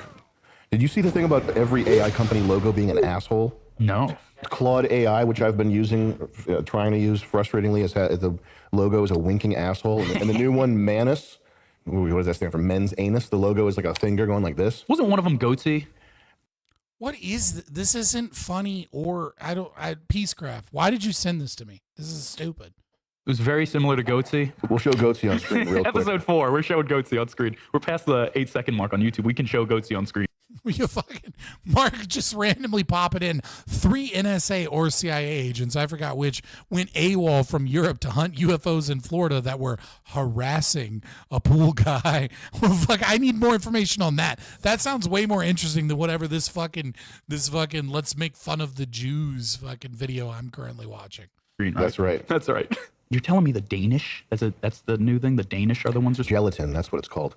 So this is this art collective Gelatin, and we'll show this on screen. They have they've got all kinds of Gate projects on their website. They did a really good job covering up Gate because it just went away. There's no explanation for the emails that WikiLeaks posted other than Gate's real, but it did just go away. It's very impressive. I don't know. Dude, he's really censoring out the words, which makes me realize that like if he needs to censor out the words, I probably shouldn't say it on YouTube. Peacecraft donated $1 because after the top 10 list, he gets into monetary theory. And Sam Hyde videos get 20 meters views after Dear Elon Clown Dick. What? Get 20 meters views after Dear Elon Clown Dick. God, I hate Gen Z. I really do. I know that a majority of my audience is Gen Z, but I don't get you guys. Like it's like chaos is what you guys find funny. It's just like chaos and stupidity and loud noises. It's like watch meme compilations made by like Gen Z, and it's just like a person says a word and then someone else said that word in a TV show like The Walking Dead, cue in either screaming noises or Chad dance music.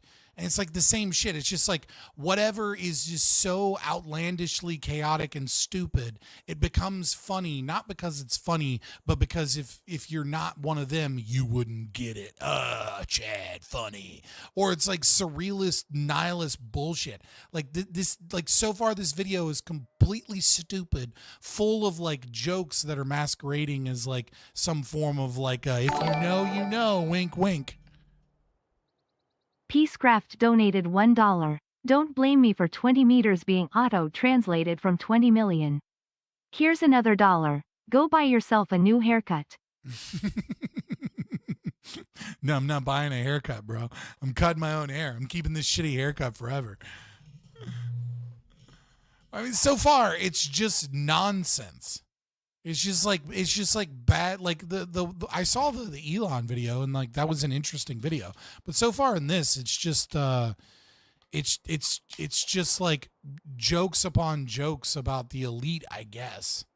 I don't know how impressive it is because people are so dumb and gay. But anyway, one of the things they did that truly will let you know how evil they are. I think they were commissioned to do a flag for like Prague or something, and they just did a giant flag with a shit smear on it. Anyway, top 10 Brazilian. It's number 6. Finding out that the Costco guys are Brazilian.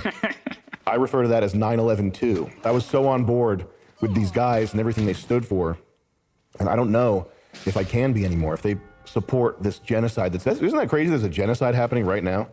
That's crazy.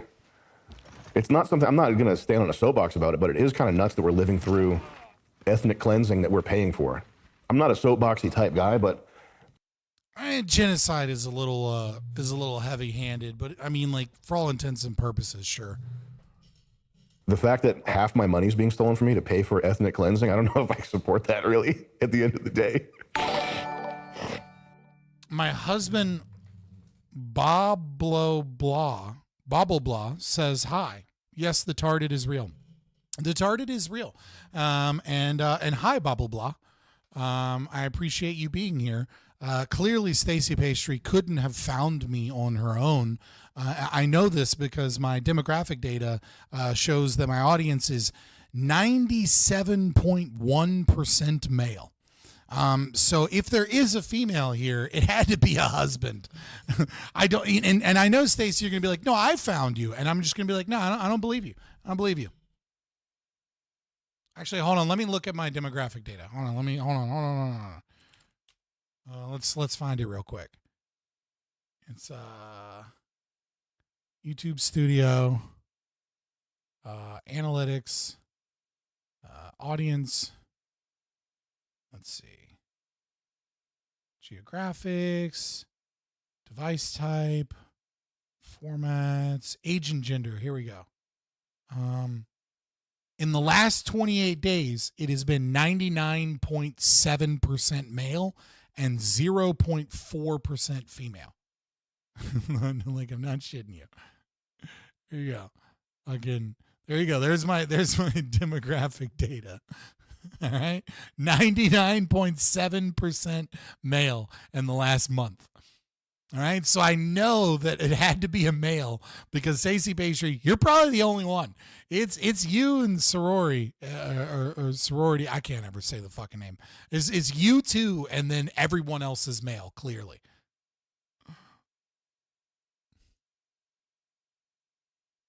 You know, the world's a terrible place, but this thing in particular, your wealth is being siphoned from you to pay for it. It's kind of nuts.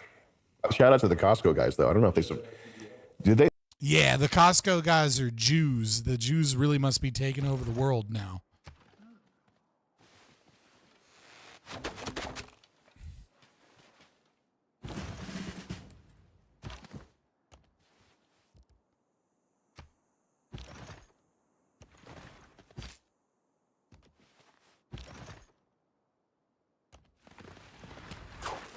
Hey, they did it. Hey everyone, it's AJ. And the Rizla. Let's look at that Riz face. And we are here to give a shout out to the upcoming podcast, The Perfect Guy Life, or PGL. We cannot wait to listen to the new podcast and give it a big boom! Counselor, let's see it one more time for the podcast. EGL. Well, they're part of our Israeli spy network that we're funded by. Top 10. No, they're just fucking people that make stupid TikToks and they happen to be Jews. Like, this is so annoying. Number 5, Rabbi Shmuley, sex dealer. Why is he appearing with world leaders? That's my question. Why is he standing next to RFK Jr.? What the hell happened with that? What does Mossad have on RFK Jr.? What do they have on Tim Pool? Yeah, no, fucking Rabbi Shmuley has been a known grifter and piece of shit for a very long time, and his daughter owns a fucking sex shop in Israel that is totally kosher because it's for married couples, and it's gross, and he's gross. That doesn't mean that the Jews have it on everybody, and he's the sex dealer and the disgusting Jews and their dick toys because they're gross and all the Jews are bad. Like, it's just... This is fucking, wow. This shit just becomes tiring. Are they paying Tim Pool? Who funds Tim Pool?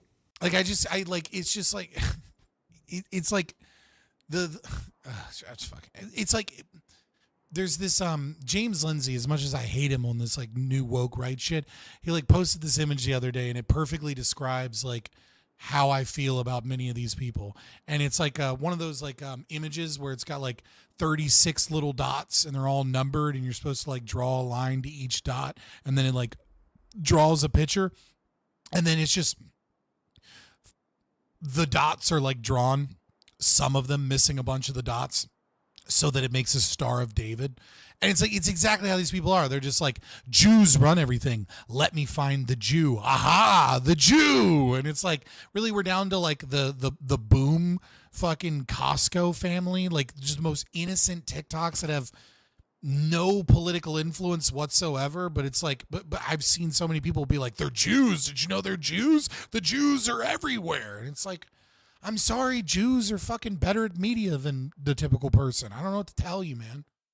Should have looked into Rabbi Shmuley. It's a name that you can't ignore. If Tim Pool makes money through super chat donations, that's where they make. Oh, they made 1.3 million over a 5-year period. Did you see him complaining about not being able to monetize? He has like 30 employees or something, and he wasn't able to figure out how to make money. Isn't he fucking huge? Why does he censor himself about Israel? I keep being told about the USS Liberty. That's something with the Israeli government. Oh, fuck. Yeah, you should. No. God damn it. I should have built that there. I'm an idiot. I just lost out on a gold per turn because I'm fucking listening to this guy be stupid. Wait. You should be careful about that. Allegedly, the Israeli Air Force jet fighter aircraft. I mean, they did end up paying out the American government. So I'm concerned like false flag operation, like a missile comes out of Gaza and hits one of our aircraft carriers, but it was actually an Israeli missile. Well, I don't want, we should get out of there. It doesn't, well, let me stop you there. It doesn't matter where the missile comes from.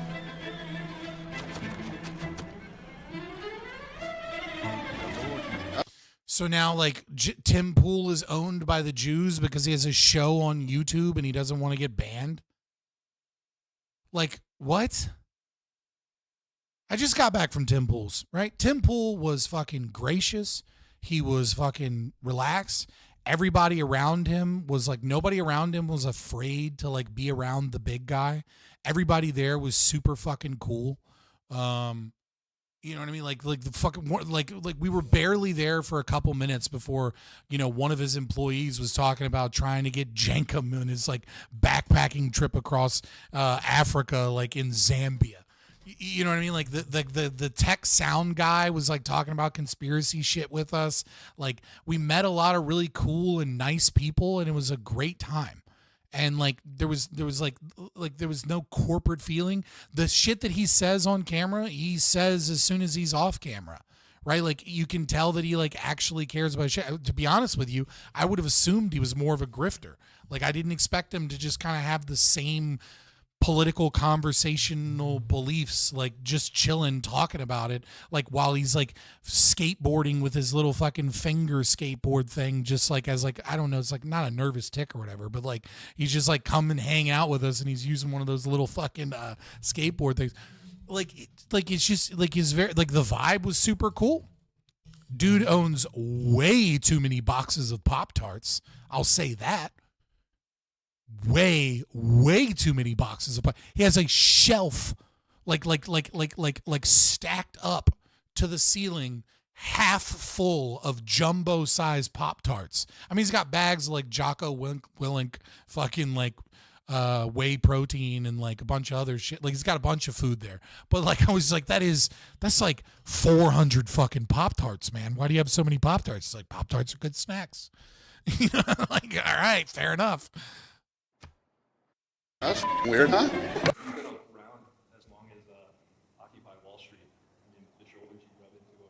You collect them.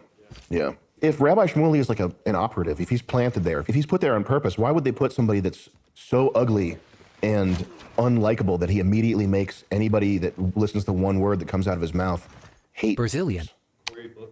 Cory Booker. Dr. Oz, bro. Is he getting photos by being like a fan? Is that how he's doing it? Oh my God. What do the photos look like? Do they look like photo ops, or do they look like just a fan coming up and saying, hey, can I take a picture with you? No, some of them are like actual photo ops. Some of them almost look like personal, like Instagram posts. Yo. It's like if somebody would post like, yeah, I'm with Rabbi Shmuley. What the fuck? Yeah, a well-connected, rich grifter. Congratulations, you just described 90% of people in the media industry. And half of them are going to be gross. And a quarter of them are going to be pedophiles. What's your point? Why? Don't they know how hideous and freakish he looks? Why wouldn't they use, who's the U.S. Army PSYOP girl? What's that girl's name? There's a new hot one every like. I'm the bear Jew. Dude, I'm every ethnicity but Jew. I'm surprised I'm not Jewish. I almost wish I was. It'd be more fun to fuck with people if I was, but I'm not. 3 months. The Luhan, that's her name. Is she Asian? No. What's her name Luhan for? Is it Yiddish? Sam Hyde blackmailed by Haley Luhan. Okay, top 10 Brazilian. Number 4, the USS Liberty. We're going back into the classics vault for the original top 10 moment, the USS Liberty. My favorite warship. What's the backstory here? It was a U.S. warship that they just launched. I want to hear him describe the USS Liberty. This will be interesting, actually. All right, I'm gonna save this game so that I can never play it again because I'm like getting my ass beat and I'm bad at it. Because I'm half paying attention and I'm bad at it, like I said. But we're gonna do this. We're gonna do this. Hold on. I want to hear him describe.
Test. There we go.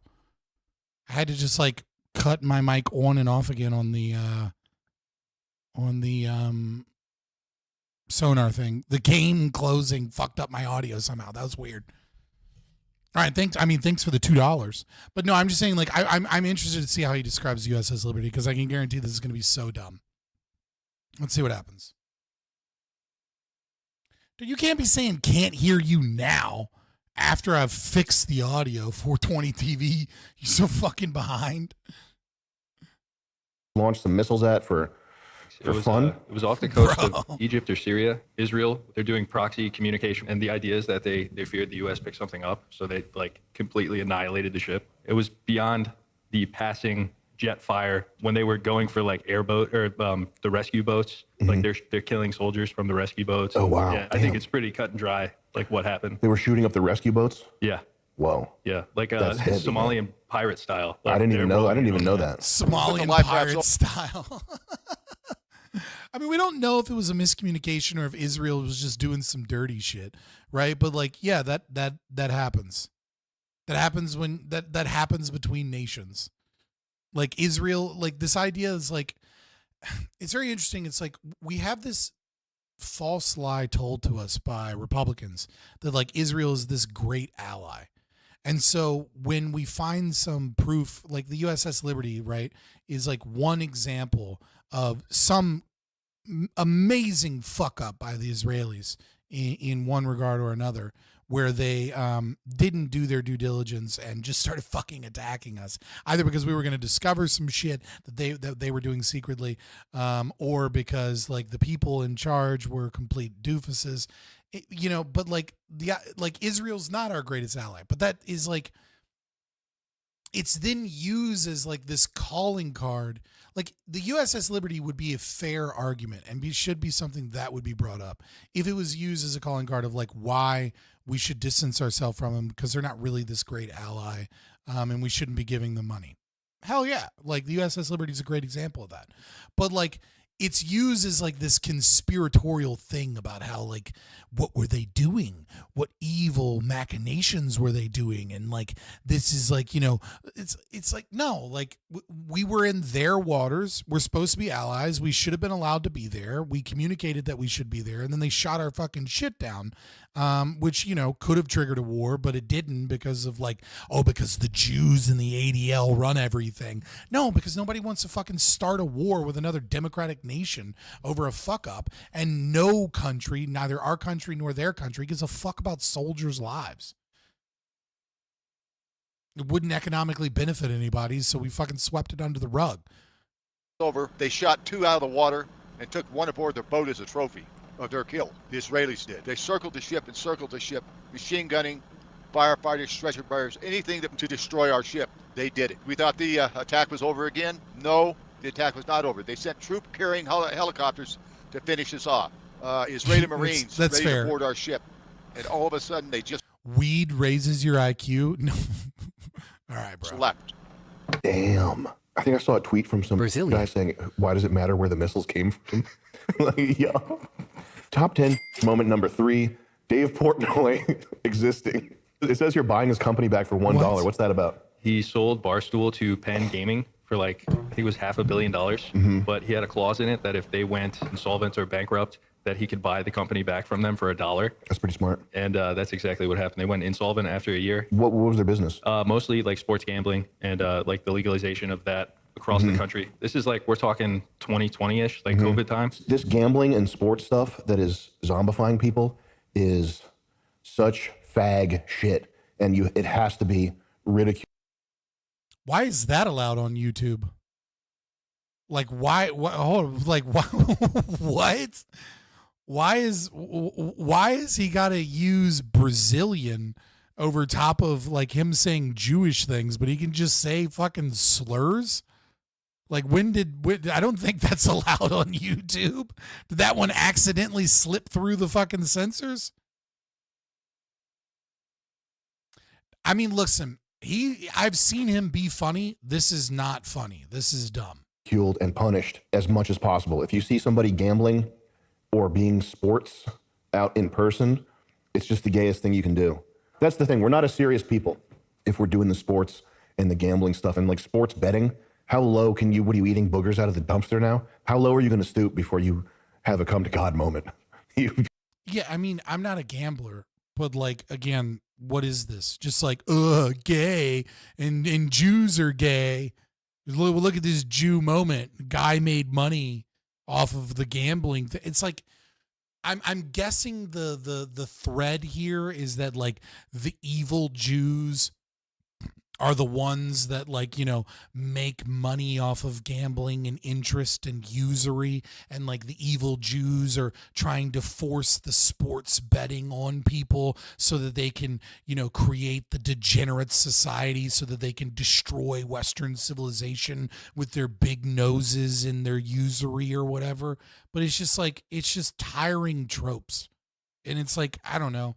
Maybe it's funny if you hate Jews. I don't know. Like, I just like, I'm like, I don't, but the thing is that like, I'm not like super into Jews. I'm just ambivalent, and this seems dumb.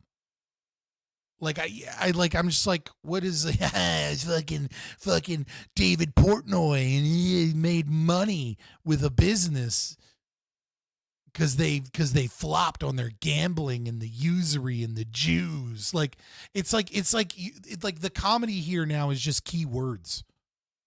I don't like are keywords supposed to be funny? Do we just have to notice? Is that all the comedy is just noticing and being based because he notices? Piece of shit. You fucked up piece of shit. You nothing person. You have to hang that up and stop. If you're sports betting, you have to stop. You can't ever do that again. It's so embarrassing and humiliating and lowers all of us. And it just makes it so that we deserve the torment that we're going to get. You have to stop sports betting immediately. Do you bet on sports? I do from time to time. When I was a younger... All right, that's funny. It's the first time I've genuinely laughed. Like, it just goes super hard on how dumb and gay it is. And then it's like, do you do it? I do it sometimes.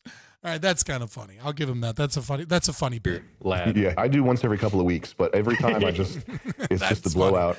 It never goes the way I want it to. I always think, I know because I follow the teams. I have my teams that I follow. You're a big numbers guy too. I'm big on numbers. I know that, listen, when there's a certain spread, like, there's a kicker who he scores 3 kicks every field goals. This guy gets 3 field goals consistently every game. So if the spread is a certain, I'm just saying, there's a system you can use. You see how you sound right now?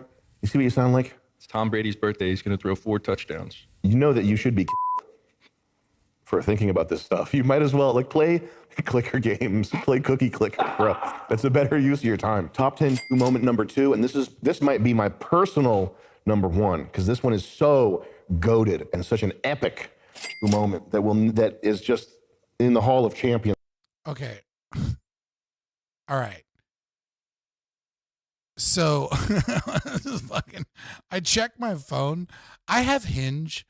I don't really use it. I just every now and then if somebody likes my profile, I'll see if I like them. And then if I like them, then I'll message them. That's about all I use it for. And then every couple of weeks, it'll send me a message and be like, hey, we're about to take you out of the algorithm or whatever if you don't swipe on some people. So then I go and I'll be like, oh, I like this person, I don't like this person. All right, I'm done. Right? Because the apps are just terrible. But at the same time, if somebody likes me and they seem cool, I'm like, all right, whatever, I'll check it out. But it just sent me my ex, and it did not that my ex liked me, but it was just we think you should be with this person. Not my ex, baby mama, another girl that I dated after her for a little while.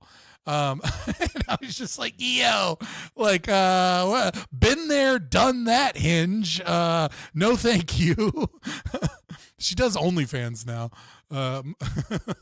Well, she did towards the end.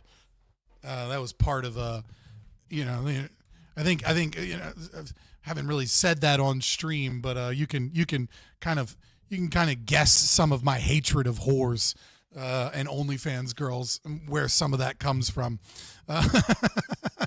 But some of it's personal, boys. Right? Some of the reason I hate these whores and their degenerate behavior is personal, because she was like, oh, we're not making enough money, I'm gonna start doing this, and I was like, all right, this is a reason for me to leave, you fucking slut. It's I'm not doing that. But they just sent me her profile. We think you two would match, and I'm like, nah, not even a little bit. Forever, okay? And that's the acidic vomit trigger. Oh, yeah. I don't like this one. This moment should be the sort of logo of our age, the mascot of the modern age. I just think. Wait, what is this one? I don't know this. Goated and such an epic moment that is just in the Hall of Champions forever, okay? And that's the acidic vomit trigger. Oh, yeah. I don't like this one. This moment should be the sort of logo of our age, like the mascot of the modern age. I just think it is so poignant. It's like a poem when it happens, and you know what happens. When you know what happens, you want to see it again. And when you see it again, you want to see it more times. Is this just a random internet video now? What did she do to piss him off? That's what I want to know. Yeah. Okay, she's a goy. So this, what? This is just some video of a Jew vomiting on someone? Peacecraft donated $1. Your ex does OnlyFans? That's fucking disgusting. Really fucking despicable. I can't fucking believe this succubus harlot seduced your heart. This dumpster hooker doesn't deserve a... Wants the link to her OnlyFans so I never find it. I'm not giving you my ex's OnlyFans links. I think I obviously haven't checked up on her in a while, so I don't know her fucking link even if I could. But I'm pretty sure she like only does it through like Snapchat or something. I don't really understand how it works, but like I think she like sexts dudes on Snapchat and like uses bots to like get dudes to think that they're talking to her when like she's not even talking to them. They're just talking to a bot, and then funnels them to their OnlyFans if they want to see the good stuff. It's actually even worse than doing OnlyFans. It's like she's finding desperate dudes on the internet and then like getting them to converse with a bot on Snapchat, and then like some percentage of them are dumb enough to go from that to like her OnlyFans to continue messaging her, and then she's willing to message the dumb dudes that like pay money on her OnlyFans through her like Snapchat bots that she like pays for. Is that the new meta? But that's what she was doing like 2 years ago, or has it been 2 years? Yeah, it's been like 2 years now. So, I mean, maybe she was ahead of the time, but she was paying for like bots to like funnel people from like Snapchat sites where like people were like, there's this hot chick, I'm going to DM her. And then like, she would like the bots would then funnel to her OnlyFans, and then she would only talk to people through the OnlyFans. It makes sense, but it's like it's even worse than just doing OnlyFans. Well, I mean, to be fair, like every time I'm on Twitter, it's very obvious that like every OnlyFans account is everywhere. And it's like, okay, clearly they're just botting their interactions there too. So I'm sure they're doing it everywhere. She existed. We're going to sit like a Fendi and eat while the goy are our slave, is what he was thinking. I don't want to think about it. And he booted right at the exact moment to let her know. It's there in the Talmud, vomit on 1,000 goys. It's not his first victim either. No. Yeah. I'm pretty sure you wouldn't like her that much anyways, because she's a black girl. I know how you hate the blacks since you're a big Sam Hyde fan. No, it was too perfect. It was like a heist. He's done it before. How good of a sense of humor do you have to even think of that too? That guy is rolling with an amazing tier 1 sense of humor. Like CKY and Jackass, which are probably the best videos of all time. I don't even think those guys even approached that classicness on the meter. And top 10 moment number 1 that's currently taking Twitter by storm is that saying Christ is king is anti-Semitic now. A study came out. This is a very important study that I would say the world's top scientists. This one's fair. She's not a MILF. She's not a MILF. She's like 24. Need to rally behind this and sort of promote this to the American populace. And we need to get this in front of Neil deGrasse Tyson and Bill Nye just to confirm that the science holds up. But it is a study. And a study means that it's authoritative, that it's real, and that you need to listen to it and believe it. And the authors of the study are, who we have, the Jim Jam brothers in there. There's 2 Indians, about 8 Finkelsteins, and then 2 non-Finkelsteins writing this study about how Christ is king is anti-Semitic. And yeah, I don't know, dude.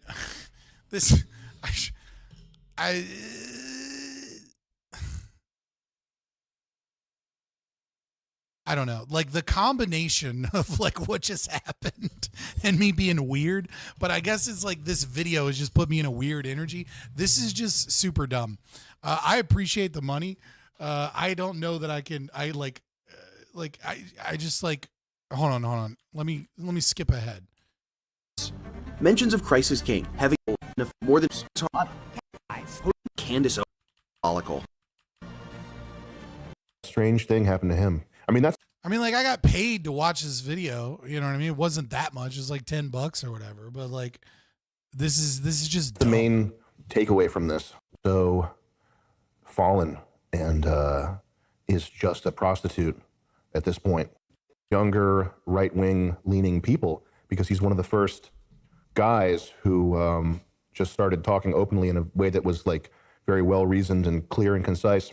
Time has its way with everybody. I guess part of this is that he's old. How old is he? 50s, maybe? He looks like he's 85. Yeah. And I don't think that carnivore diet helped him out, really.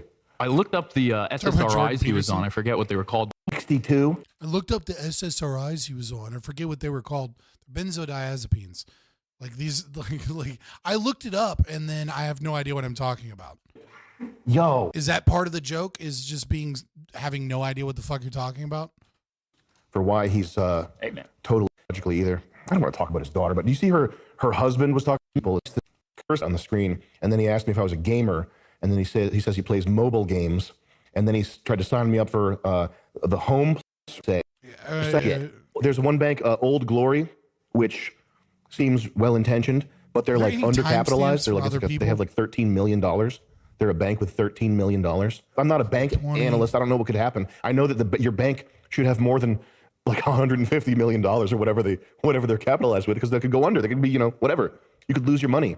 You're not FDIC insured. What does that even mean? Have you ever called the FDIC to activate your insurance? You don't have that. Did you know I got scammed out of $30,000 by Nigerians? Like the shit that old people. This is dumb. This is really dumb. At this point, I'd rather know why Megan is mad at Matt Walsh. Yeah. I mean, like, this is like, it just keeps staying fucking dumb. Peacecraft, I don't know what you see in this. I don't get it. I don't know, brother.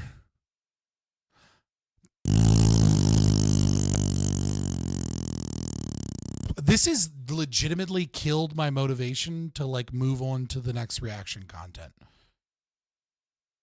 I'm sitting here like, we got stuff to do tomorrow. And I don't want to like beat a dead horse and just be like doing content for content's sake. Like, this is so bad that like, I'm just like, does anybody have any questions or anything? Does anybody have anything that they're like curious about? Yo, what happened to my fucking pretzel rocks? I went to view player and all the stations are gone. There we go. Top played stations. Load. There we go. All right, let's do some chill EDM in the background.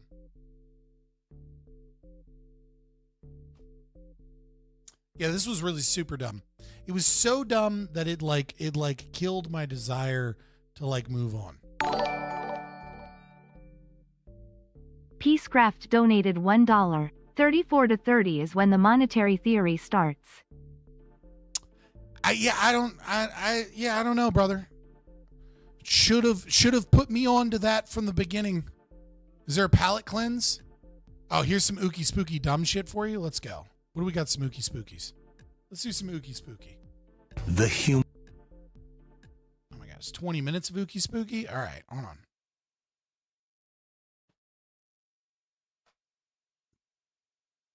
Oh yeah, let me switch this over here, huh? The Gulf Breeze UFO. I'm not gonna lie.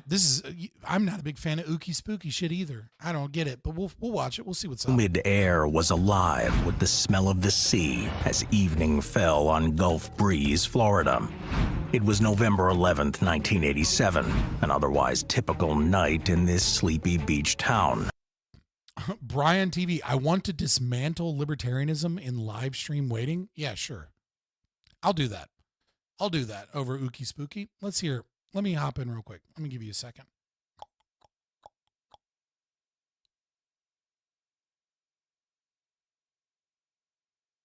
Give me just a second. Someone wants to dismantle. What's up? What? I dragged you in here, silly.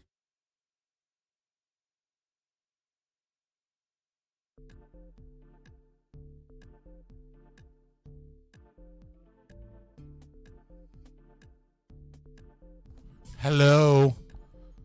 Hello. Here comes repeating of the N-word. I mean, if I have to, I'll just obviously kick him out and then trim that section out of the live stream.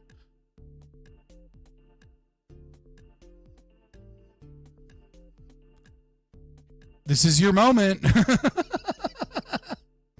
Bro, he's crushing. He leaves again. What the fuck?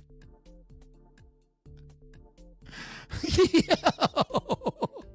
What is happening tonight? What does ookie spooky mean? It just means like conspiracy or like Mike ain't working sick. Dude, he almost had me.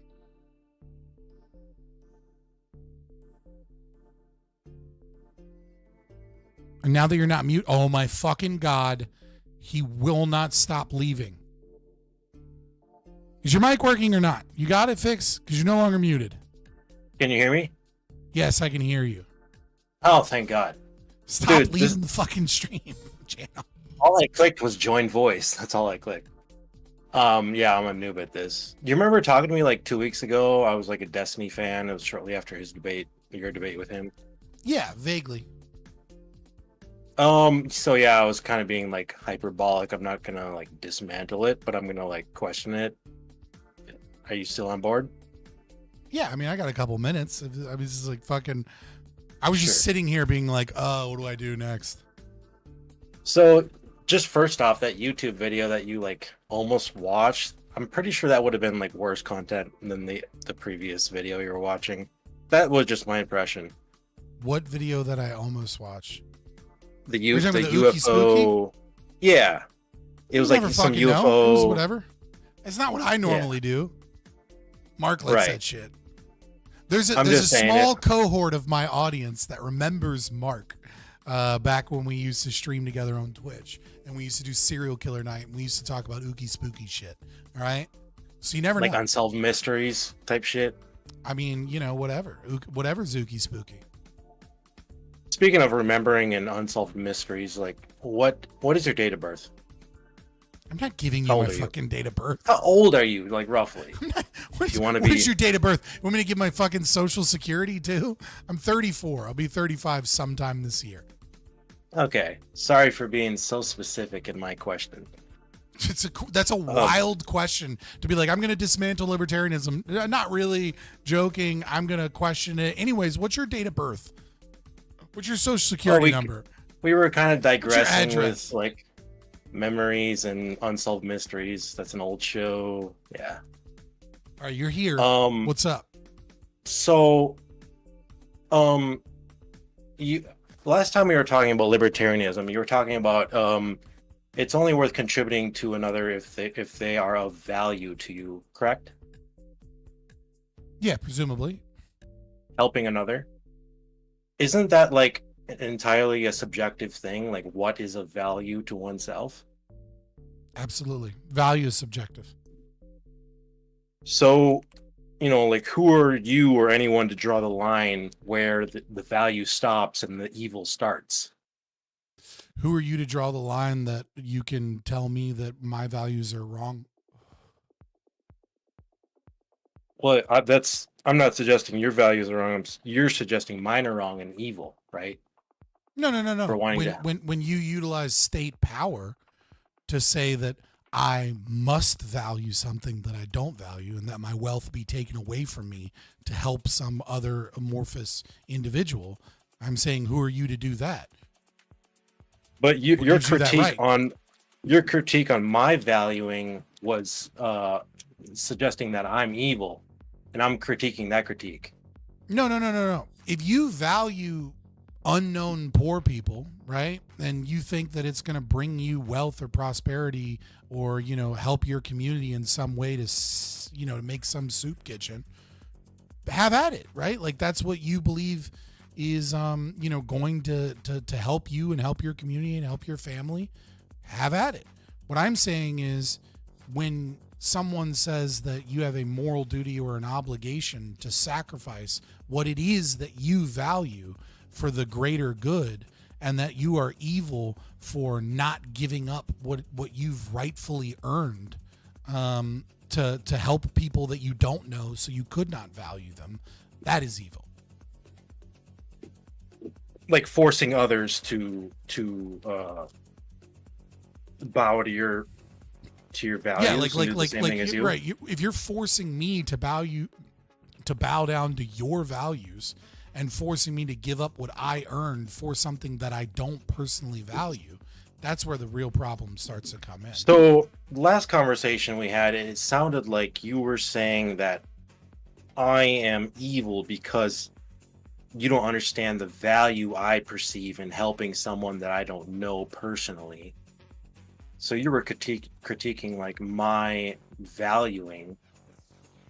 Yeah, I mean, we went into a whole thing. And then about, is the implication that if the idea that ahead. like, yeah, you were describing that it is, you were describing sacrificing your own values and saying that you value the sacrificing of your values, which is a contradiction, right? Like it's illogical, irrational, and thus evil, right? Like if you value someone, like a friend, a brother, whatever, and you think that they can aid you in the future, or you think that helping them will aid you in some capacity, right? There's nothing wrong with that. But if you have some sense of loyalty or duty to give up what you have earned, and to give up something that you would want more, but for this moral duty or obligation, now you are sacrificing what you value and then calling that a value. That is in and of itself contradictory, and that's why I'm calling that evil. Like, you cannot give up what you value and then say that you're doing it because you value something greater than another value. Like, you see what I'm saying? So, I mean, kind of. So let me say this. So if I was like, hey, Scott, I'm going to give you this, I'm going to give you my car if you give me your Apple. Would you say that's evil, or that's just a bad trade for me? I mean, it's probably a stupid trade. Depending on the car, let's say you have 100 cars and I have a bushel of like the greatest apples you've ever seen. And like, so the car has very little value to you because you have tons and tons of cars, and I've got a bunch of apples and no car. Or even just, think that the car is worth more than an apple because I can sell the car for more than I can sell an apple, right? Then that's not evil. But if you know what I mean? Like, it's probably a bad trade. But again, value is subjective. Tell me if I'm wrong, but the where you really dislike my line of thought is where it is implemented mass scale obligatory, right? It's okay. I can do what I want to do, and my values are set where I set them subjectively. But when it becomes like implemented throughout society and government and statism, that's where you draw the line. Is that right? No, there's two lines, right? Like the state implementation is the height of evil, right? But if you make the claim that it is morally good, and that it is a some form of duty or obligation to give up what you value for others for the sake of them having less, or for the sake of them being down on hard times, that is also evil. These are two different evils that you're talking about. I would say both are evil, but one is obviously like a greater extension of that evil. I mean, if we're thinking of it in like transactional terms, like a trade, like I said, an apple for a car, there's obviously a big discrepancy between those values, as most people would assume. Yeah, I mean, like the market Isn't it price subjective? would obviously Like, make an apple worth more Like- than a car, right? But if you're dying of thirst in the desert, and I come up to you and I say I can give you this gold bar, and then I'm going to leave you alone in this desert to die of thirst, or I can give you this giant bottle of water, you're probably going to pick a bottle of water. But if I were to go to a market, a bazaar, or like whatever, right, and try and sell a gold bar versus selling a bottle of water, I'm going to get way more money for the gold bar than I'm going to get from the bottle of water. But in that moment, when you're dying of thirst in the desert, a bottle of water is worth more to you than a fucking gold bar, because the gold bar is has some monetary value on a market, but that bottle of water is your life, right? Like that's the real value of that bottle of water. Is your point coming from objectivism or subjectivism? You know what I'm asking? I have no idea what you're asking in that regard. So, like, you're laying out like consequences in a situation where one is almost like irrefutably in dire circumstances, and I'm saying, which seems to be saying subjective. the value is subjective. They're dehydrated. They're dehydrated. Their body needs water. It doesn't need That's to be an like objective thing. It doesn't need to be a life or death situation, right? Like I can say, like, I'm going into work. I work a 9 to 5, and there's a hot dog vendor that sells hot dogs all day, and the hot dogs are $3, or let's say they're $10 hot dogs, right? They're really, really, really good hot dogs, but they're $10 hot dogs. Well, at fucking 8:30 in the morning, I'm like, $10 for a fucking hot dog? What a ripoff! And then it's noon, and I get out of work, and I'm in a hurry. And I I have a bunch of work to get done, and I walk out and I'm like, oh my God, I got to get something to eat. I'm starving, but and not literally starving, right? I'm just hungry. And all of a sudden there's this hot dog vendor that's known for having really, really good hot dogs. All of a sudden, $10 for a really, really good hot dog so I can hurry up, get something to eat, and go back to work is now worth my $10. So in a matter of 4 hours, right? The value of that hot dog is changed in my mind. Whereas in the beginning, it wasn't worth $10 to me. But now that it's lunch and I'm hungry and I'm in a rush, all of a sudden that hot dog is worth that much. It's the market. It's supply and demand, right? Supply and demand, right? I mean, supply and demand plays a role in what, sure. I mean, we could say that. I mean, I'm not describing supply and demand, but supply and demand would be the culmination of everybody's, subjective evaluation, right? Yeah, this is like a microscopic supply and demand example. It's just pure market. Yeah. I mean, it's not really, but like that's fine. Okay. I mean, do you think the market determines value a lot or mostly or absolutely or not at all? I mean, some people just say let supply and demand and capitalism do its thing, and that'll naturally lead humanity into the right direction. How much are you on board that shit? I mean, I think the market just reflects the subjective value of the people. Right. So if the people are a bunch of degenerate, horrible, monsters, right, then the market will just provide them a bunch of free porn. Right. Like the market isn't necessarily good. I mean, it's good it is the only system of redistribution of scarce resources that isn't inherently violent. And so in that sense, it is the right answer and is good. But it's the market isn't going to save society, right? Humans with good moral values are going to have to save society. But the only way that they can do so ethically is through the market. You lost me at the ethically through the market part. Well, it's you can't ethically solve, all of human problems through socialism because socialism is unethical. Right, it can't be ethical. You cannot ethically do socialism because. But you're suggesting some problems need to be solved through socialism?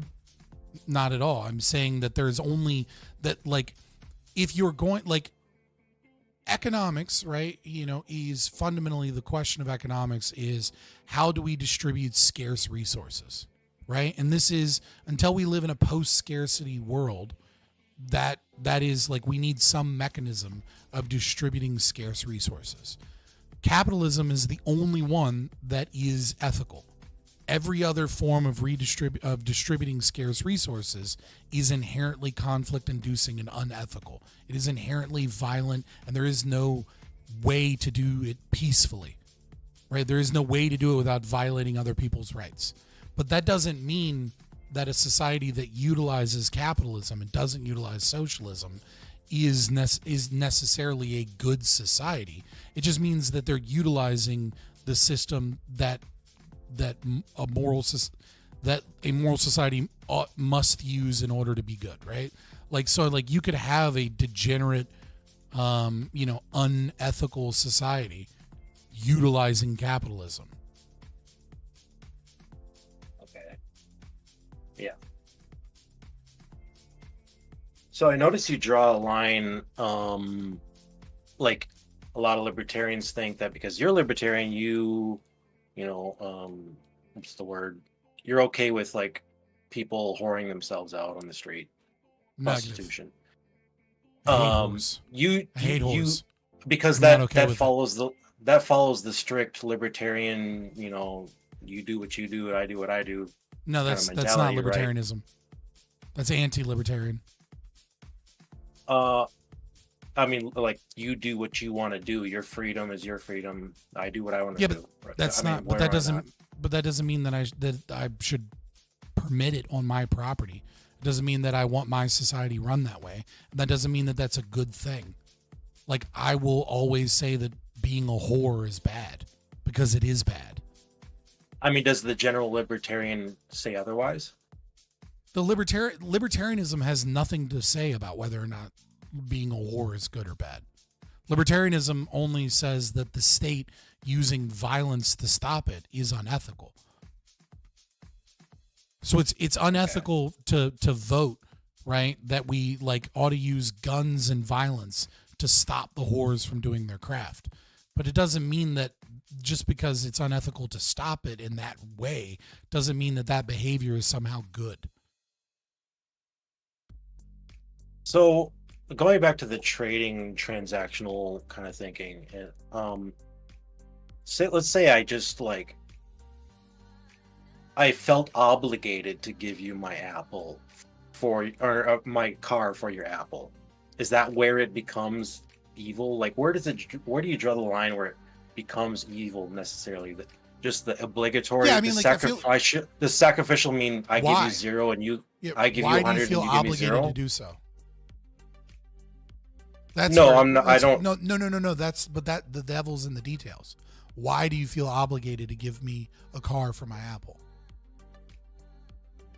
Well, I don't. Right, but that's the important. That's where the distinction lies, right? Like, if you feel obligated to give me the car for the Apple because you're like, you see me every day and I'm like your neighbor and I'm your friend and, like, you're like, dude, this dude is amazing and he makes the best apples and, like, he's hit on hard times, and if I don't give him a car, like, we're not going to see apples anymore, and, like, I think that it would be, like, beneficial to me to give him a car because I'm going to keep this dope ass apple orchard near me and I'm always going to have access to good apples and it's good for the community, etc. Then, like, I'm going to give this guy my car because I love his apples and I want to keep getting apples. Like, if it's a selfish desire for you and for those that you care about and for the things that you value, then it's fine, right? But if you go, oh my God, that guy, he feels so poor, it's wrong that I have so much and he has so little, so therefore I must give it to him, not off of the virtue or value that he brings to me, but off of this concept that it is wrong that I have so much and he has so little, and I need to help him because, what I have, like, there's something wrong with what I've attained. That is when we start saying that it's evil. Let me change it up a little bit and tell me if it changed if it changes in substance at all for you. So the original example, I'm giving you my car for your apple out of a feeling of obligation. Let's say I'm giving you an apple for your car out of a feeling of obligation. Is that still evil? I mean, no, it doesn't change anything. I mean, it would be weird. You know what I mean? Like, well, it would be insane. It would be pretty irrational, right? Like it's like it doesn't make a lot of sense. It's hard to wrap my head around the self-sacrifice of giving up an apple in exchange for a car, because like it just doesn't really fit reality. But I mean, like, but the same logic would apply. It would just be like you just have to be a crazy person to think that way. Let me ask you this: why not use the word insane rather than evil? At what point does it become evil? Like, are you trying to appeal to like traditional conservatives or something? Like, why evil? Don't accuse me of being a grifter in that way. Like, don't do that. I'm not. I don't change the words I use so that I can appeal to a different audience, right? I believe what I say. Now, the reason I say that something is evil is because at an individual level, right, it is evil. That's why I call it evil, because it is. But maybe it can be difficult to understand why it's evil. And the easiest way to understand why it's evil is whenever you make a moral statement, right? About like, I ought do this because it's the right thing to do. You have to recognize that morals need to be universalizable, right? So anytime you make a moral statement, like murder is wrong, right? Like this is the easiest moral statement because morality is kind of baked into the word murder, right? When you say murder is wrong, there's not some instances where murder is right and some instances where murder is wrong. When you make the statement murder is wrong, murder is always wrong. And so when it's universalizable, that means that you're making a statement about something being good or bad in every instance of every human interaction, to include the past and the future. Right? So when you say that something is like you ought sacrifice because you have so much and someone else has so little, what you are really saying is every single person that has more property than someone that has less property is evil unless they give up their property for those that have less property. And what you have said is the only moral system to exist is communism. When you say it is morally righteous to give up because I have so much and someone else has so little, you have effectively said communism is the only right way. Because you've made the claim that any time any human has more property than another person, by nature of their destitution, you must give up your property if you want to be making the moral decision. Well, that's like absolute equality instead of like relative, reasonable equality, right? It's a kind of a misrepresentation. And I don't mean to say, right, like, because the moral principle has to be universalizable. If the logic is you have where others do not, right, then it must be that way. Like, it must be that every single person that has more than those that are less fortunate must give up their property if they want to be moral. Like, that is the logical conclusion of stating a moral obligation or duty to give up because you have so much and someone else has so little. But why does something need to be taken to its logical extreme, like 100 or 0? Like, because that's how ethics be modulated? Like that's how logic and ethics work, right? Like, you can't just deny logic and ethics because you like it in this moment, right? Like, the fact of the matter is when you make a moral statement that like you ought do this, then you are making a claim based off of the principles that needs to be universalizable. Something can't be logically true in one instance and then not logically true in another instance unless the context or the details are different. Then it's context dependent. So unless it makes sense taken to its extreme in either direction, it doesn't make sense at all. Right. If I say theft is wrong, okay, then in order for that to be a true statement, then all theft must be wrong. You can't have some theft that's okay and some theft that's wrong. Either it's wrong or it's right. It can't be both true and not true at the same time. That would be a contradiction. That would be illogical. It's like morals is a subjective thing. We're back to like subjectivity here. Like you're trying to draw an objective line in a subjective playground. No, I'm making a statement about logic itself, right? You can say that different people have different feelings about what they think is right or wrong, and like I can agree with that. Like obviously I agree with that, right?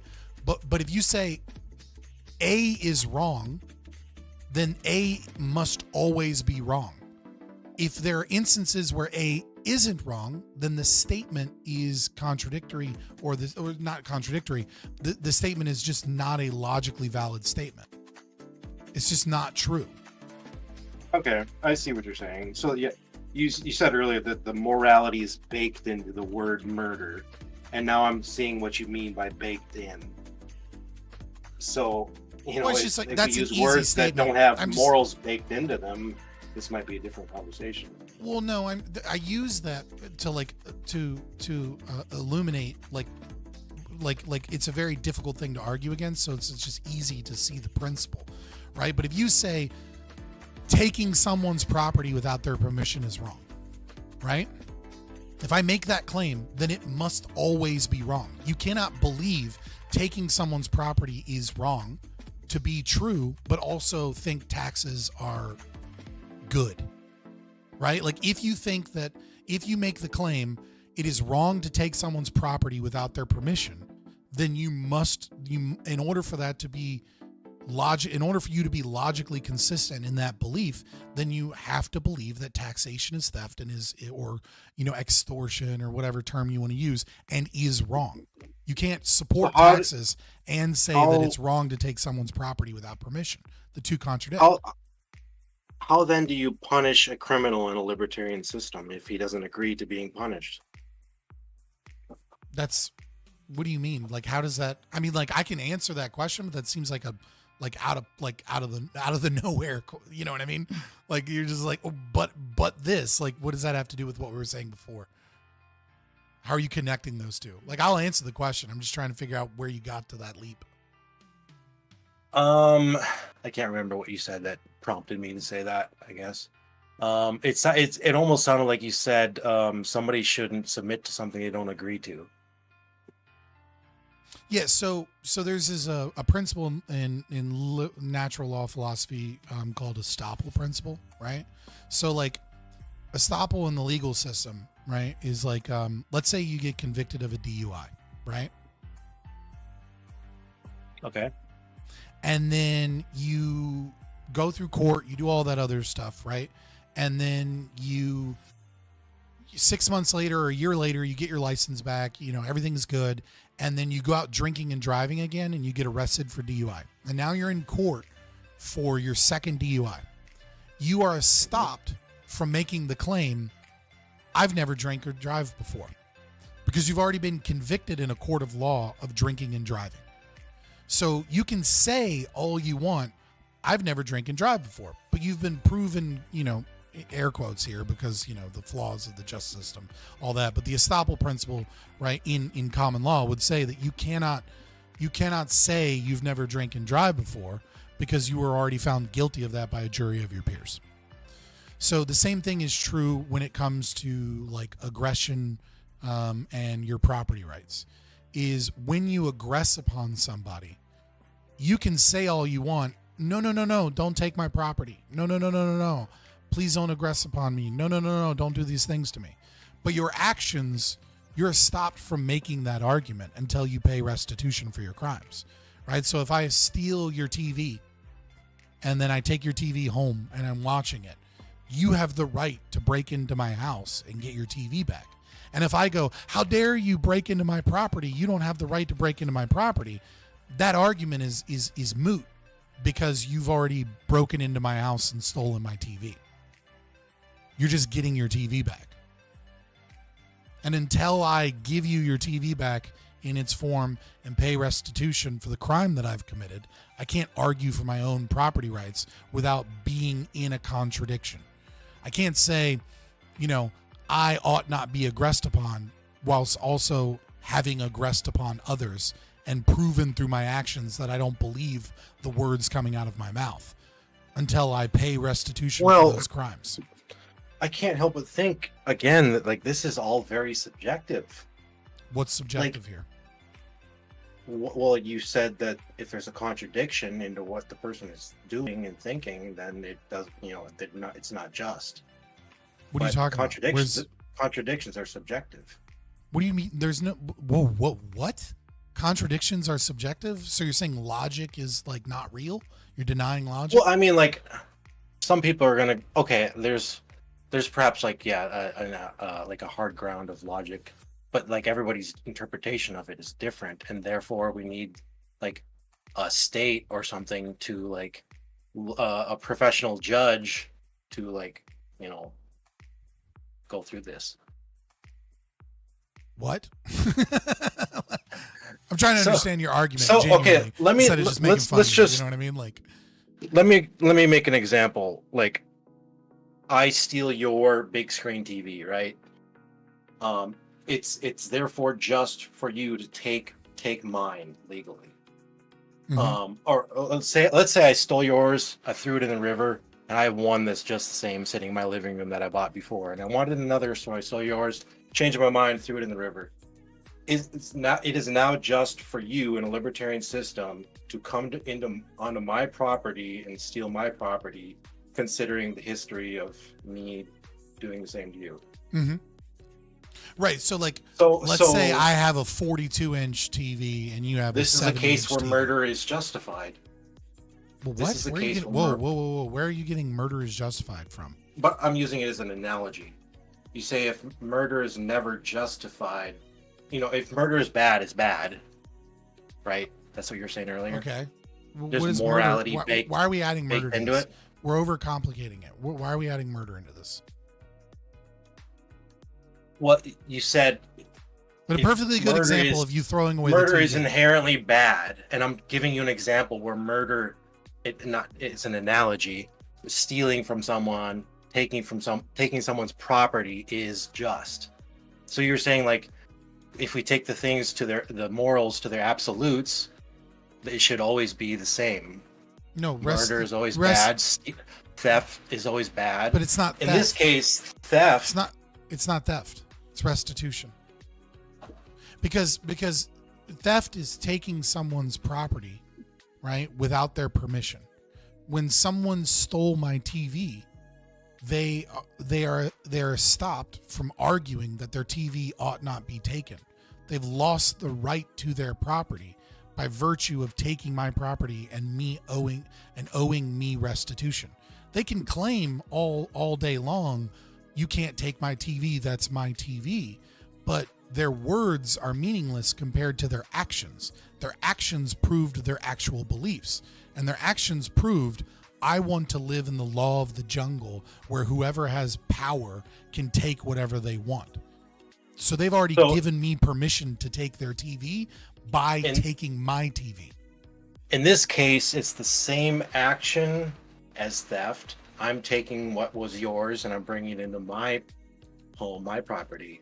But morally, it is justified. It's the same action, but it's different because it's morally justified. Same action as theft. It's not the same action. What are you talking about? Well, in the TV example, I threw your TV in the river. I have one exactly the same as yours. You take mine in compensation for me stealing from you. You are justified in taking and owning my property now. Yeah, it's the same action. I've taken your property with your permission. You have permitted me to take your TV. No, the guy could go kicking and screaming and be an idiot and not know logic. Doesn't matter. His actions proved that he consents to me taking the TV back from him. And he cannot argue otherwise because he took my TV. Okay. You see what I'm saying?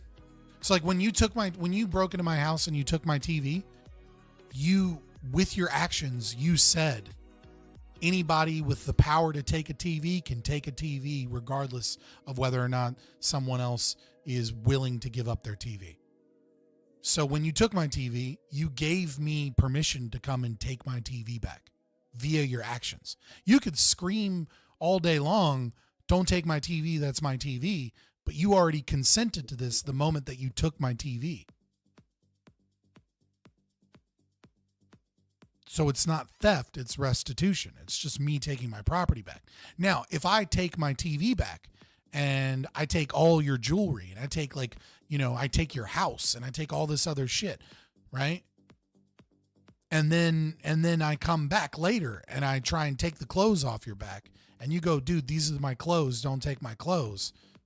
You can argue that, right? Because I've already gotten my just compensation. I've already gotten And then it would be restitution. taken to court and settled in court, presumably. Yeah, I mean, it would depend upon the society that you're in, right? Like, I mean, let's say you live in an Amish society, it might go to a council of elders, right? If you live in a big ANCAP city, you're probably going to have insurance companies, and then Geico and Nationwide will talk to each other to settle it. And if for whatever reason they can't settle it, then they'll go to court, right? Just like you would a car accident, right? Like 97% of car accidents don't go to court. Why? Because we have insurance companies, and 97% of the time, the insurance companies just work out an arrangement because they represent their clients, right? But yeah, if you're in a small town that's like an Amish town that has like a council of elders, then yeah, it'll go to that. Like whatever instance. My stream This is worse waiting. than how I came in. Okay, so let's just jump into Ayn Rand. How do you define self-sacrifice? Let's just start there. I would define. Well, I don't think you need the term self, right? I think sacrifice is you know what I mean, like just in general as a concept, right? I when I use the term sacrifice, I'm thinking of it from a Randian perspective, right? Which would be that sacrifice is giving up something that you value for something that you either value less or do not value. Right. So,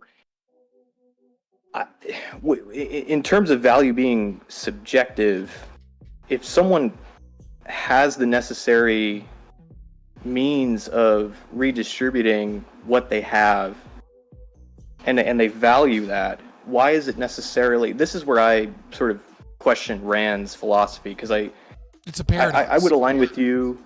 Yeah, I would align with you and anarcho. How do you give up what you value for something that you value? That makes no sense, right?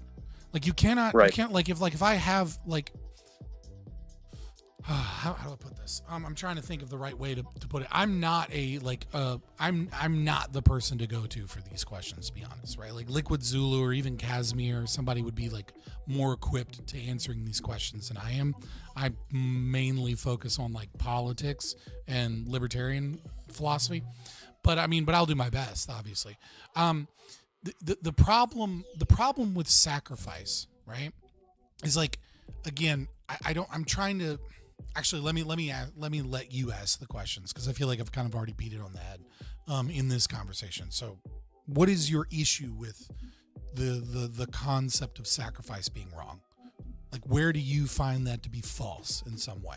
I find it virtuous to at least value some level of self-sacrifice. I know Ayn Rand didn't have a family, so at least from a familial perspective, people have to engage in some level of sacrifice. You've probably heard the saying how people are communists with their family, socialists with their neighborhood, and capitalists with their community so or I have a city. question. Are you a parent?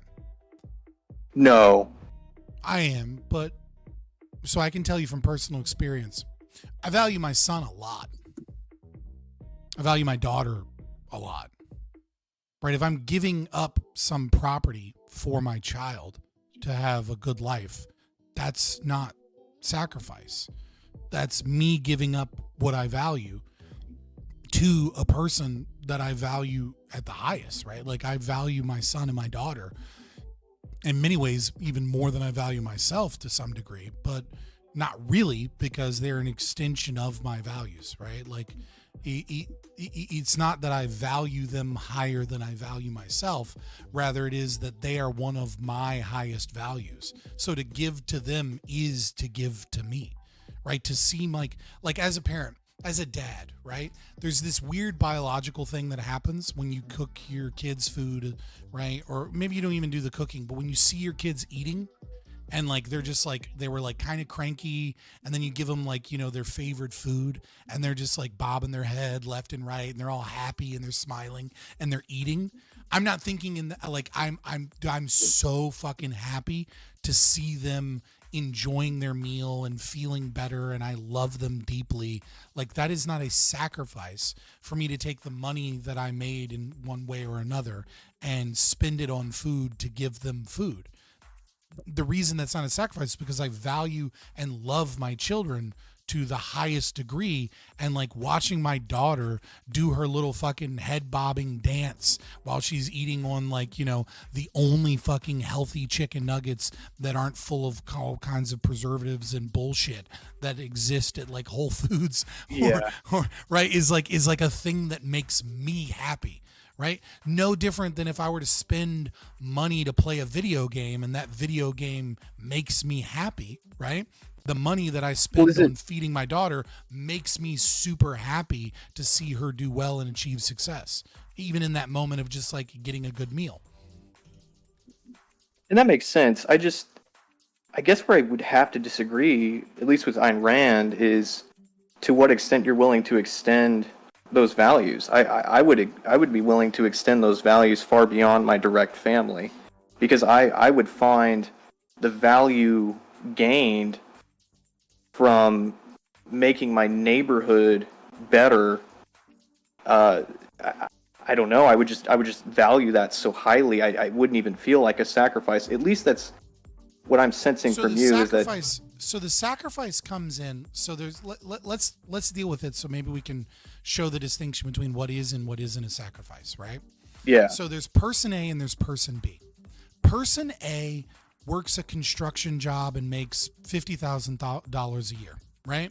They pay their bills and they have a little bit of money left over. Okay. Now, person B is Elon Musk. Okay. Now, for whatever reason, these people live in the same neighborhood, the same community, right? I don't know why Elon Musk doesn't live in a gated community, whatever. For the example, you know, let's just roll with it. They live in the same community, same everything, right? Now, let's say person A and person B both think it's a moral duty or responsibility to make the community better, and so they give up $10,000 of their money every year to like make the neighborhood cleaner. Well, for Elon Musk, $10,000 is basically nothing, and it's not hurting him. It's a tax write-off. It's helping him, right? And that $10,000 is really worth cleaning up the community and making sure that there aren't homeless people or whatever, right? Person A giving up $10,000 is, they might make the community better. They might help out in the same way that Elon Musk might, but that's going to be the difference between whether or not they can own a home. And so this is where like the concept of like doing something, like you can value your community and get happiness from making your community a better place. But if you are sacrificing your well-being for that, and your ability to achieve success, and your ability to, you know, to grow and gain the things that are going to allow you to meaningfully succeed and be the best person you can be, you're fucking up. And it's like, the reason is like, what when you start giving up the shirt off of your back, you begin to become a burden to other people. Right. You're forever a renter. You're not achieving success. You're not self-actualizing the best person that you can be. You are sacrificing your potential so that you can give to others, because you value others more than you value yourself and what you can achieve. But in Elon Musk's case, He's not sacrificing any potential. He's not harming himself in any way. In fact, this is money well spent that is going to make him and his life better because he lives in this neighborhood, and like it's just very easily worth that much money to him to be able to have less crime and like less homelessness and less bullshit in his, commute to and from work. You get what I'm saying? Absolutely. Yeah, you've certainly clarified it. I mean, that definitely is how I've understood it. I guess I just sort of dislike, and like many people, the way Ayn Rand says it. Oh God, yeah. She says everything. She's very with, like, pure based finality, and like offers very little explanation as to like what she actually means. Almost as it's designed to trigger you and to force you into internal conflict. It's like it's like nails on chalkboard, and until you accept her philosophy, it will always be like that. Yeah, and that's the way I've always perceived it, is that by maximizing your own individual, say your personalized GDP or your wealth, right? Mm-hmm. You in turn, in effect, maximize your potential to do good for others. Yes. And you even see this in the tax system. In a progressive tax system, the more you earn, the more you quite literally pay into the services that we all receive. So I certainly don't see a problem with a person maximizing their own wealth such that they see that as a potential to do better for others. I just think Ayn Rand doesn't really value that sort of extra step of, then you go and share your wealth. She's like, that's optional. Like, so this is the problem: is that like sharing your wealth? I mean, like is bad. It really is, right? Like sharing your wealth for the sake of sharing your wealth and not for the sake of your own selfish desire is bad. And I'll explain.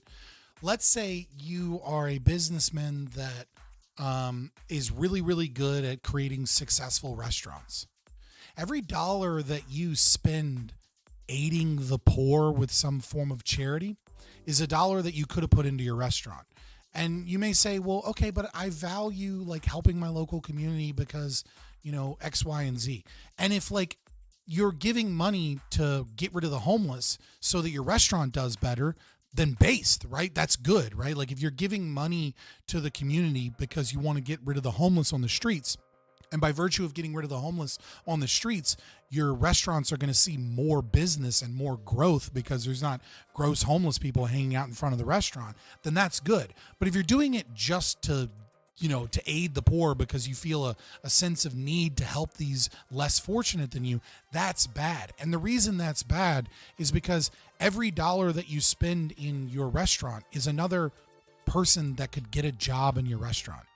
It's another economic transaction of people taking their highest value of people trading, towards their most valued means.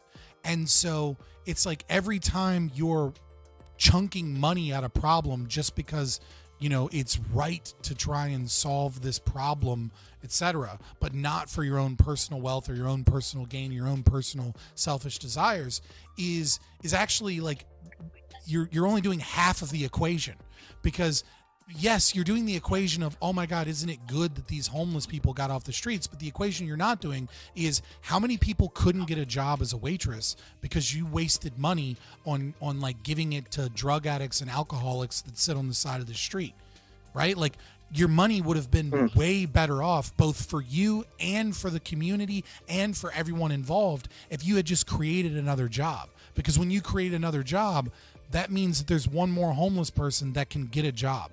Or at the very least, that means that everybody else that is doing a job waiting tables, there's more jobs available, and therefore their labor is more valuable because companies have to pay more money in order to get waitresses. Like a rising tide like lifts all of the ships kind of thing, right? And so when you're giving up what you value towards this like moral duty or obligation to help those less fortunate, you're actually hurting those less fortunate than you, and you're hurting yourself, and you're hurting the community, and you're hurting everyone. And it all stems from the fact that you're acting in an irrational capacity. You're not acting rationally. Like, if you were acting rationally, you would do whatever it is makes you the most money, and whatever it is makes you the happiest. And by doing that, you would be aiding far more people. And the reason is because you're acting within reality and within a rational means. When you sacrifice, you go into irrationality and you go outside of reality. And what ends up happening is people go, oh, you have this moral duty to help those less fortunate, but you incentivize all this bad behavior, and you create, or you create a system that incentivizes degrowth in the economy, and that hurts everybody. Everybody is fucked by the idea of sacrifice. Nobody is harmed by the person that, in a non-aggressive, non-fraudulent way, does everything they can to achieve the greatest success and wealth generation possible to them. So that makes sense. I guess the example that came to mind when you were mentioning that was the idea of nonprofits. And the way I see it is, which are always making a profit.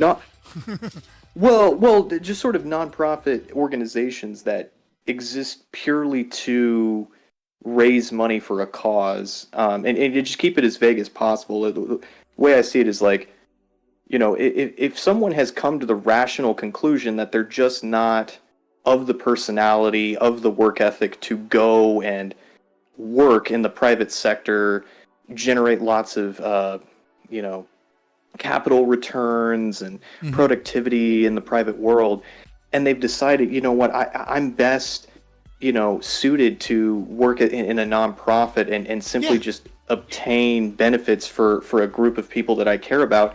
I don't see that as irrational. I it's think not irrational. It's not irrational. And it's not a form of sacrifice. So, I'll give you a better example, right? So what you're describing is what's known as psychic profit in Austrian economic theory, right? So I've never heard of this. Yeah, so let's say I want to play a video game. That's what I want to do with my time right now. I've got all my work done. I want to kick back, relax, and because I can't be working 24/7 or I'm going to go crazy, right? So I want to have a moment to relax. Okay? And I have, Path of Exile 2, and I have Star Wars Knights of the Old Republic 1, and I have Baldur's Gate 3. Right? I'm going to pick one of these games because I value one of these games more than the other game. Okay, but that doesn't mean so we can tell that even though the action is play a video game that you already own, I'm going to be happier, and my time is going to be better spent playing one of these three games as opposed to playing one of these other two games. And so you can put this evaluation into the job market, right?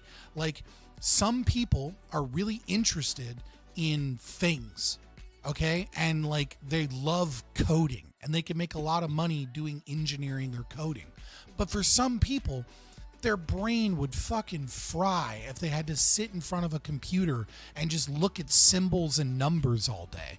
Like, they want to be a teacher, or they want to be a nurse, or they want to be a psychologist. Right.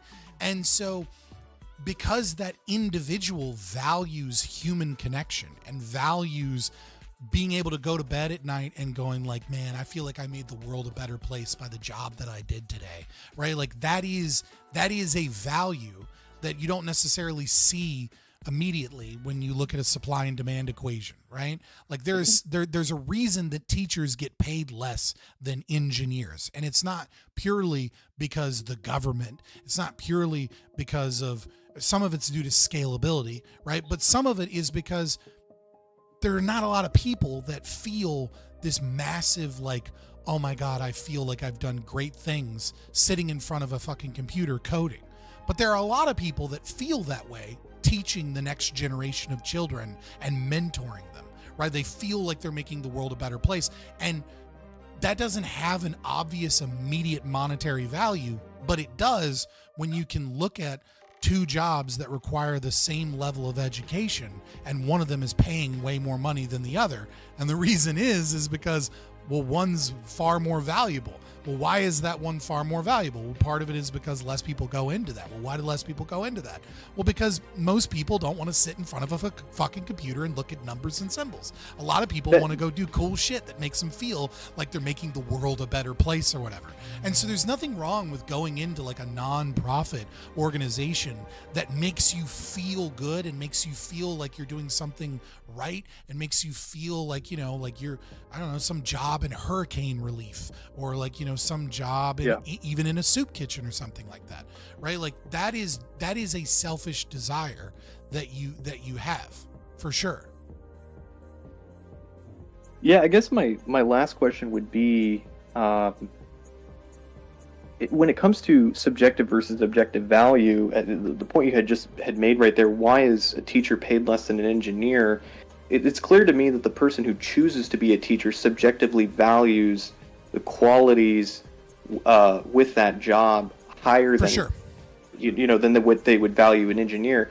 But the market, which to me resembles an objective value, not a subjective value, because I mean that's an aggregation of many values of well, it's not many engineering salaries, many.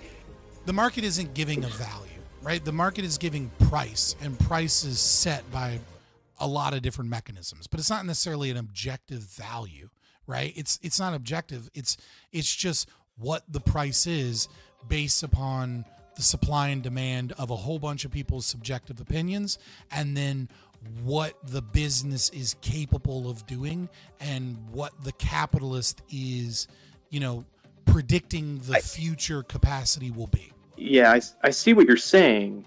It's just how do we not extrapolate an objective value from an aggregation of subjective values? I mean, if popular opinion leads us to a certain okay. Oh, it's just like, I mean, like it can look objective, right? Because there's a lot of data that goes into it, and the degree of accuracy that you're going to be able to determine like what something is likely to sell for is like can make it feel objective, but like there's no real it has an objective value. It doesn't have an objective value. Value is subjective. True. How would you contend with the notion that certain, just going straight to like chemistry and elements, I mean, certain metals have a certain weight that is higher than certain metals. I mean, they objectively contain more certain intrinsic value is what I should say. Certain metals have different properties. Is that then transferred into our subjective value in terms of utility and how we can use, say, copper or iron or aluminum? Or do copper and iron and aluminum have objective value independent of human use? Or do we have to use them to... Value, you can't... You can't have, nothing has value unless it is ascribed by a moral actor, right? So like you can't like if all humans died, what's the value of copper? If all sentient life is destroyed, what is the value of copper? It doesn't have any value because there's no one to evaluate it. That's I'm honestly going to admit I don't know enough to answer that question. Because, I mean, it is a deep philosophical question, right? But it gets to what we're saying. I feel like it's unanswered. Copper, if all sentient life is wiped out, then copper has no value. Now, in the future, if new sentient life were to spring up, copper might have value, but it would only have value in the eyes of someone that is capable of evaluating it, in someone that is capable of having ordered values, right? Like in this moment, I'm thirsty, right? And I have water in the fridge, and I have milk in the fridge, and I have lemon juice in the fridge, right? So I'm going to order my values. If I'm really thirsty, I want just water. If I'm kind of thirsty, I want water with a shot of lemon juice in it. If I'm not really that thirsty and I'm kind of hungry, but like I know I shouldn't eat, I might, and like I eat some cookies, all of a sudden milk becomes a higher value, right? In any given moment, these different products are going to have different values to me based upon my own kind of like feelings in that moment. What gives something value is the moral actor that is evaluating the thing itself, right? And so there is no objective or intrinsic value to anything, right? For example, copper, you know, at the top of the Empire State Building, right, is a triangle of aluminum.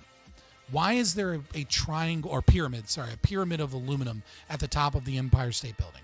Is it because it's like for there as a lightning rod? No, it's actually a decoration that is designed to showcase one of the most valuable resources in America. Well, the problem is that aluminum used to be super fucking valuable when the Empire State Building was built. Well, it's not anymore.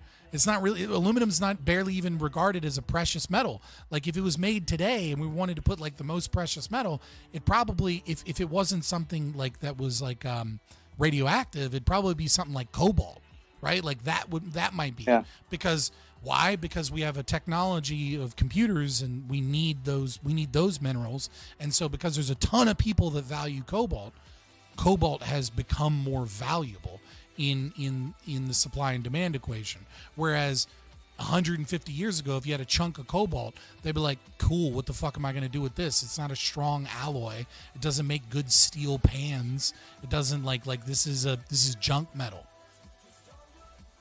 Certainly. Yeah, I certainly see what you're saying. There's I think it's a little bit of a semantic game. You're not denying that there's objective properties. Or, no, of course not. Like yeah, H2O is H2O. I'm not denying that there's some way to make water that isn't H2O. Yeah.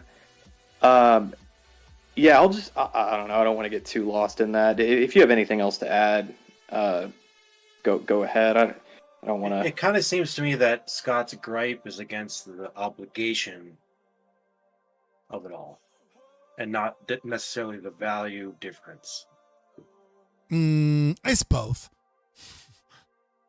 But as a libertarian, right, and as someone that predominantly is more engaged with spreading libertarian philosophy, getting too into the weeds with and no offense to anybody here or my audience, but let's just say with the normies, because I'm hoping to capture normies as well, is like not as helpful to me than to focus on the libertarian stuff, right? Like it's kind of like I have higher ordered values as well, right? And one of my highest order values in this channel is teaching libertarian philosophy and legal theory, right? Not so much objectivist philosophy, because objectivist philosophy is kind of like another layer. So both of them are problematic to me. But like in the context of me being a libertarian ANCAP channel and trying to preach libertarianism, I obviously focus on one more than the other. Sure. What's up, Policy Wonka? Hey, how's it going? What's up? Did you have something to add before we get out of here? Yeah, I'll try to be as quick as I can. But so we've been having this talk like on this channel for about a week, I think, and I've been thinking about this a lot. And I think that there's a disconnect between where objectivism drops off and ethics picks up. And I think that the big problem with this is that it's not necessarily recognizing where the evil actually originates, right, in altruism. And I think it moves in two directions. I think one is like the systemic side. Mm-hmm. So if you are if you're acting out of guilt, or if you are acting out of a desire not to be, extorted, right, by the state, right, thrown into prison or whatever, then it's fraudulent, right? So I'll kind of explain it a little bit more. I'll go back to the personal side. So if you're claiming that you're doing something just altruistically, it's fraud because you're still choosing something that you value, right? You're getting some benefit out of it, whether that's social status, whether it just makes you feel good or whatever. I don't think that altruism actually exists. And I think that the evil in altruism actually comes from the fraud in that. So yeah, on there is an argument to be made, right? That altruism is a made up concept in the sense that nobody really acts altruistically. They act in their own rational self-interest. But those that posit altruism are actually positing a system of slavery. They just aren't really necessarily aware of it. But like to be honest with you, Policy Wonker, that's a whole nother layer that like I kind of know where you're going with this, and like okay, all right. I've kind of chosen not to go that far. Because if you feel like it's a long conversation, we won't get into it. Yeah, I kind of just want to tell people, go read Ayn Rand, and then we can have that. Like, if I was talking to 4 objectivists, or if I was having a chat with Liquid Zulu, like, I 100% would go there.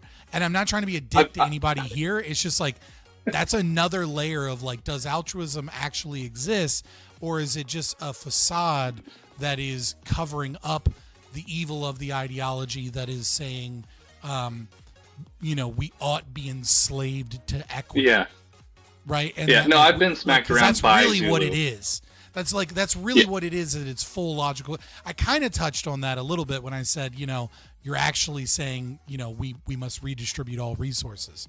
But like, for the sake of argument, I will use the terms altruism as if altruism is an idea that exists, as it's stated, as opposed to its logical actual meaning as far as objectivism is concerned. Okay, let me just say this then, just to kind of sum up. Of course. And very, very briefly, but because I know you've been wanting to get out of here for like an hour, so if you feel like you're doing something, video, that Sam Ide shit broke me, man. I know. Like, dude, what is this? I was like, what's going on with Megan? If you feel like you're doing something because it's the right thing, right? Or if you feel like you're on the right side of history, or if you're more on the conservative side, you're doing something because it is your duty in society, right? That's all fraud. Yeah. That's essentially what I'm saying on the systemic side, is that you are in it. That's the thing that I think a lot of people aren't really understanding, is like, well, that you're acting in an evil way. People think that that what you mean by that is that they are making an evil action consciously. But they're not necessarily, because the fraud was perpetrated by, whatever. Perpetrated by the philosophy that you've like. Exactly. What you're actually doing is you're acting irrationally, and the logical conclusion of your claims is full-blown equity. Like that's sure. like when you say, we have a moral duty or obligation. It's like when you universalize the principle that there is a moral duty that man ought give up his property for those that are more in need. The only logical conclusion in which that is consistent is that property rights do not exist, and that all people that have more property must give up their property to all people that have less property, regardless of whether or not they worked for it. Yeah. And I only jumped on because I was like, Rand is nails on a chalkboard. She pisses a lot of people off, but there is more of an ethic. There's a method to her madness. I realize that there's a method to her madness. It's very similar to like how Liquid Zulu is, where it's like, dude, if you just softened this, like people would be able to have a better understanding. And it's like, no, I'm going to burn this into your brain and piss you off until you give up your false conclusions. Yep. All right. Well, that's all I had. So I'll let you wrap up and everything, but I appreciate it. Yeah. I just have a good one, man. Brother. And you too, Brian. Nice to see you come back. Whatever. All right, guys. It's 11 o'clock. I will. I'm going to be chatting with 8-Bit tomorrow. Looking over his debate with Vegan Gains that he says he got. He said he got trounced pretty hard. So kind of going over some discussion of like rhetoric. And like kind of like a meta conversation about debates in and of themselves. Maybe talk about some libertarian ideas. Talk about like Tim Pool or something. It should be fun. And I will see you guys tomorrow And I think I have something potentially lined up for Thursday, but we'll see what's going on. And then I have my kids this weekend, and I got a bunch of stuff I got to plan and like start writing down, and potential debates and interviews and stuff like that. So it should be fun. Don't call him at all. What? Liquid zealot. He kind of is a little zealous. But anyways, like, share, and subscribe. If you want to ensure that you know when we go live, I'm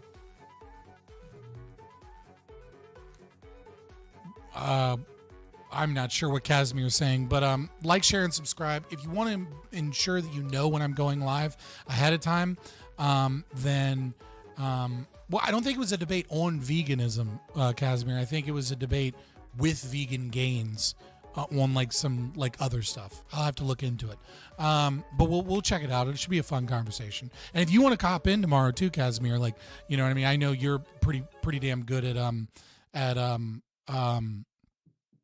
debating and rhetoric as well. I think your advice would be very much appreciated. You know, hop in at some point. If you want to know when I'm actually going live, then hop in the Discord, right? That's going to be the best place, because just because you click the notification bell doesn't mean that we actually, you know, the notifications actually go out to you. More often than not, they don't. You know, consider subbing to the channel. Consider becoming a member for only $3.99. It helps me out a lot. It helps me do this content. And, you know, now that I'm hopefully like help me stay doing this so that I can gain the clout that I need to really push these ideas further, right? If you want to see libertarianism and these ideas pushed further, you know what I mean? Like, you don't have to sacrifice, but if you value what I do, you know, help me out and I can keep doing it. You know, I always answer super chats. And other than that, you know, follow me on X or Twitter if you want to watch me be toxic, or, you know, hear my shower thoughts or my random philosophical ideas. Because I'm ADHD, you get some golden moments on Twitter, because sometimes I'm just being funny and sometimes I just have a moment of like pure, this is a good idea, I have to get this out, and it just goes out on Twitter and it gets forgotten, right? Because the streams are just kind of a stream of consciousness. So definitely check me out there as well. I love you guys, and hopefully I'll see you tomorrow, or I'll see you in the Discord.